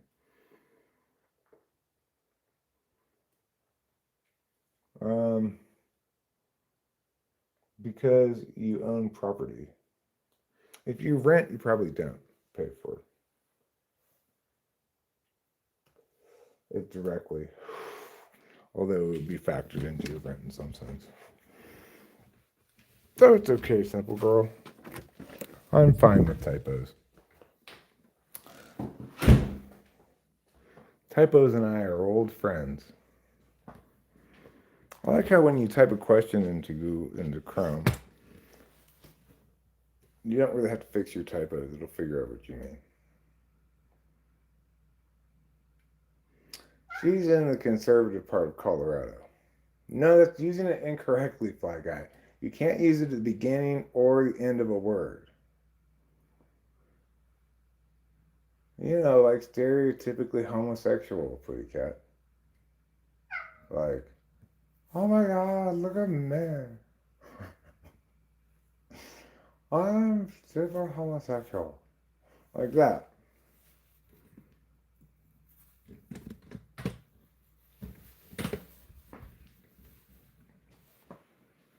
Well, Oregon has 30 seconds left in the half. They're down by a whopping 28 points. But if they could get a touchdown here to make it 21 points, I don't know, maybe they get the ball for a second half, score right away again, get down to 14 points. You're making big chunk plays here. Timeout. I don't have any more timeouts. Spike it. Clock it. They got to clock it. Clock it, motherfuckers. Clock it. Are you clocking? I stand on business. They clocked it. It's fine. School should not teach sex ed. I mean, should they teach anatomy and biology? And just pretend the reproductive organs don't exist?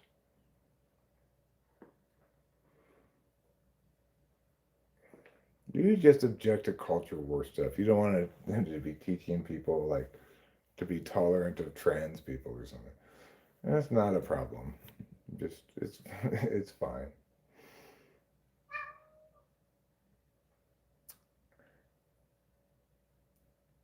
I think schools should be teaching evolution and subjecting it to the scientific method.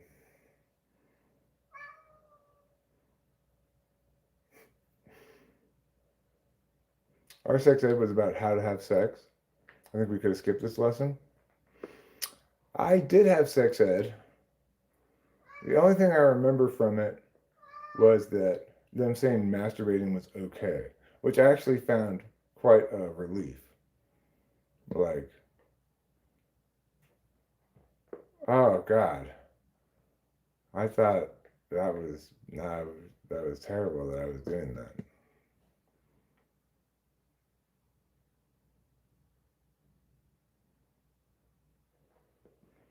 It seems to me that was a separate, like, sex ed thing that was for middle school, though.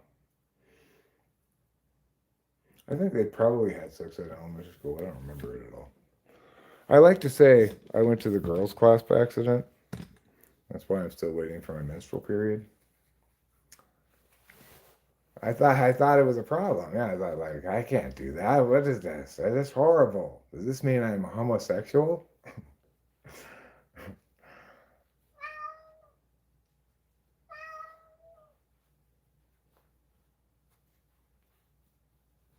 In contrast, the drug education was all horrible. The anti-drug stuff was just such a nightmare of bullshit.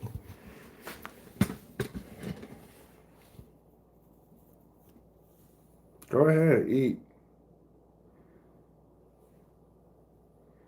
I had sex ed, but none of my girlfriends or wives would ever be able to tell you that I did. They're like, it seems to me Eric missed that class. I don't know what this thing he's doing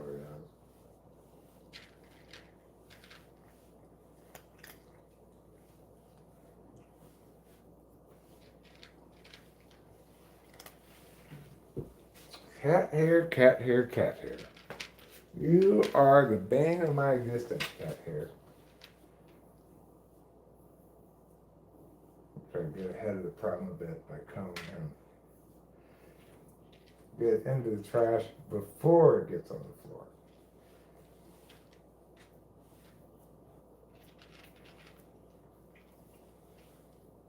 Well, we have to go this way, buddy, because otherwise I won't get you. It's fine. Just eat. I'm trying to get as much of your hair off as possible. Look how much hair there is on it.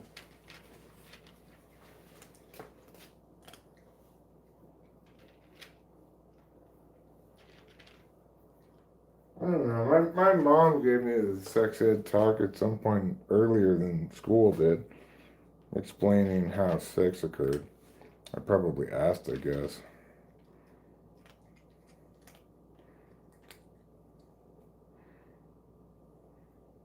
Nobody teaches somebody how to be gay, buddy cat. Like, I was liking chicks, but then I learned in class that it's okay for me to have sex with men. Now I want to. That never happens. Okay, I'm sorry. I'm just trying to get as much of your hair as possible.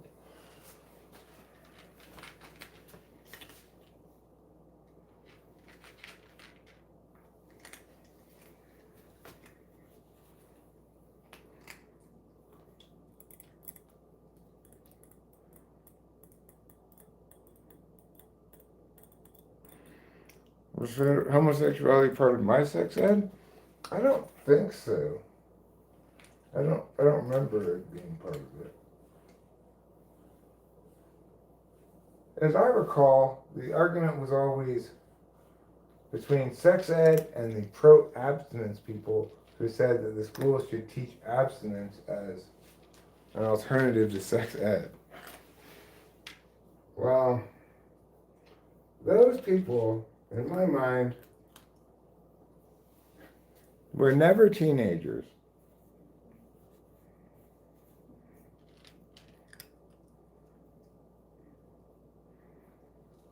Boys have to be taught to be strong, productive men. I don't think homosexuals are necessarily not strong, productive men. I mean, if strength of a man and productivity are linked, then I'm as gay as they come by this logic because I'm not very productive. I used to be productive, but I haven't been productive in a while, it seems like.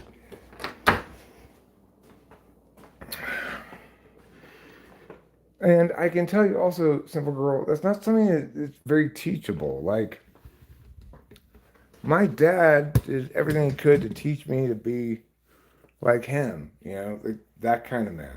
Strong, reliable, productive, hardworking, clean, orderly, all that sort of stuff. It just, it just doesn't, it just isn't who I am, unfortunately. It was certainly internalized as a norm I should meet. And certainly I'm making an ongoing effort to be more like that kind of guy, but I didn't fail to learn it because my dad didn't teach it well.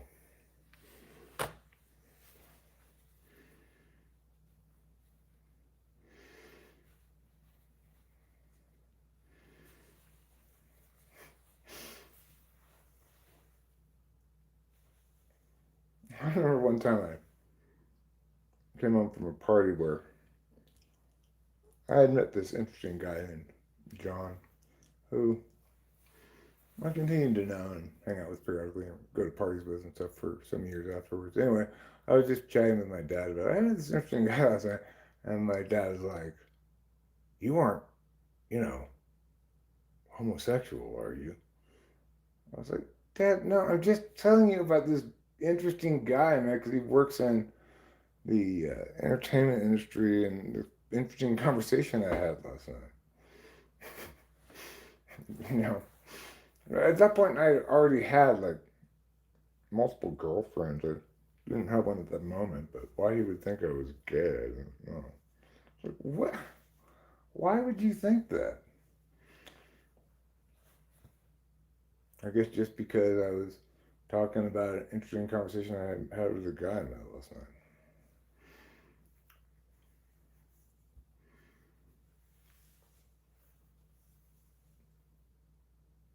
It wasn't concerned that his son, like a half fish, half human creature, but that he may be homosexual.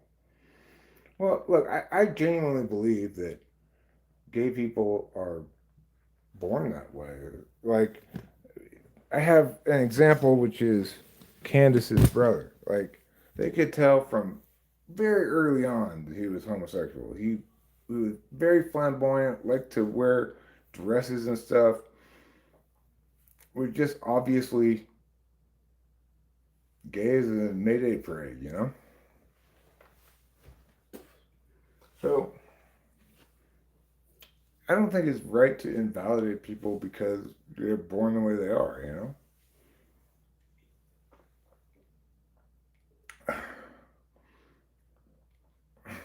Okay, pretty good. And it's a choice because if you were going to have sex with a man, it would be a choice. Or because some men turn gay in prison. Well, I mean, men fuck all kinds of things. Cantaloupes, pillows.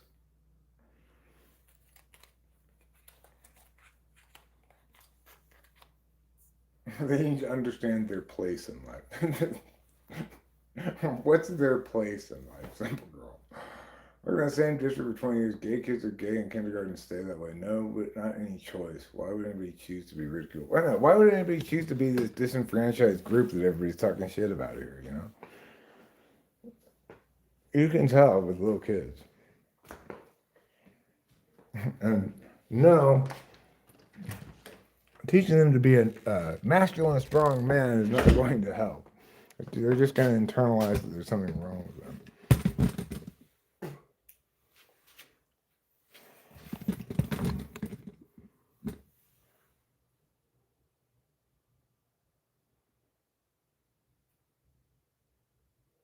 Yeah, I mean, I do think that. I don't know if there's a gay gene or not, but just like we don't know why somebody's a given personality type and not another. It doesn't seem to follow in any kind of family lineage. Like both my parents were censors.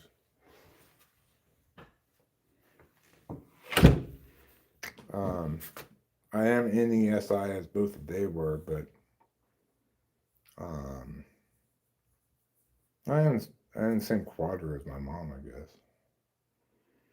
But anyway, I've seen identical twins be very different personality types before. Back in college, I knew a couple of identical twin sisters who didn't look like each other very much. They were identical twins, but one of them had gotten considerably chubbier than the other one.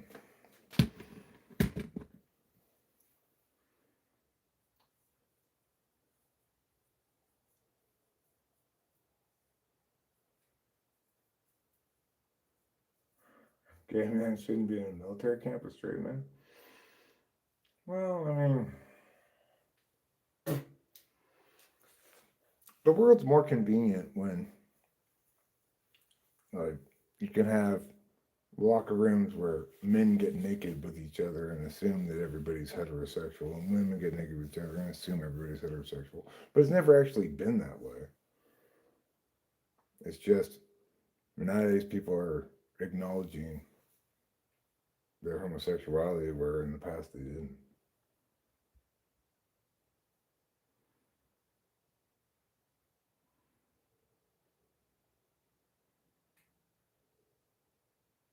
My new friend Brennan from down the street, he uh, he wears women's clothes or dress or some.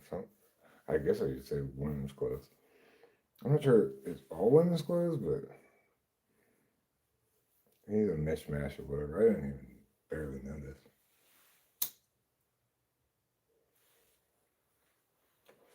As far as I know, he's not gay. He doesn't seem that way, but what do I know? He is Jewish. And again, that I have no care about that at all. We were at the hippie dip, and two girls, nice tits, they get out of the pool, and it's two swing dicks. They go into the female locker room. No, I don't think that's okay. No, I don't. I don't think self-identifying as a woman is adequate cause to get you into the woman's locker room.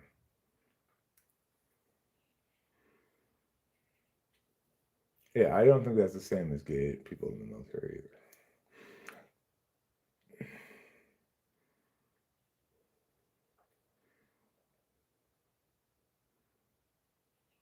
Females and males couldn't partner in a command post alone because they jump each other's bones, huh?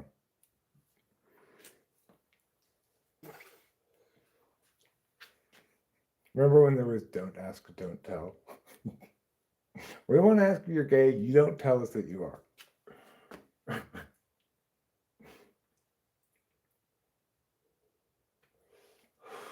It's not so much your gayness that's the problem, as our knowing about it that's the problem.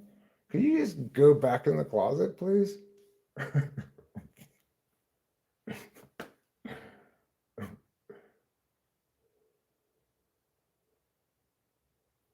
Winston's mom is not in any way, shape, or form could you interpret anything that she said as meaning that men and women are equal in respect to physical ability. Nothing she said indicated that whatsoever. It's all culture war bullshit anyway. It doesn't even matter.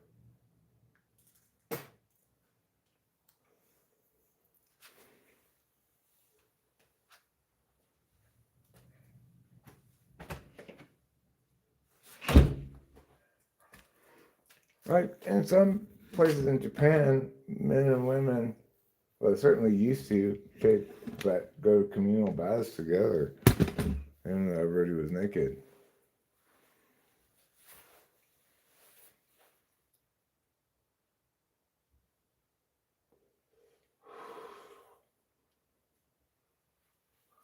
So you're okay with post-op trans people going into men's or women's restrooms or men's restrooms, depending?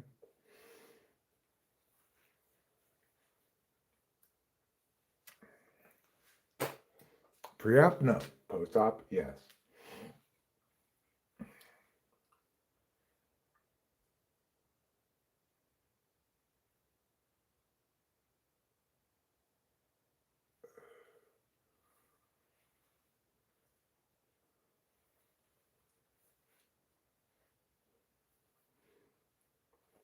I mean, in general, I think bathrooms are best served when they have one toilet in there and you go in and you close and lock the door. So it doesn't matter. There's nobody else there with you. I'm not a fan of sharing a bathroom with men, women, or anything else.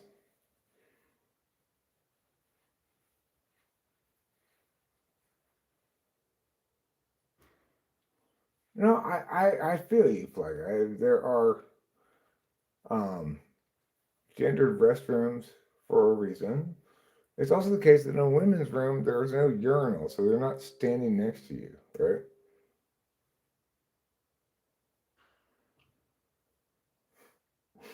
When Johnny Cash wants to keep priests out of restrooms where children go into. Yeah, if we're gonna, yeah, it's like, are there individuals who engage in bad behavior that makes people uncomfortable? Yes. Should they not do that? Probably. Does it represent some sort of actual cultural problem? No.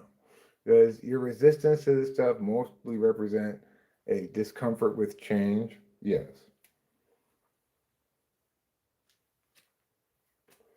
Oh, born with. Okay. We might as well just say, if you got a Y chromosome, you're going to boys. If you don't, you're going to girls.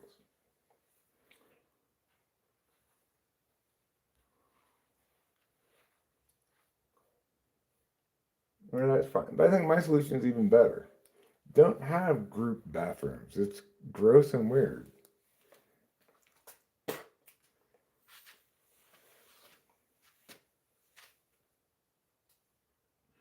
Like, there are plenty of bathrooms around California that say man/woman on them, but they're all the kind that you go in and you lock the door behind you.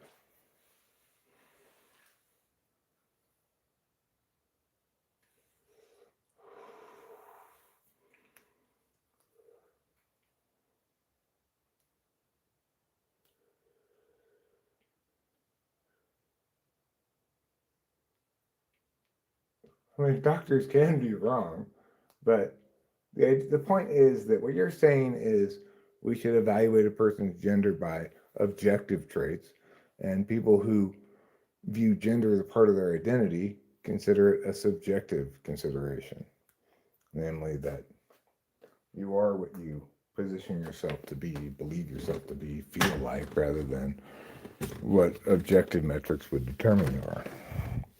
So to pretend as though that's not what the dispute is silly.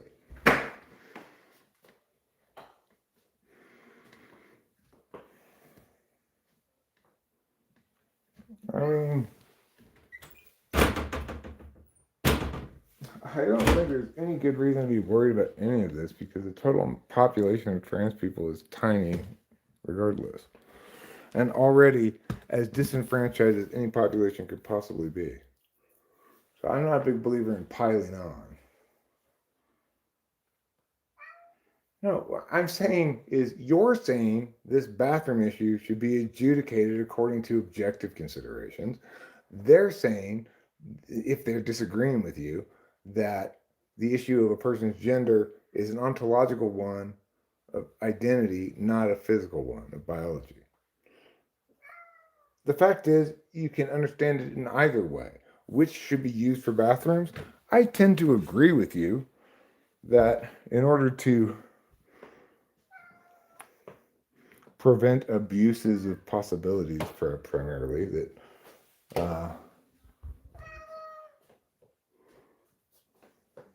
that people should go into the bathroom of the gender they were born as, probably. But, I also recognize that if somebody can pass adequately, nobody's going to notice anyway.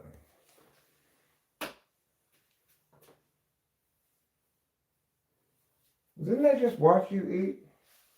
Why am I back in here watching you eat again?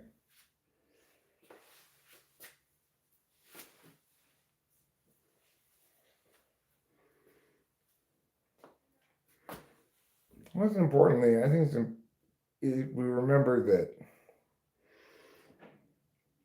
these people are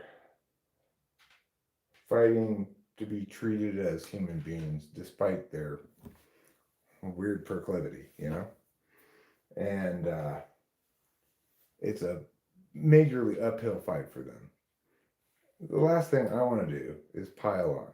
You're talking about a population of people who is not broadly accepted by the American population as a whole. So,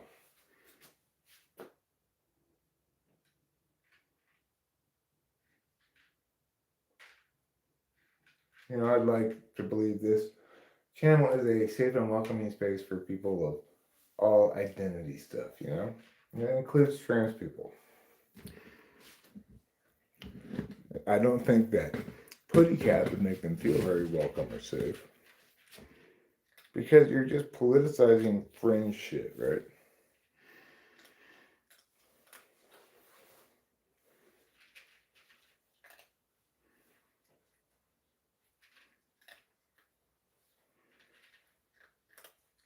Like, for example, there's this case that happened in Mariposa where there's this one horrible lady who's this disabled person's advocate who is disabled, goes to places, moves there, and then sues them for not having enough disability shit, right? Like she did with Mariposa, or threatened to sue unless they implemented all this, access shit that was expensive. And I hate that lady. I think she's horrible.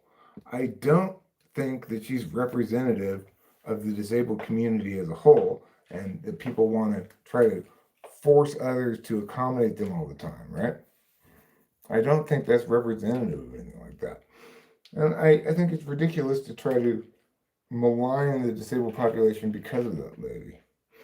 Similarly with trans people. Yes, there are some of them who want to go in men's sports, women's sports, as even though they're men.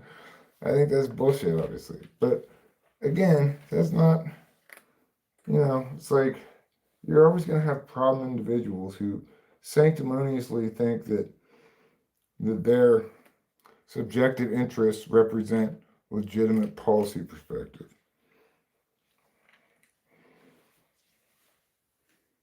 That's not a problem with gender, it's a problem with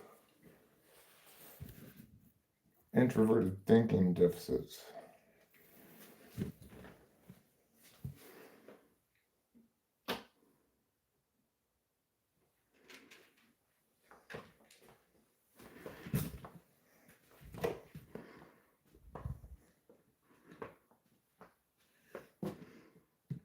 If you have seen one set of breasts or penis, you have seen them all. I don't care how anyone chooses to live their life. I just want it to be that nobody feels violated. And that's totally fine. I agree with that, you know. Yes, Indiana's dominating and Oregon's got a kick to them, but sometimes games are games of two halves. It's conceivable that Oregon might make a roaring comeback here. I doubt it against Indiana, but it's possible.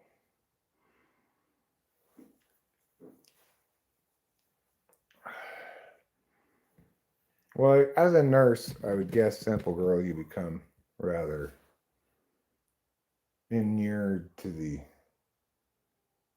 sight of nudity and such, and you probably don't see it in a very pleasant light in general. If somebody's sick.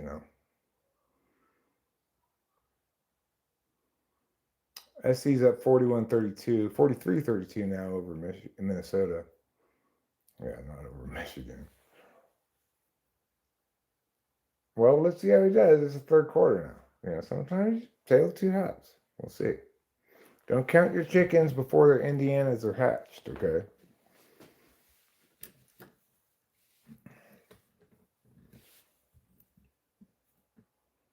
Or as they sometimes say in Indiana, don't count your Hoosiers before your chickens laid eggs.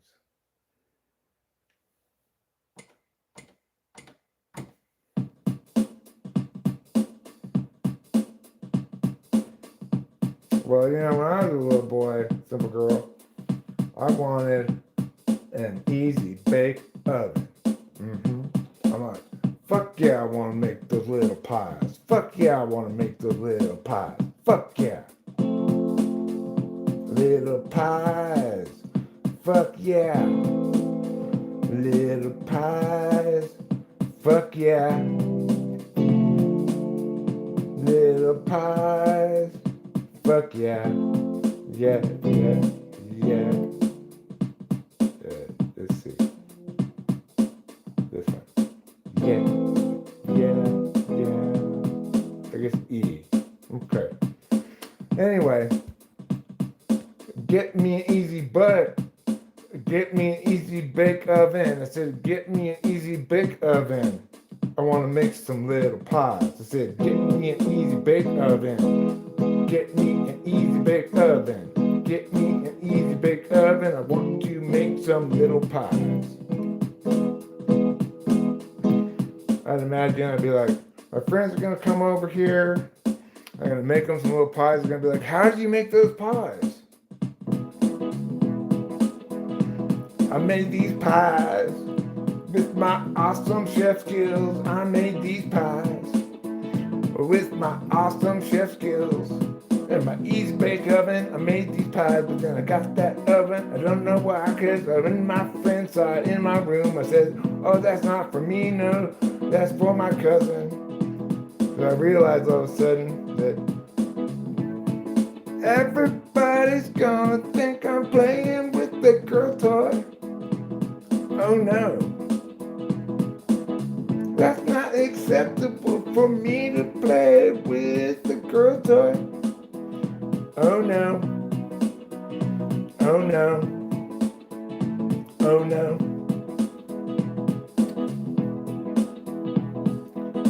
Don't make me bake stuff in a hard bake oven. That's the more complicated way to do this kind of loving. I want to make some little pies for you tonight. I'm gonna bake them up real easy and good, like a real pie baker should.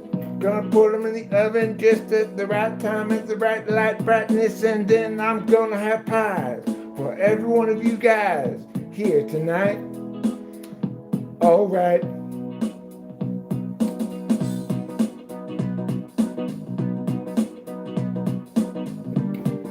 Don't go telling me you want pies that are hard to bake, 'cause that's not the kind of pies I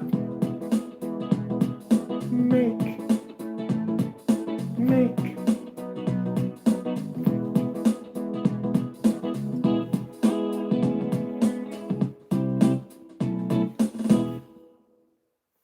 Thanks, bug guy. I appreciate it. And that's why I told my parents, just take it back to the store. I don't want it. I hadn't even taken it out of the box yet. I realized I cannot possibly have this thing. There's no way to hide the fact that it's a girl toy.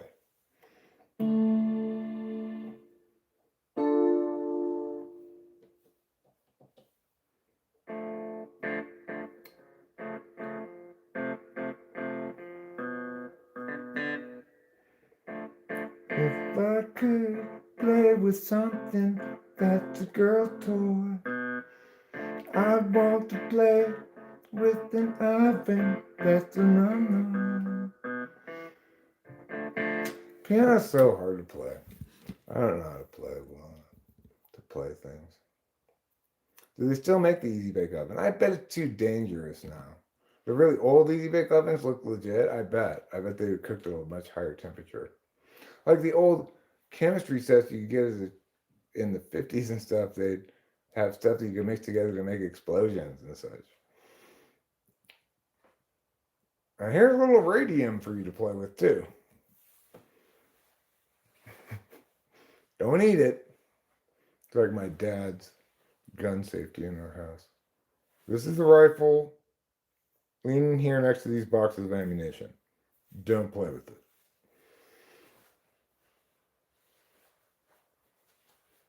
That was my dad's gun safety. I liked it. I think it was good. I did one time play with it. I did one time take it outside and shoot it into the backyard ground. One time.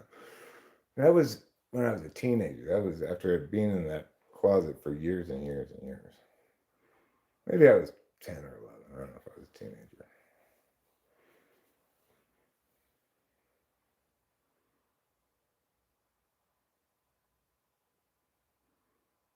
Paige Beckers. Paige Beckers is in the WNBA now.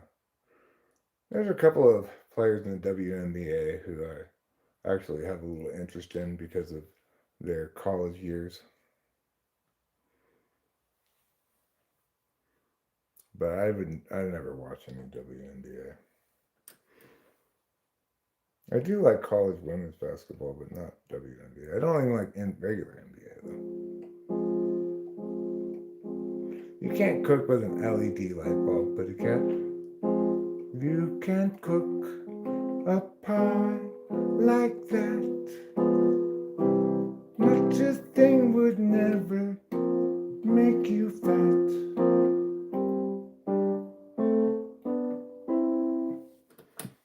Do I celebrate 420? I don't care about this kind of silly weed culture things. I do smoke a lot of pot, but I don't celebrate 420.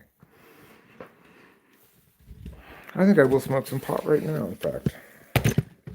This recent jar I brought out of the closet after we finished a bag. This is a good jar. I don't have any Bob Marley posters on my wall either. I have had trouble finding the incandescent bulbs. Enough about Easy Bake Oven. Anyone ever had a difficult marinade toilet? I think that's kind of every toilet. I just am not a fan of like tagging myself as part of a given culture.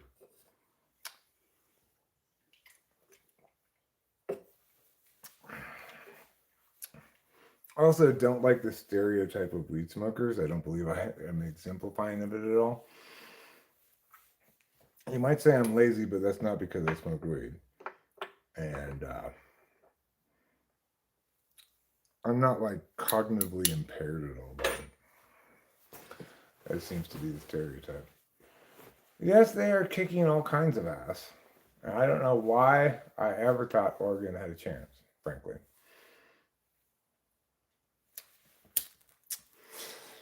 Perhaps you could say that, Samuel. Indiana will win it. I'm sold on Indiana at this point. They've kicked plenty of ass already.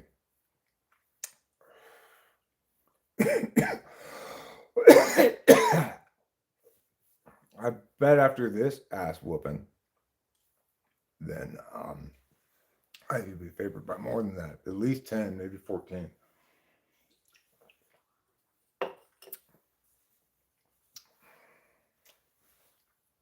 There's absolutely no reason to think Miami is as good as Ohio State. And no reason to think they're better than Oregon.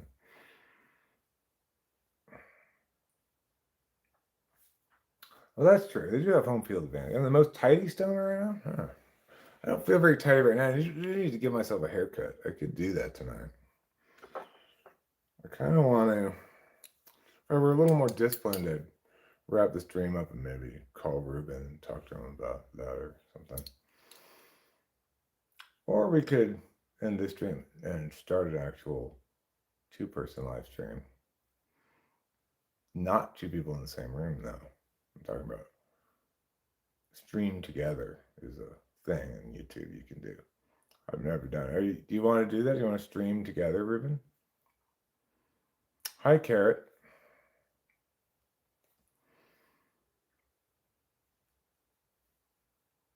I know. Indiana has spent decades being shitty at football. Decades and decades and decades. Oh, okay. Well, yeah, we could just talk. That'd be fine.